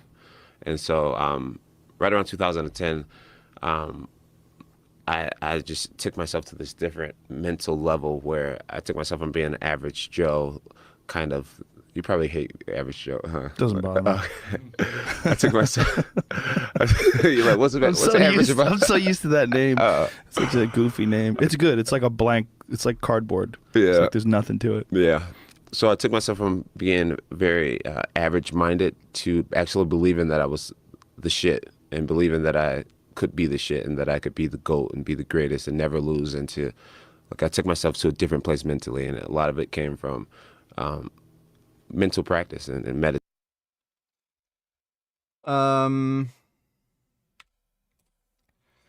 You know, a lot of it is just kind of executive function and personal accountability. Like, if you're able to kind of understand like each little itty bitty step, you know, you need to take in order to achieve something, So, okay, I have to get up at this time in the morning. I have to like go train, then I have to go to work, then I have to eat, and then I have to like take a nap, and then I have to go train again, and then I have to make sure I go to bed on time. Like, you know, all that stuff. And if you just hold yourself accountable and follow all those little steps, like, that's what most people need. People end up getting into a trap where, like, those little voices inside their head tells them, oh, this is too difficult, you're kind of like, you need a break, and they kind of fall off, and like, again, they don't hold themselves accountable, and they act as though there's like some force acting upon them that makes them unable to do something when it's themselves that have given up on themselves. I think that's the issue that most people run into. And I completely eliminated that issue from my mind at this point. I realized that happiness is found between trial and triumph. Like, it's not found in simple little pleasures like, oh, eating like some ice cream, or just laying down and doing nothing, watching Netflix or some shit, or I don't know, getting a hand job in an Asian massage parlor, you know, dumb crap that people do that isn't really productive to anything. It just makes you kind of fat and sick and shit. We get happiness from acts of will, and we need like some sort of battle to fight against. And then when we like win those little battles, like, that's where the happiness is. It's that kind of fight and that act of will. And over time, as you win these little battles, like, that's where happiness is. And I've developed a very strict, regimented lifestyle, and like, I eat completely clean. I don't miss any workouts. I never eat junk food anymore. And I stick to that like very strict regiment because like I know that's where happiness is, and I've never been happier. I just don't get, like, I realize that I don't get anything from skipping workouts or eating junk food. They're like simple little stupid pleasures, but they don't contribute to anything. It's not an act of will. If anything, it feels like some other force is kind of making you do it, and you kind of feel weak and defeated from it. And that's what, like, people will tell you, like, who've gone through depression, like, over and over and over again, they'll feel like they've lost control of their lives, and it feels like they're kind of on autopilot, and like there are just all these other forces around them that are driving them to do things they don't want to do. And it's just because they've fallen into that trap where they're not enacting their will. And it might be difficult to stick to like a strict routine and be disciplined and like do things that are actually productive, but that's the trap everybody falls into. They think because something's difficult that, oh, I have to be miserable doing this. But it's the difficulty and overcoming that difficulty and succeeding. That's what actually gets you that happiness. So, and again, realizing that now, I've never been fucking happier. Tofu. Well, thank you, Chris. I appreciate the donation. That should allow me to buy a good amount of tofu. Now I'm making a fuck ton of money, and now I can actually afford bodybuilding. So now, this is where I'm thinking about competing. My next competition, whatever it's gonna be, I wanna step on stage knowing I'm gonna win. If you're just like, oh, I don't want to get gyno, I don't lose my hair and some acne, whatever, maybe I'll get a heart attack. How do I make vegan food for my pet snake, or how can I make my snake vegan?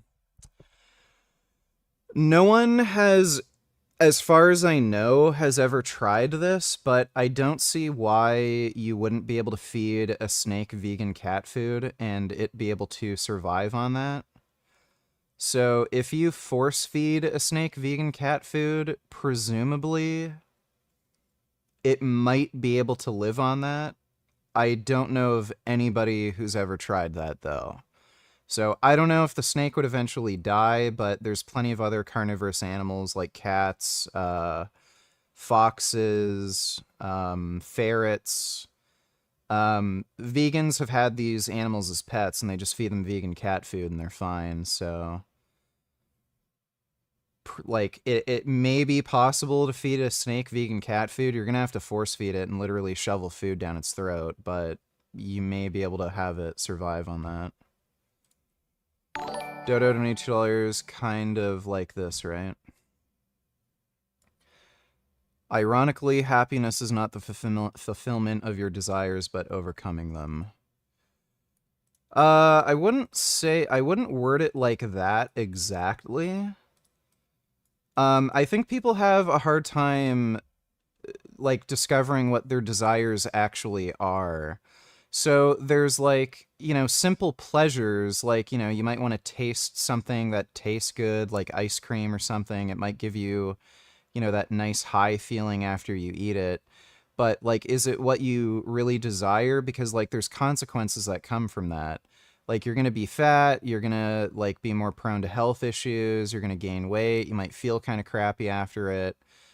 Like, do you want to be a well-oiled machine who's lean, mean, fit, in shape, looks great, or do you want to be somebody who just sits on the couch, gets fat, and eats ice cream? So it's, like, there's things that are desires that you really need to fulfill, and then there's these simple little pleasures that might entice you.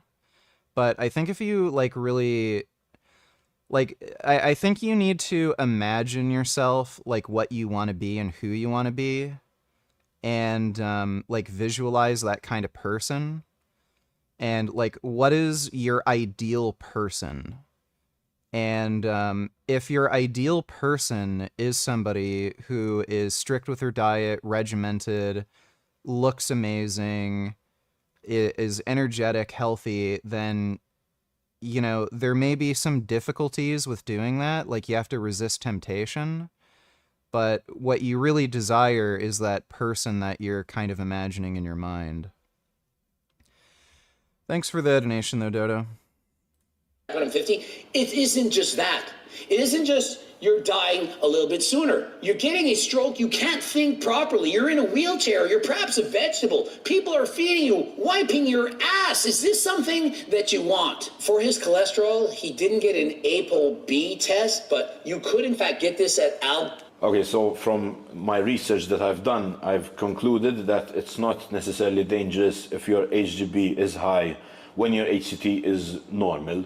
So since the HCT is normal, I'm not going to stress about that right now, but this is something to monitor over time. You know, I'm not going to let it get bad or worse. The goal is to keep it as is, kind of, or just get better in a way. He has very low HDL. Low HDL really doesn't matter. It's LDL that is the issue. So his LDL is at 1.2.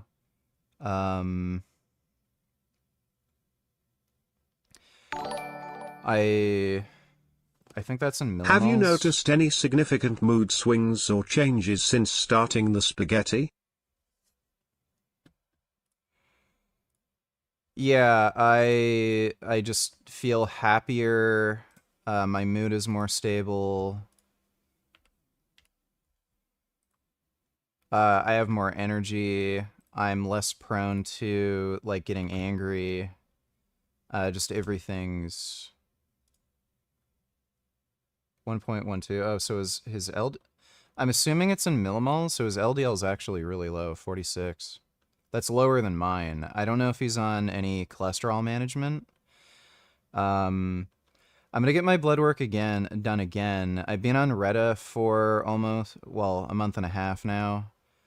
And I have lost some body fat and gained muscle. So, and testosterone tends to lower LDL a little bit. Last I got it checked, I think it was at 79. It's usually around there. It's usually right around 80. But I'll see if it gets any lower. It's not high risk or anything. It's very low risk, that level, but I might consider just going on a low dose statin to get it under 70. The good cholesterol and normal LDL. the bad cholesterol. And so if you're wondering how low... Yeah, but thanks for the donation, Big TD. Yeah, like, the roid rage thing is a myth. Like, if you're on something like trenbolone at high doses, like, yeah, there's certain compounds that'll trigger aggression, but testosterone, at least at, like, reasonable doses, like, we're not talking grams of gear, testosterone seems to make men feel more mentally stable and happier and shit.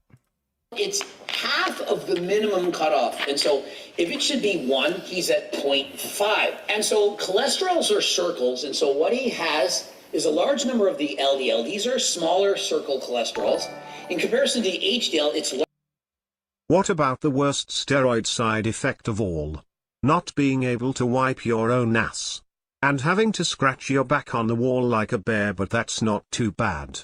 You might be forced to buy a bidet with washer and dryer built in. Are you worried? Scared face emoji, fearful face emoji.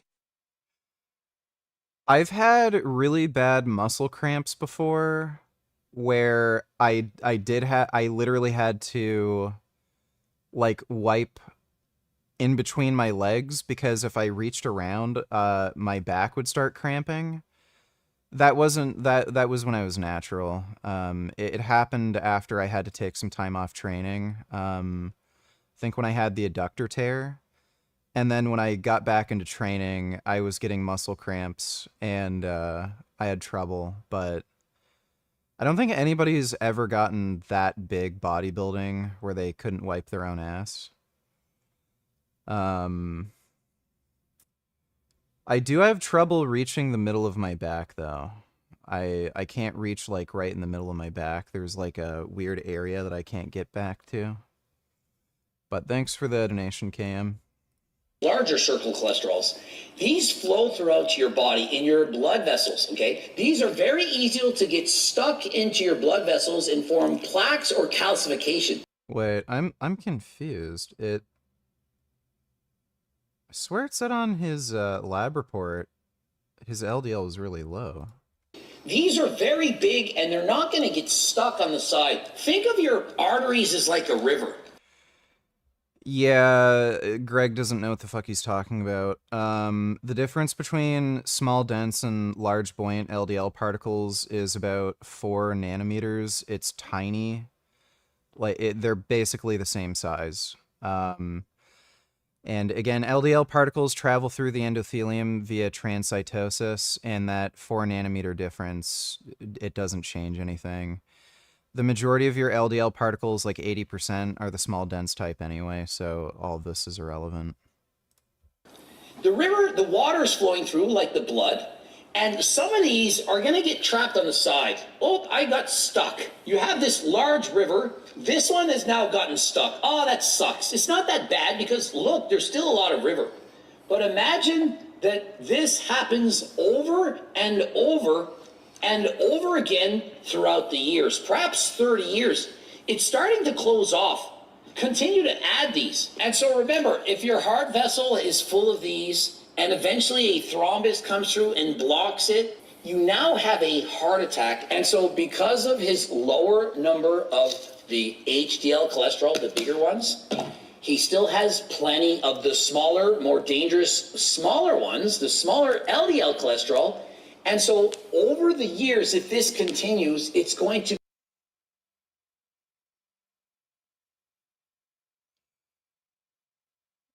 Yeah, isn't this his blood work? So if his LDL is at 1.21 and this is in millimoles, his LDL is at 46. That's very low risk. To continue to deposit within the artery, continue to increase the blockage, and eventually it's not going to end well. And so if you have these markers, you could, for example, be prescribed ezetimibe. I perhaps am pronouncing it wrong, ezetimibe. It's tough to pronounce. You get it Algar-X, then... Ezetimibe seems to be useful for people who eat more dietary cholesterol and saturated fat. If you're vegan and you eat like no saturated fat, I don't think this really does anything for you. You'd need to be on something like rosuvastatin. The next line of defense could be, for example, a statin, but just because you're using these medications don't mean you have no problems whatsoever. It would be like saying, oh, I don't have high blood pressure because I'm on telmisartan. Yeah, retatrutide is still like experimental, quote unquote. It's not FDA approved.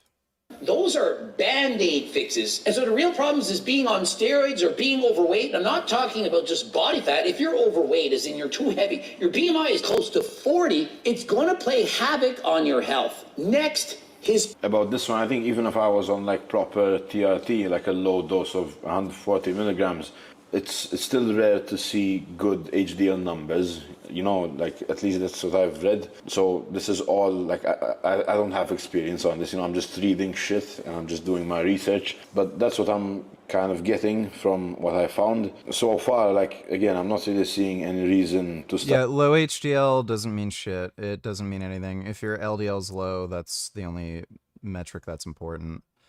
I'm not sure what the exact mechanism is, like how steroids lower your HDL, but HDL is a non-causal factor in heart disease risk.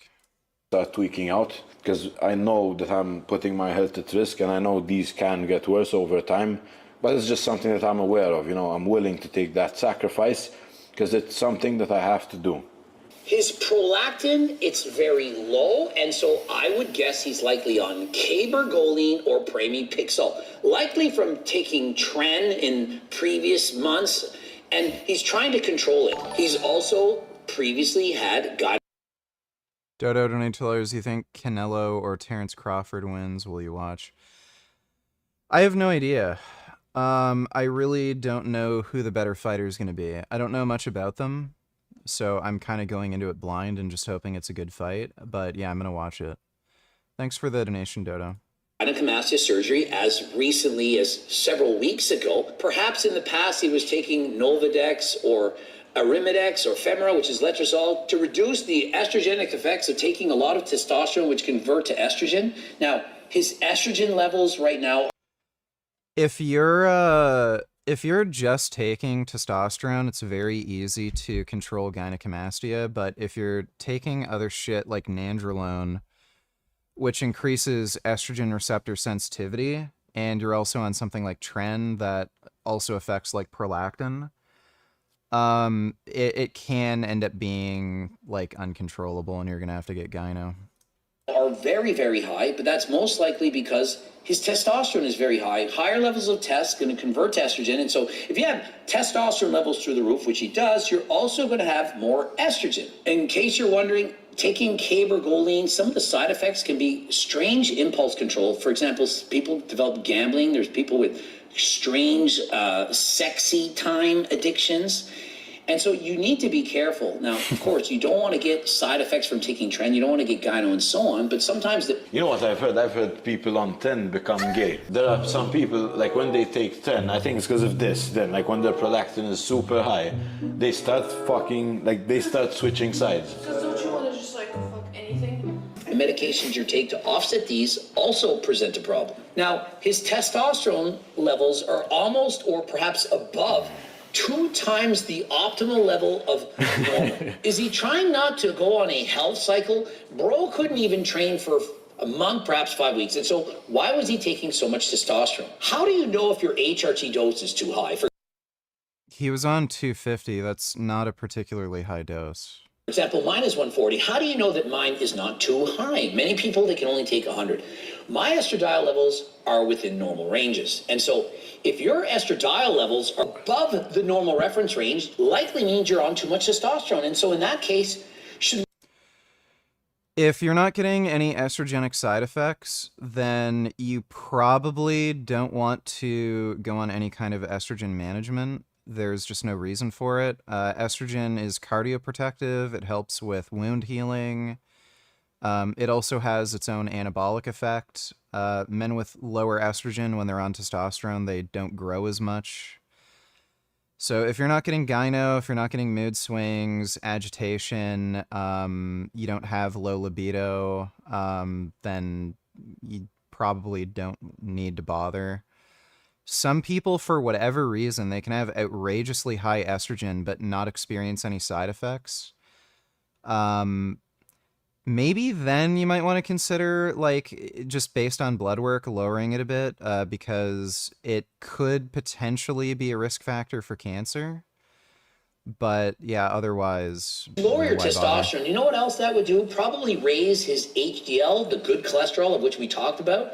And so if Sven in his off season were to do half. I don't know why he said that. Lowering your estrogen tends to lower your HDL. So if he has higher estrogen, that would probably increase his HDL. So why would you tell him to go on estrogen management or lower his estrogen when that would bring his HDL down lower? Of its current dose, 125 instead of 250. I most certainly believe that his blood work would be that much better. And so why are we on abusive doses of testosterone during our health phase?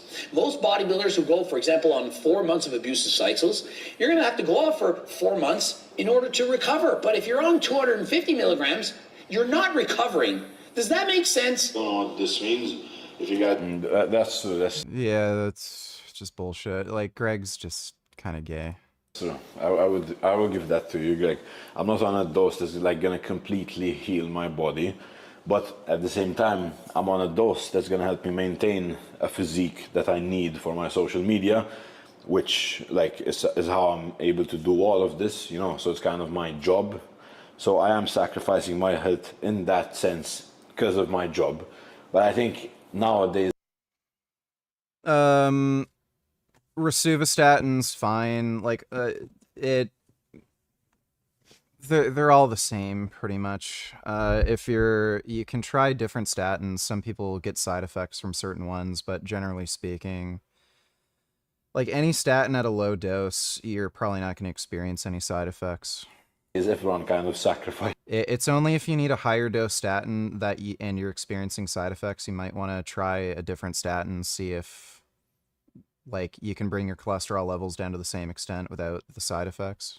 This is something, you know, and like for their job. He's on 250 milligrams of test, FSH and LH, it goes down. And so that test, it's utterly useless because you know it's going to be in the toilet. And so when people say, oh, how do you know he's a fake natty? If your LH and FSH are both in the toilet, you're on exogenous testosterone, you're on steroids, you're on SARMs, you're on something that's suppressing LH and FSH. And if it's all in the normal range, you can't be taking steroids. If you were and had normal LH and FSH, it wouldn't make any sense. And no, you can't just take lower doses. If you're on low dose HRT, like I am, my FSH and LH are... If you take clomiphene, that will bring up your LH and FSH, so that's not true. Are in the toilet because my body doesn't need to produce testosterone. I'm getting exogenously from outside my body. Follicle stimulating hormone. What is that? Kirk! Yeah, like follicles. Really? And so Sven... I think everyone thinks I'm actually autistic after this. Huh? Like, There were so many comments saying, oh yeah, he's a bodybuilder, he doesn't even know his own blood work. FSH, follicle stimulating hormone, has nothing to do with your hair follicles.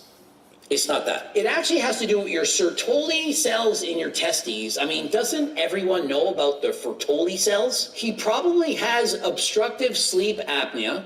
And remember, blood work doesn't say everything. One thing that perhaps is even more important than blood work is blood pressure. If you don't have your blood pressure, that is a silent killer. You don't have the machine. No. Fuck. I have good blood pressure though. Most likely Sven already has an enlarged heart, left ventricular hypertrophy, which is going to take years off of his life. This can lead to early heart failure, and so you need to be careful. And so to determine this, he would need an EKG and a chest x-ray. And so although blood work is good, it's just a start. The blood pressure, the blood work, the EKG, the chest x-ray, these are things that he's going to need to test to see if he truly is healthy. Next. Should we do the test? I can book an EKG. And Sven is bigger, a little bit more fuller than last time, blasting heavy cycles of gear. It seems as if he speaks in shorter sentences. It seems like he's out of breath. You often see this amongst bigger, larger competitors, for example, Sam Sulik or other professional bodybuilders, IFBB pros. This could be indicative of HFmeth. This is a form of heart failure with medium ejection fraction. And so, guys, Be careful. And at AlgoRx, they understand all this. Do you now understand about your blood work? All these years you're thinking my blood work. Well, he can take steroids if he wants to. Everyone can live their lives the way they want. I'm just gonna go take a piss. I might have to take a shit, actually. I definitely have to pee, but I might have to poo-poo. So I might be an extra couple minutes, but I am going to pee-pee, possibly poo-poo. Does Clomid do jack shit to help low T? Not really. I wouldn't bother. So again, if you have low testosterone, why would you treat it with a drug other than testosterone that's just going to come with its own set of side effects? So just take testosterone. It's fucking retarded. Had a doc years ago give me for low T and it made me feel worse. Yeah, no shit. Yeah, Clomid and HCG, it often causes like... It can cause dizziness, lethargy, sleepiness, like poor mood, agitation, depression. They can cause gynecomastia, overproduction of estrogen. Why in the fuck would you prescribe those drugs for low testosterone when you can just take testosterone? But yeah, that's doctors for you. They're really fucking useful. All right, I'll be right back.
Oh.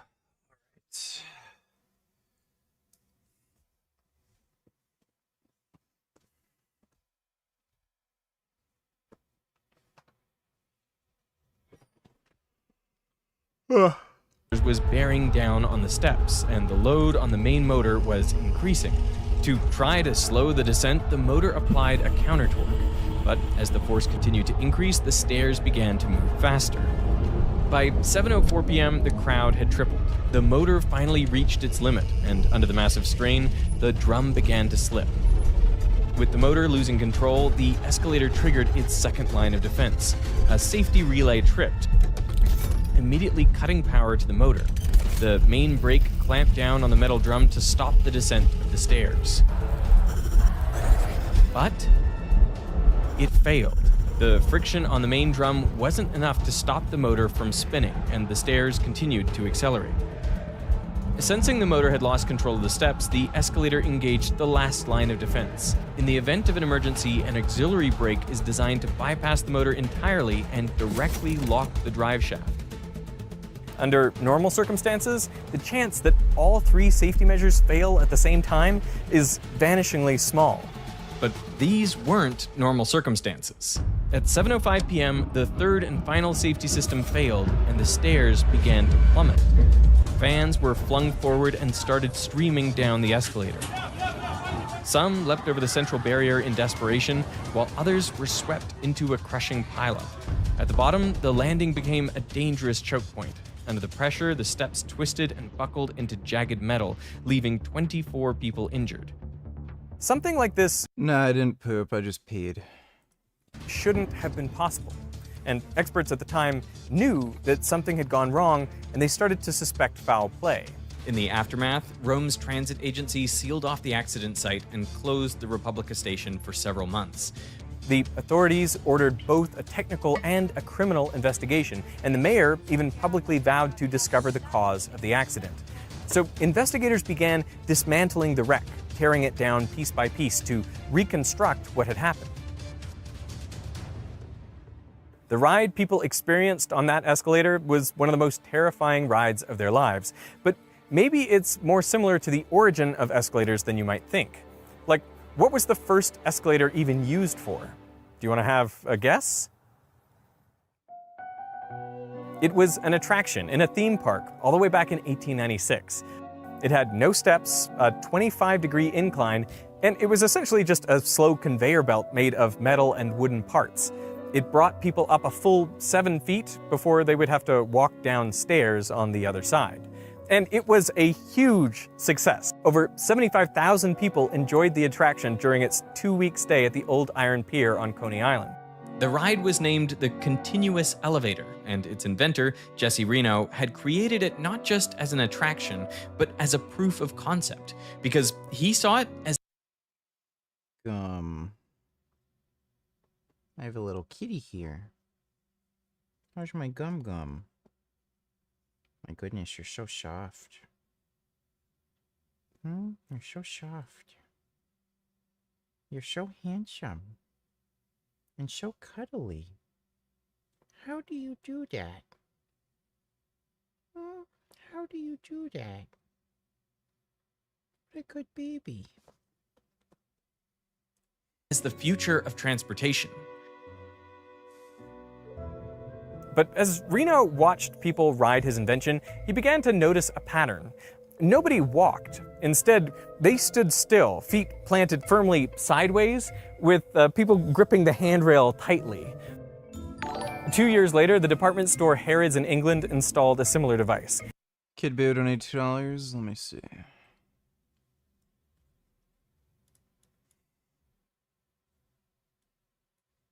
I think it's worth it.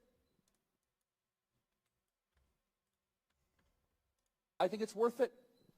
I think it's worth to have a cost of, unfortunately, some gun deaths every single year so that we can have the Second Amendment to protect. Yeah, okay. Thanks for the donation. But the ride was so unsettling that Harrods had to put staff at the top to offer brandy to men and smelling salts to women, just to calm their nerves. See, for both devices, the 25-degree conveyor belt was precarious to walk on and unnerving to stand on. At around 12 degrees, walking on an incline becomes difficult, and 25 degrees is roughly the limit that our ankles can flex. If only there was a way to replace the conveyor belt with a moving set of stairs. Well, then the riders would always have a flat surface to stand on and a staircase they could climb if they wanted to. One attempt at a solution had already been around for 4 decades, and it was called the revolving stairs. It consisted of a chain that... Emperor Richard, we have nuked the Gaza Strip as you have ordered. We are now victorious and the Palestinians surrendered. The war is officially over. Shall I look for threats to your kingdom, or are we now in a peacetime era for now? All hail Richard. Let's celebrate with watermelon and tofu. And maybe look for more jackasses to blow up later. Thanks for the donation, Benedict Arnold. It went around a loop. Then fixed stair-shaped blocks were attached to it, creating a flat surface to stand on during the main incline. But as soon as you'd reach the top, the steps tilted forward, making it treacherous to get off. And a similar problem plagued you at the bottom. Now you might think, if the top and bottom are causing problems, just extend each landing. But that also doesn't work. You just end up with a jagged mess for longer. So how do modern escalators solve this problem? I mean, have you ever stopped to think what happens to the stairs at the top of the escalator when they disappear? Clearly, we have steps going around in some sort of loop. But how do they actually behave on the return journey? What if I give you 2 options? Do they stay right side up, like the cabins in a Ferris wheel? Or do they flip upside down and then flip back again at the other side? I'm gonna go this one all day. Yeah. Ferris wheel? This one makes more sense. Ferris wheel. Yeah, this one. I think they turn upside down. And they're actually right side up. I think I'm gonna go with the Well, wow, you're both, yeah. The solution to this problem came from another... Are you doing any cardio for heart health? What's your current diet? I do 40 minutes of cardio a day, and it's protein powder. I have like I have what, 2 or 3 protein shakes a day. I have a blueberry smoothie with oranges in the morning. I might have some rice cakes here and there if I need some extra carbs for calories. And I have tofu with broccoli, Brussels sprouts, and rice. Thanks for the donation, though, Alan. Another inventor named George Wheeler. His idea forms the basis of every escalator in use today. A modern version of it works something like this. A typical subway escalator has an electric motor at the top with a power output of around 50 kilowatts, smaller than most electric cars. This motor spins extremely fast at over 1,000 RPM, but it's pretty weak. So to drive the steps, the escalator needs to convert this into a slower output with more force. To do this, it uses a reduction gearbox and a gear system, lowering the output to just a few RPM and increasing the torque by a factor of around 100. The motor is connected with a large sprocket to a reinforced steel chain which pulls the stairs around a loop. The so-called step chain is fitted with wheels to allow it to roll smoothly around curves. But unlike the design for the revolving stairs, Wheeler proposed attaching each step to this chain through a single axle, giving it the freedom to rotate. Next, he added a second set of wheels to each step that followed a different track, allowing him to control the angle of each step at any point. On the incline, the 2 tracks overlap, just like the revolving staircase. But then at the top, the 2 tracks separate, and this is what allows us to keep the steps level throughout the entire ride. The tracks then remain separated and curve around. The steps flip upside down, tuck into the loop, and start their return journey. At the start of the incline, the tracks rejoin, and the whole process repeats. So the answer is you are both wrong. Oh my god. Yeah. Wow, I never really thought about that. Yeah, like I would say it's like an upside down elevator, bro. Like, guess what? You're right. Yeah? Yeah. But despite all modern escalators adopting Wheeler's design, at the time it caught so little attention that he was forced to shelve the idea. It wasn't until 8 years later that another inventor, Charles Seeberger, bought his patent and capitalized on the invention. Seeberger partnered with the Otis Elevator Company, and together they built a prototype. A year later, in 1900, they showcased it at the Paris Exposition Universelle. In total, 51 million people flocked to the exposition to see the marvels of modern technology. But one of the most popular exhibitions was the world's first true commercial escalator. The machine drew huge crowds. French historian Philippe Julien described it as the jolliest attraction at the exhibition, and wrote, "The escalator caused many an incident worthy of the vaudeville, separating families, sending old men sprawling, delighting the children, and reducing their nanas to despair." The escalator was even awarded one of the grand prizes of the fair. Shortly after, escalators started being installed in different places across the world. Yeah, I listened to the UFO hearing thing. It's just stupid. But these escalators weren't perfect. They had smooth, flat stairs, and when they reached the top, these stairs would disappear under a wooden board, leaving a dangerous gap between them. Shoelaces, coats, and especially the long skirts in fashion at the time easily got caught in the machinery. One incident even saw a 3-year-old girl getting her foot pinched in the gap. And while the girl luckily escaped with injured toes and a missing shoe, something in the design had to change. To solve this, Seeberger and Otis installed a triangular shunt at the end of the escalator, forcing riders to go off to the left before they reached the dangerous gap. This system worked, but it was awkward because it meant people had to put one foot onto solid ground while the other was still moving, which became especially tricky when some people stood still and others walked. So to reduce the risk of people getting in each other's way, operators asked people to stand on the right and keep the left lane clear for faster walkers. It's a convention we still often follow to this day. But as it turns out, there's a much better solution than the shunt. Modern escalator steps aren't smooth, they're grooved. These grooves then interlock perfectly with a comb plate at the top of the escalator. So now if a small item approaches the end, the comb plate lifts it up and out of harm's way. This makes it much harder for things to get stuck, and perhaps more importantly, it allows people to safely step off forwards. But the comb plate doesn't entirely solve the problem.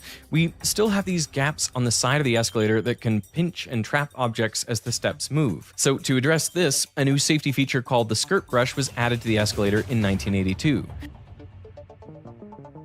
Escalators are full of subtle safety features like this, some old and some new, but almost all of them are designed around people. All the way back in 1896, Jesse Reno predicted that riders on his attraction would need something to hold onto, so he introduced a moving handrail. In a modern escalator, the motor has a separate connection to turn a friction wheel that drives the handrail. The only problem is that friction wears things down, so over time the wheel gets smaller, and as its circumference decreases, each rotation moves the rubber loop a slightly shorter distance, so the handrail begins to move more slowly. The effect is small, but it builds up over time. So to compensate for this, a new handrail is calibrated to move around 2% faster than the steps. You can actually try this yourself. Next time you're standing on an escalator, just place your hand next to you as you stand still, and you will watch as your hand slowly drifts forward. This speed difference stops the handrail from lagging too far behind the steps over time. Because I have definitely noticed that sometimes I'm on an escalator and then it's going faster than me. My hand is going faster than my body. But that means it's a new escalator. Well, it's a new frictional wheel that drives the handrail. So it's yeah. we don't replace the entire escalator. Oh wow!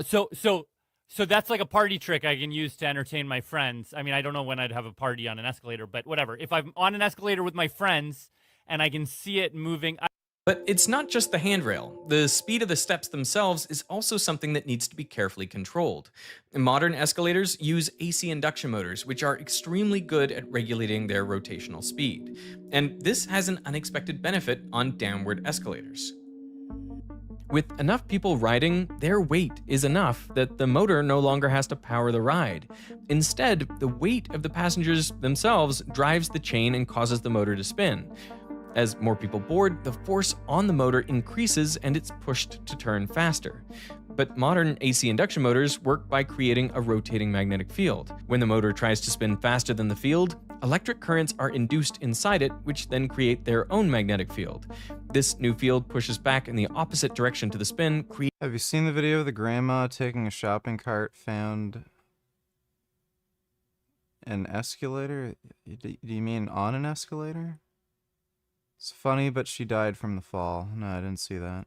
Creating a braking force which resists the increase in speed. But something interesting happens when the motor resists like this. Rather than consuming energy, the physics of the motor flips, and it uses the excess mechanical energy to produce an electric current. This is called regenerative braking, and it's the same trick that electric vehicles use to recharge their batteries. In effect, the motor turns into a generator. The result is that on a busy day, many modern downward escalators aren't just moving people, they're actually generating electricity. Often, this is channeled back to the building's internal grid and used to power other devices, including the upward escalators. So even the escalator that was invented by George Wheeler and was installed in 1920, the Paris exhibition, etc. I mean, all these escalators were regenerated. What? Yeah, when there were people standing on the escalator in down direction, these escalators were feeding energy back into the grid. No, it's like the down escalator is a generator? This regenerative braking makes escalators extremely power efficient, but more importantly, it makes them inherently safe. But there is a point where if you keep adding weight, then eventually the force becomes so strong that the motor can no longer resist it. And if left unchecked, it would start accelerating uncontrollably. The stairs would go plummeting down, which is exactly what happened in Rome. After a nearly 2-year-long investigation, the investigators published this 86-page report. Inside, it lists the exact sequence of events that led to the disaster. As fans crowded onto the escalator, their combined weight increased the load on the main motor. The motor tried to resist this change, but as more and more people funneled on, the force got too high, and eventually it hit a tipping point, and the motor started accelerating uncontrollably.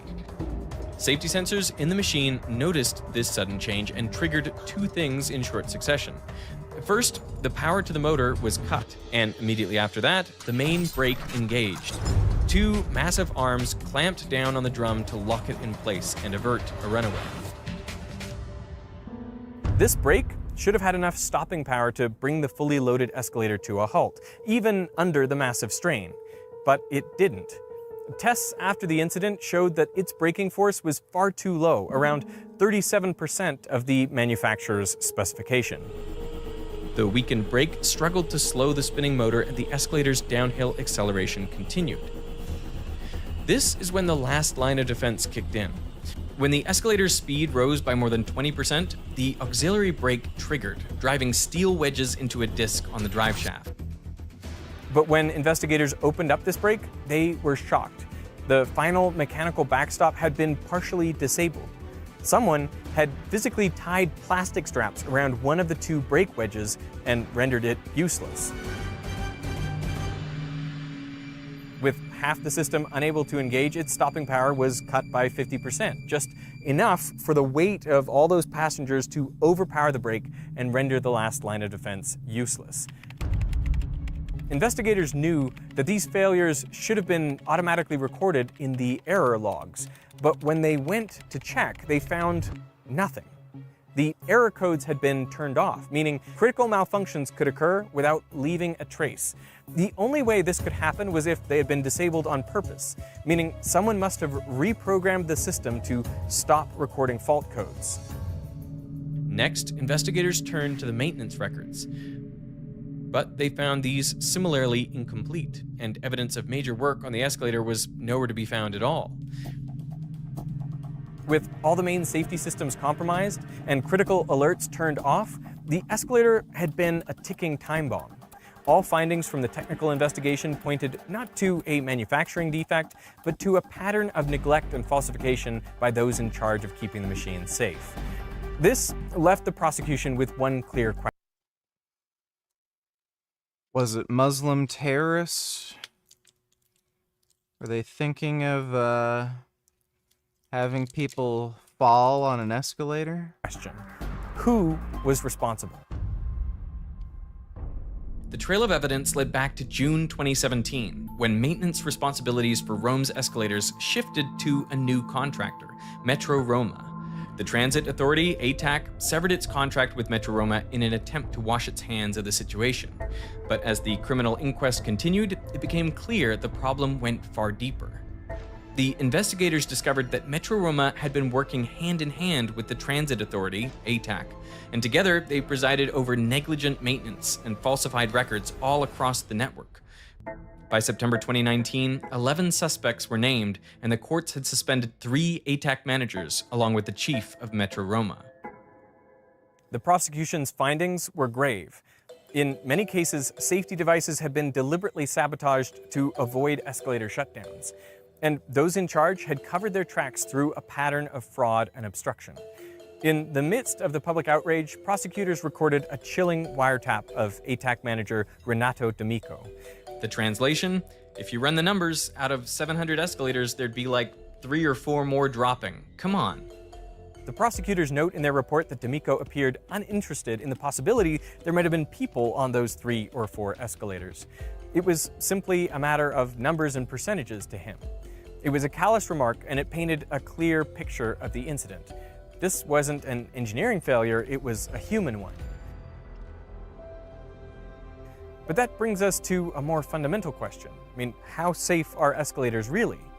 The truth is, when they're properly maintained, the safety margins on escalators are enormous. Each system is engineered to handle forces far beyond what they'll ever see in service. So the braking load of our step is like greater 15 kilonewtons, so 1.5 tons. So you can put an elephant on the step and it won't break. Well, I've never seen a step break in my whole career. Never seen a step chain break either. I mean, it's just not happening. Oh, man. I'm getting tired.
Ugh. Ugh.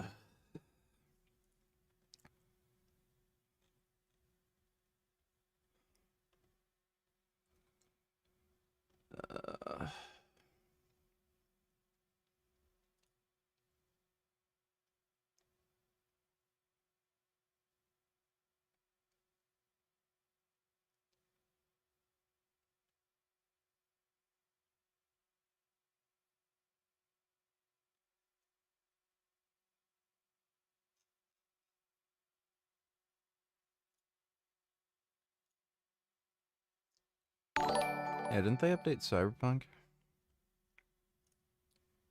Cool. Retard donated $2. New video shows shooter in Charlie Kirk assassination running across the roof, jumping from building.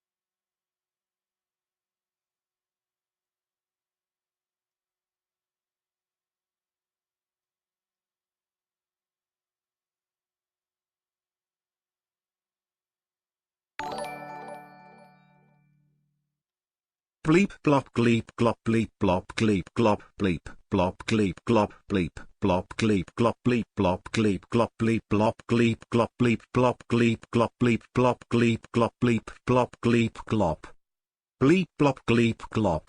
Take a nap, we will stare. 7,777,777.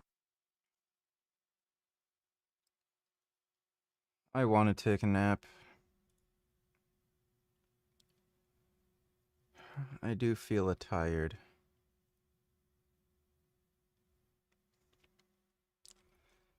Thanks for the donation, though, retard and dream of me.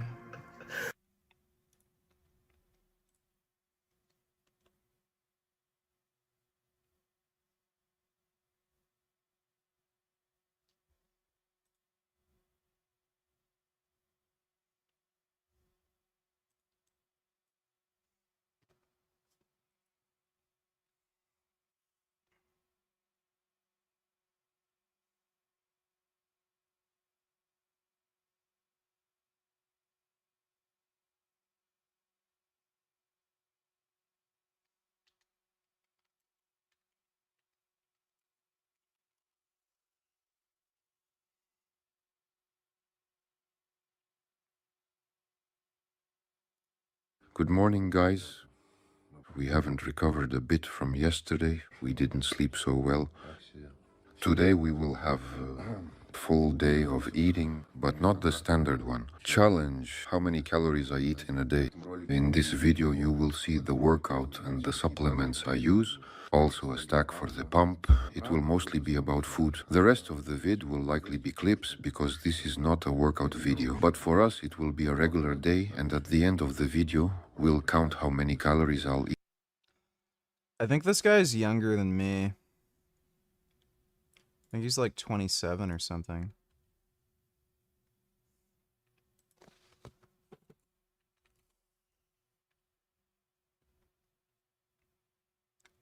He's 26. He's 8 years younger than me. Eat in a whole day. The day after tomorrow... No, SARMs are for dumbasses. I wouldn't take SARMs. We have a leg workout, so we're starting to load up with a lot of food in advance. I found a bit of grape juice. It's about half a liter. 14 grams of carbs in 100. 70 grams of carbs just from the juice. Today I will also lean on such stuff to gain more. Before eating, I'll take 2 capsules of digestive enzymes. This is to digest food better. Next, we take antioxidants.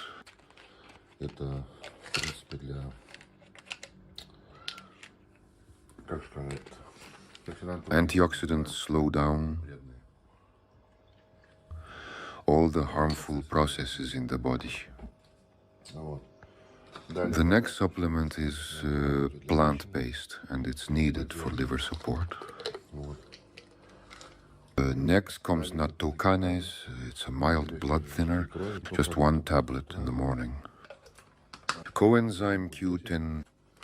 This is for the heart muscle.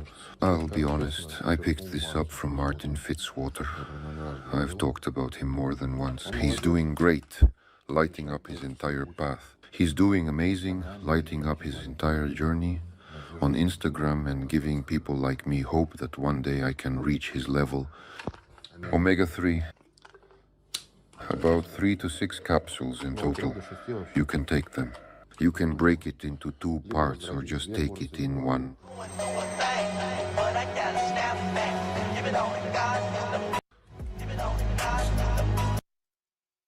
Dude, this guy's feet even looks like they're weird. They're like caveman feet. 336 pounds, Jesus. And of course, we can't forget about our little buddies. Oh, look at that. Oh my god, that's a nice cat. Oh my goodness, that's a naked cat. Wow. They need feeding too. Oh, look at him. Oh my goodness. Oh. Oh, what a nice little wrinkly kitty. Oh my god. Oh, that would be so neat having a naked cat. Oh my god. Oh. Oh. Oh, she hacking up. I guess they don't have fur balls. The total weight comes to 1,600 grams, including 1,000 grams of potatoes and 600 grams of red fish. 3 pieces of fish and baked potatoes. That's my entire breakfast for today. Now we're going to eat. Then we'll go get some food. Once it settles a bit. And after that we'll work out. Stay tuned, it's gonna be interesting. Raising my first spoonful of potatoes to you, my friend. Man, this is tasty. Oh my goodness, the cat's looking at him.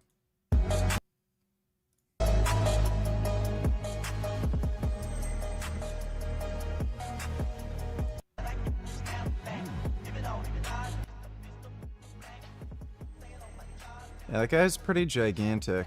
I'm sure a lot of people stare at him.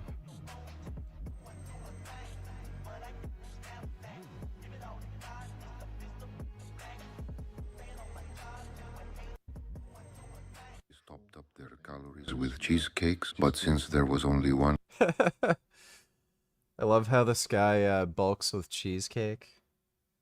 Oh my goodness, gum gum.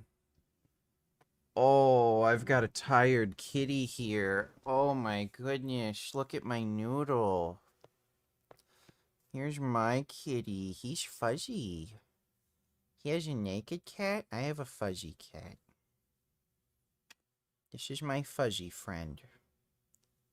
He's very sleepy right now.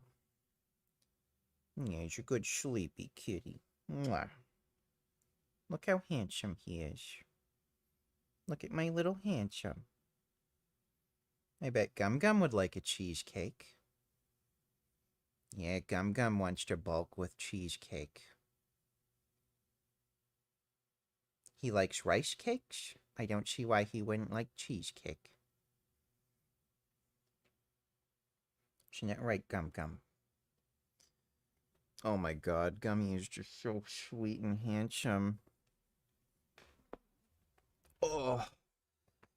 Oh, he was lying on me weird, so I had to move him. Oh. Did they find the man or woman or trans person who killed Gabby Petito yet? Or is the manhunt still underway? Do you think they are still in Utah? You mean the guy who killed Charlie Kirk? Yeah, they're still looking for the person. Gabby Petito. I don't know who Gabby Petito is, but still looking for the guy who shot Charlie. I don't know about Gabby Petito. Thanks for the donation though, Dodo. We grabbed another cake to keep up. Next, we grabbed applesauce. That's our carbs. A loaf of bread, juice, cottage cheese, canned tuna. By the way, there's 21 grams of protein per can. 6 cans, that's already about 120 grams of protein. In a kilo of cottage cheese, there's 100 grams of protein. So from all of this, already 220 grams of protein. Then we've got some dried meat, 22 grams of protein per pack. Yeah, I can see why he's not aging so gracefully.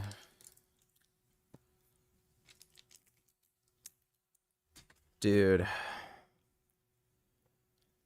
I don't know if I'd ever want to get to that size. I don't know if it's possible to just eat clean being that big. The amount of calories this guy eats is just fucking nuts. Plus 4 sodas and some mineral water. The rest will be prepared while I'm away. Pre-workout carb load, nearly 450 calories and a solid 80 grams of carbs to fuel the session. The apple puree is called When I Grow Up.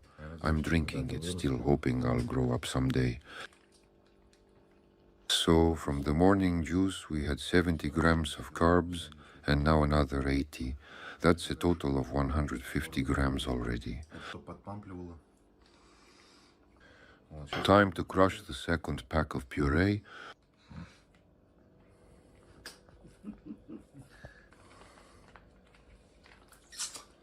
That was super easy.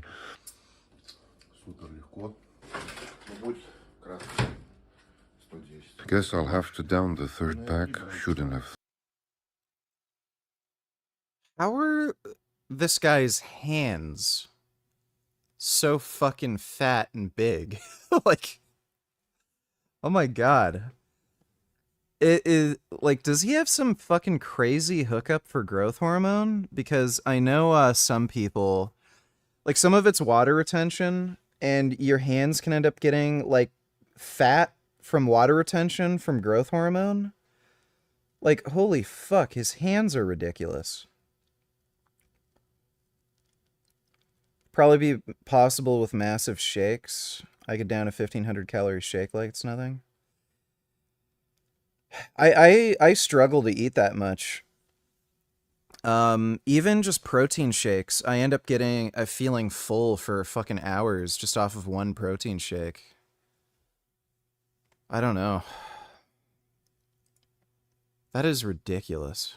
Thought 2 would be enough.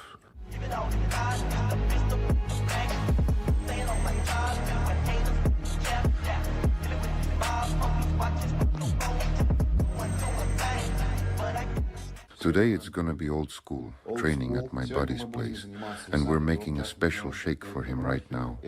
We're calling it the Wild Pump Shake. We've got 2 scoops of Pump Apocalypse,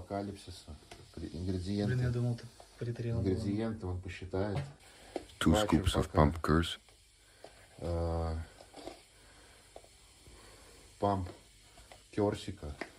and 1 scoop of Mother Bucker. That's 5 scoops in total. Make sure to stir it well.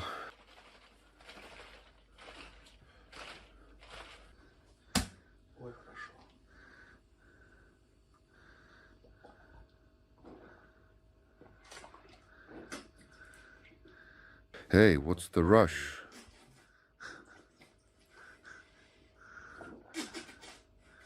Oh, you sure you're not gonna puke?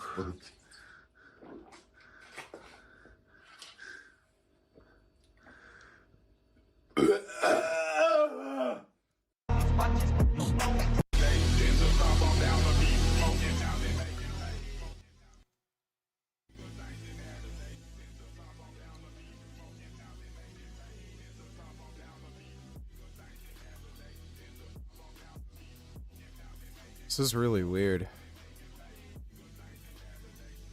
Just doing a calisthenics workout?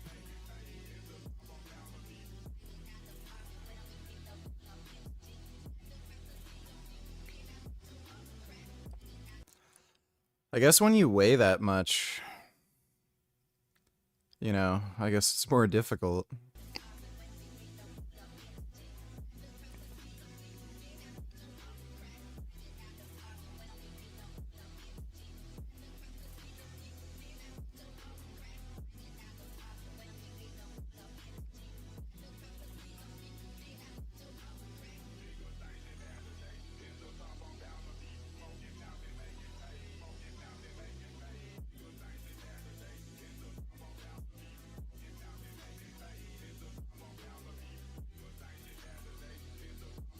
Yeah, that guy has some of the most ridiculous arms I've ever seen.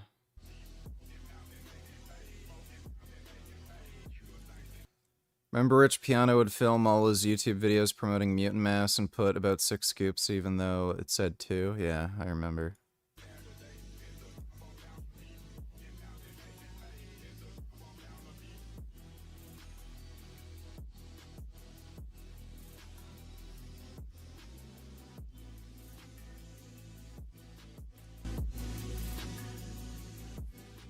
We just got back from an intense workout, starting off with cheesecake and a nut cake. The nut cake is 1,400 grams and the cheesecake is 1,100 grams. The cheesecake has 330 calories per 100 grams, and the nut cake has 310. Alright, so you gotta mix cheesecake and nut cake for the gains. That's the secret. I really want to know what steroids this guy's taking. Sleep is very important. Post nap, yeah, post cheesecake and nut cake nap.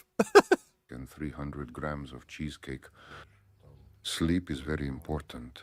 Ideally, you should take a nap for an hour after your workout. You'll feel much better, and your second session will be easier. Sleep is the best free thing you can get. At the very least, just lie down with your eyes closed.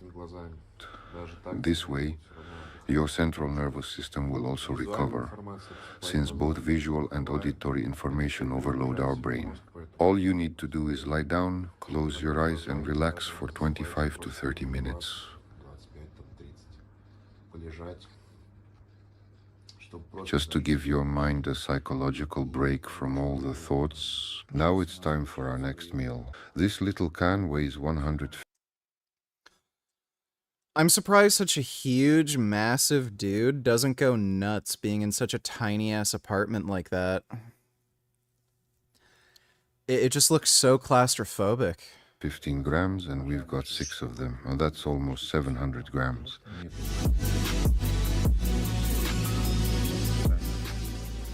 Holy fuck. Proteins, 21 grams, fats and carbs, 6 grams each. And also 162 calories. Multiply 162 by 7, and that's 1,120 calories for this meal. Alright guys, it's time for our second workout. Today we're hitting the forearms. All we'll need is a 25 kilogram dumbbell with an oval grip.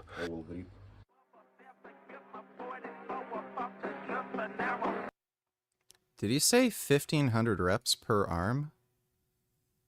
We need to do 1,500 reps for each arm. Weird.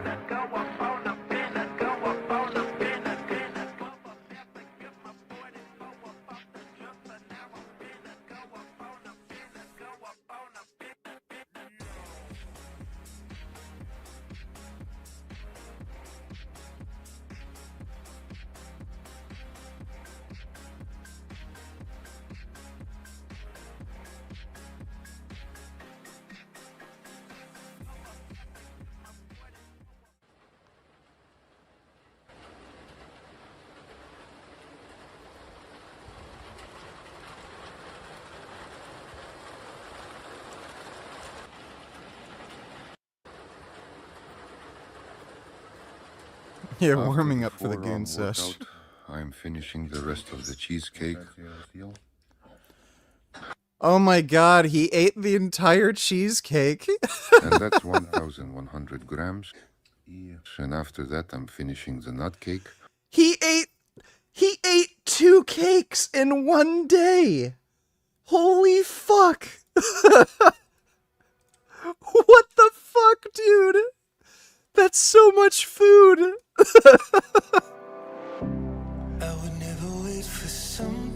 I can't fucking believe that. Oh, a doggy. Oh, that's a nice little doggy. Oh my goodness. Oh, he's washing the dog. Oh my god. Oh, that dog is gonna be so nice and clean. Oh my goodness. For a snack, a cutlet with cheese, and after that, sandwiches with ham and cheese.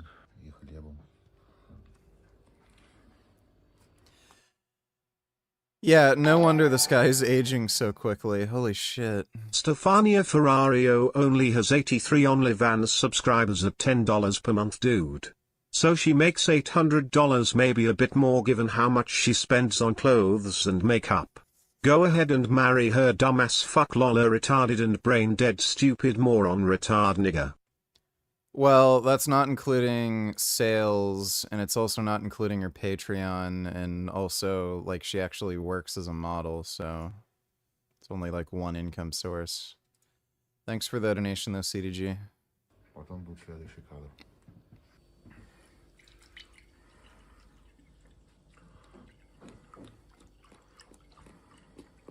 12 grams of carbs per 100 milliliters of juice. The mug's 200. I wonder if this guy is taking insulin. Dude, the amount of food he eats is just fucking crazy. Like, usually dudes the size who are pro bodybuilders have to take insulin. 150 milliliters.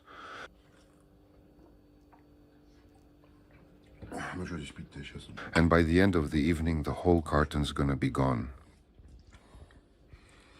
And we're wrapping up today with 500 grams of cottage Dude, this is fucking ridiculous. Oh my god, he eats so much. cheese and 100 grams of jam. 14,000 calories.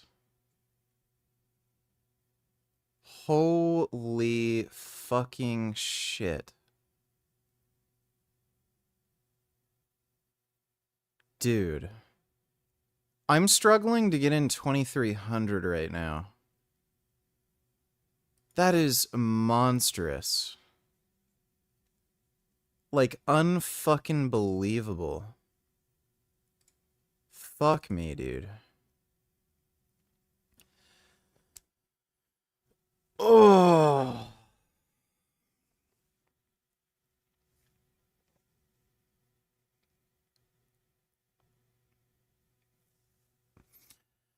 All right. Yeah, clogged arteries for sure. I don't know if he's taking a decent amount of ancillary medications like statins or something to control his cholesterol, but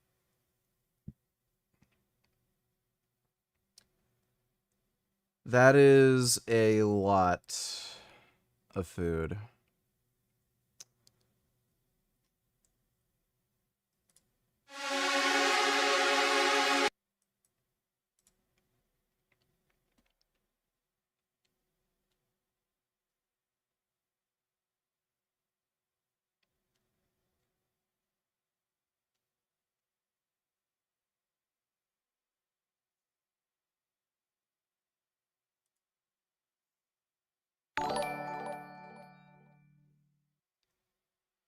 He has really odd proportions. His legs look really short. Bussy donated $2. Yeah, somebody already sent me that. The footage of the shooter. Hispanics who voted for Nation, sir! Great. What do I win? Nothing! Now get out! Yeah. Of gooning. Religion of goonism. Goonism. In the name of the goon, goon lord, and the holly nut, a new religion called goonism is rapidly gaining followers. We don't pray. We goon. No lotion, no oil, just straight dry gooning to our goon lord and savior who died for our goons. Using any kind of lube or even your own foreskin while gooning is considered a sin. And usually the sinners get brutally molested according to the New Testament, or they can just buy the Public Nigga Committee token. Every 5 years, the members of the Public Nigga Committee visit the St. Nut Cathedral to touch the Holy Nut, which is believed to be the last nut of the Goon Lord before he was elevated to the heavens. The founders of the faith have declared that on the 30th of April, by revelation of the Goon Lord himself, a holy token must be created, and without it, no one shall enter the Goon Light. The religion of gooning. Religion of goonism. Alright, I'm probably not going to join that religion, but thanks for the donation, Bussy. Do you think the field roast vegan brats are relatively healthy? What are your favorite vegan brats of any? I've had their Frankfurter sausages.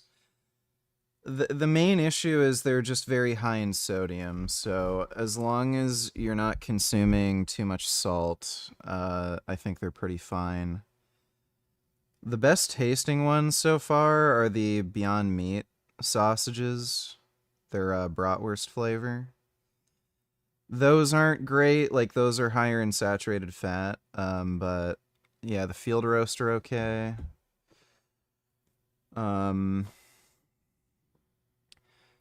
Tofurkey sausages are okay. It's just that they're pretty high in sodium. Thanks for the donation though, Fat Vegan. Blink donated $3. Today is September 10th, 2025.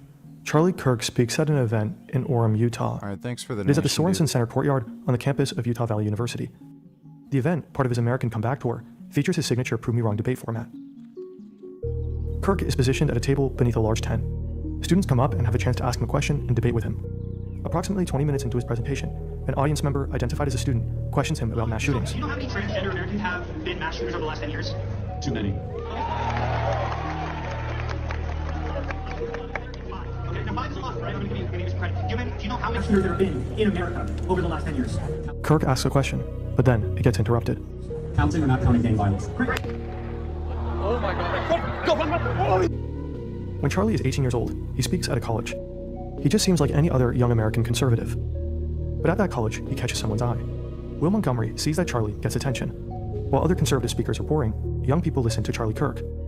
A month later, in September 2012, he and the 18-year-old launched Turning Point USA. What Turning Point USA stands for, what we're trying to do is we're going into the high schools and the colleges to challenge these textbooks that publish flat out falsehoods and fallacies. It's a nonprofit organization established to promote conservative values, specifically among young Americans through high school and college campuses. I'm only 19 years old and fighting this fight every single day. I get to go to college campuses, high schools, I debate professors, I debate socialists. It's not an immediate success, but Turning Point steadily grows into something larger than Charlie. We'll probably recruit 4,000 to 5,000 new students, collect their data. It's a high energy conference for us. It's a way to reward our best members that have been. They organize speeches with ever bigger conservative American thinkers.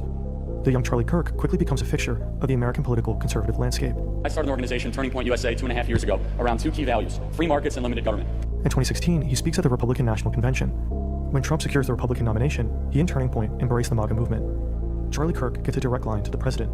At the same time, he begins using modern media outlets as a way to spread his political message. But they're also a means for generating content that gets attention. He gets millions of views, in large part fueled by debates on college campuses.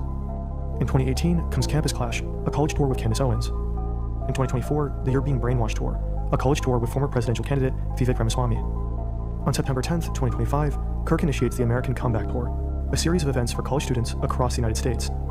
The format includes his classic Prove Me Wrong table sessions, where he invites attendees to debate his political and cultural viewpoints in a public setting. The event at Utah Valley University is designated as the first stop on this tour.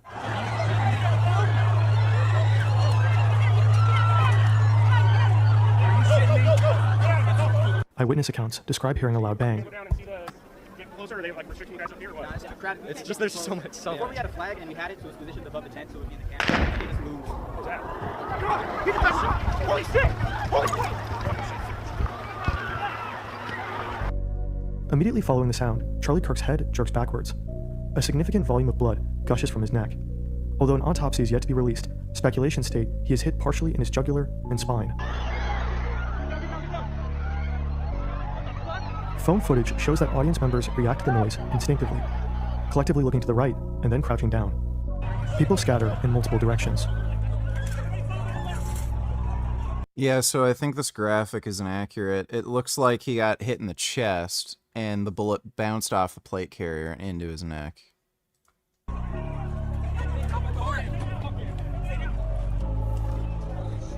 His security personnel and multiple police officers cover him and try to bring him away to surrounding vehicles as soon as possible.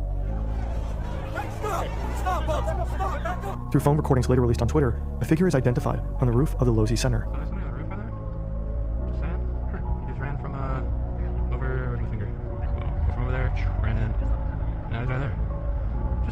A building located approximately 200 yards or 180 meters from Kirk's position. It seems the shooter is lying in a prone position, shooting down with a clear view of his target. This individual is observed both prior to and following the shot, and is seen retreating from the rooftop. Based on these videos, the shooter is placed at a more accurate guesstimation of 100 to 120 meters from where Kirk is sitting.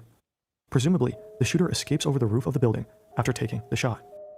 Charlie Kirk is carried to a police vehicle parked just behind the tent where he is speaking from. He's then transported to the local Timpanogos Regional Hospital. Initial reports indicate his condition is critical. Utah Valley University spokeswoman Ellen Trainer states that a suspect is in custody and is not a student. Dare you! How dare you! How dare you!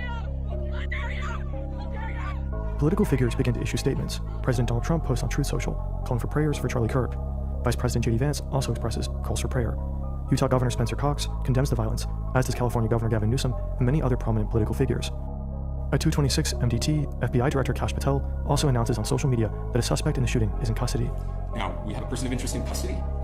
But only a couple of hours later, all statements are retracted. Cox clarifies that George Zinn, the individual initially detained, is not the assassin, but has been charged with obstruction of justice. A second suspect is also arrested, but later released. As of right now, the authorities state their investigation continues. At around 2:40 MDT, Charlie Kirk's death is finally confirmed. President Donald Trump announces it on Truth Social. He is survived by his wife, daughter, and son. To my great fellow Americans, I am filled with grief and anger at the heinous assassination of Charlie Kirk on a college campus in Utah. The cause of death is confirmed as a gunshot wound to the neck. No further suspects have been taken into custody as of September 11th at the time of this upload. President Trump orders all American flags to be lowered to half-staff across the country until Sunday evening as a mark of respect. We are reminded again of how real the present danger of political shootings is in the United States. It's a tragic day for our nation. I want to be very clear that this is a political assassination. For us, on the outside, looking in from Europe, it's a brutal reminder of how politically heated things are in the country across the ocean. This video wasn't a walk in the park. It took us less than a day after the shooting happened to get a full 3D video production in motion, and we rendered more than 50,000 frames to be able to do it. Oh, that's all shit we already knew.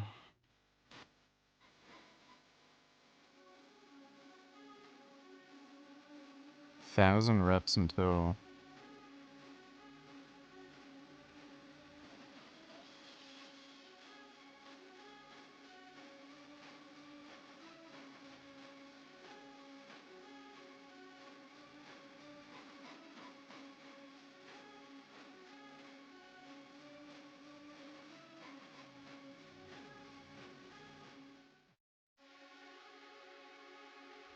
So he does some like really super high rep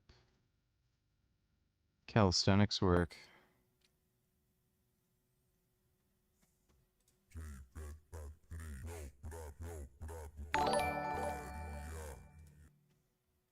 Blink donated $2. Let me see.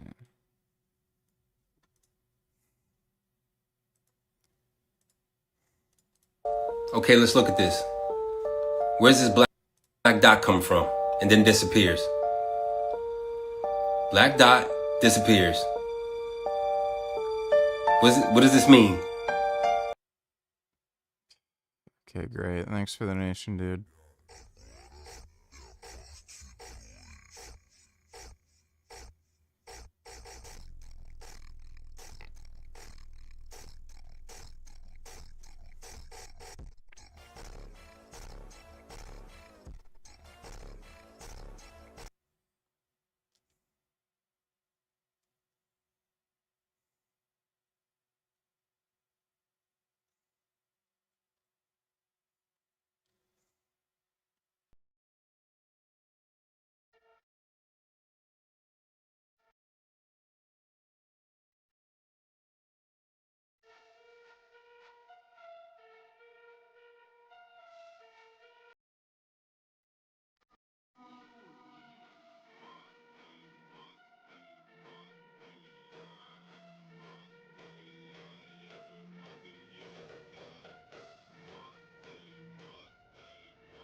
Yeah, they're obviously gonna catch the shooter.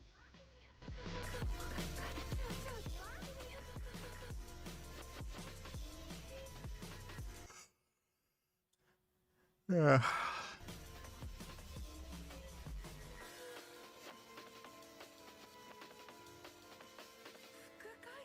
Wonder how much he can squat. Not sure if he trains legs much.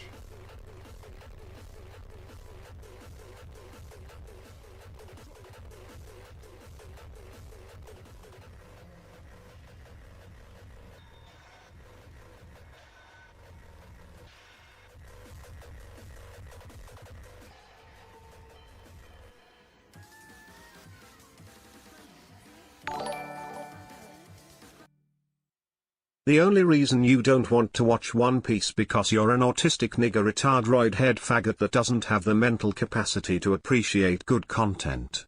That's why yo bitch ass don't like Demon Slayer and think Bleach looks bad. Bitch. No, they just suck. Thanks for the donation though, Kid Boo.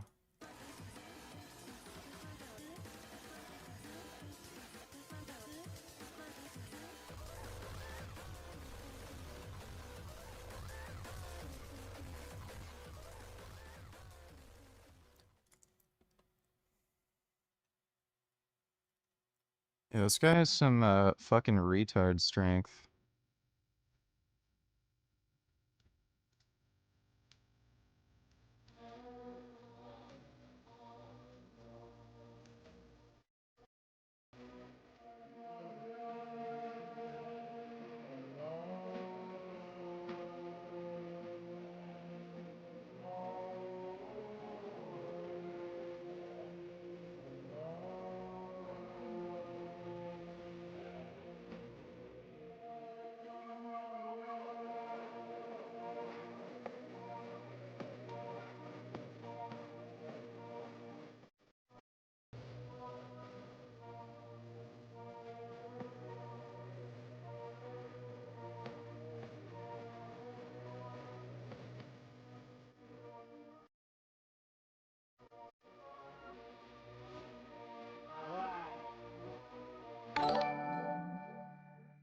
Dodo donates $2 VG. Look up Gabby Petito. You don't remember? Yes, you do. Also. Something strange is happening in Afghanistan.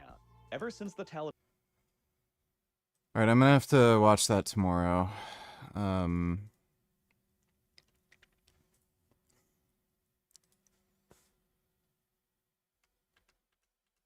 Gabby Petito. I literally do not know who the fuck this is. I have no idea. Thanks for the donation though, Dodo. We'll watch this video tomorrow.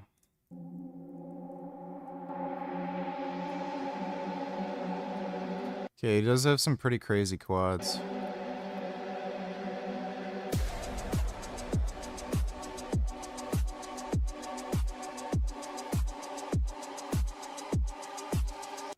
Holy shit, he does the full stack with one leg for 70 reps.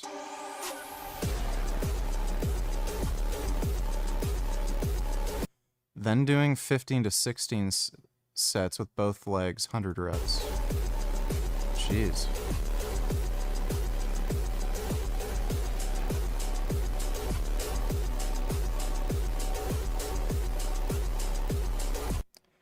That's his fucking leg workout? He just does leg extensions?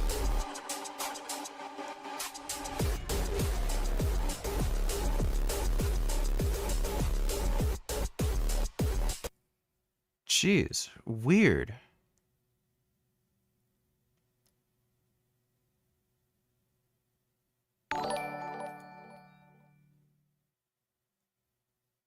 He doesn't do squats because he can't get his hands behind the bar.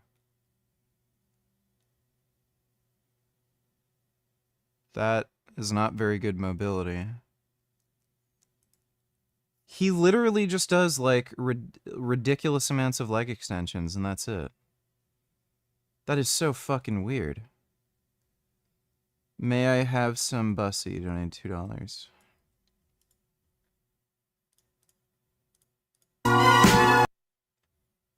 Yeah, pretty much.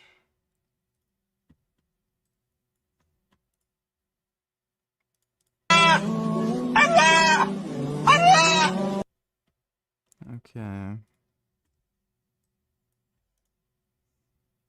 Das ist eine smarte Idee, diese Dinger Bussy.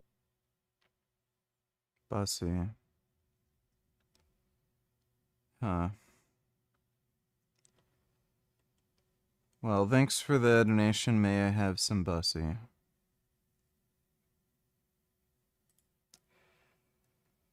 All right.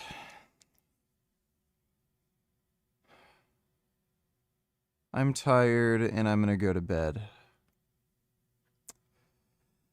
But we'll react to this video tomorrow. Maybe the shooter will be caught. Then we'll have some more updates and shit. But hope you all had fun. Big thanks to everybody who donated on Streamlabs. Really appreciate it. I'll be on tomorrow around the same time, so I'll see you all then. And as always, keep making those vegan steroid gains. See you all tomorrow.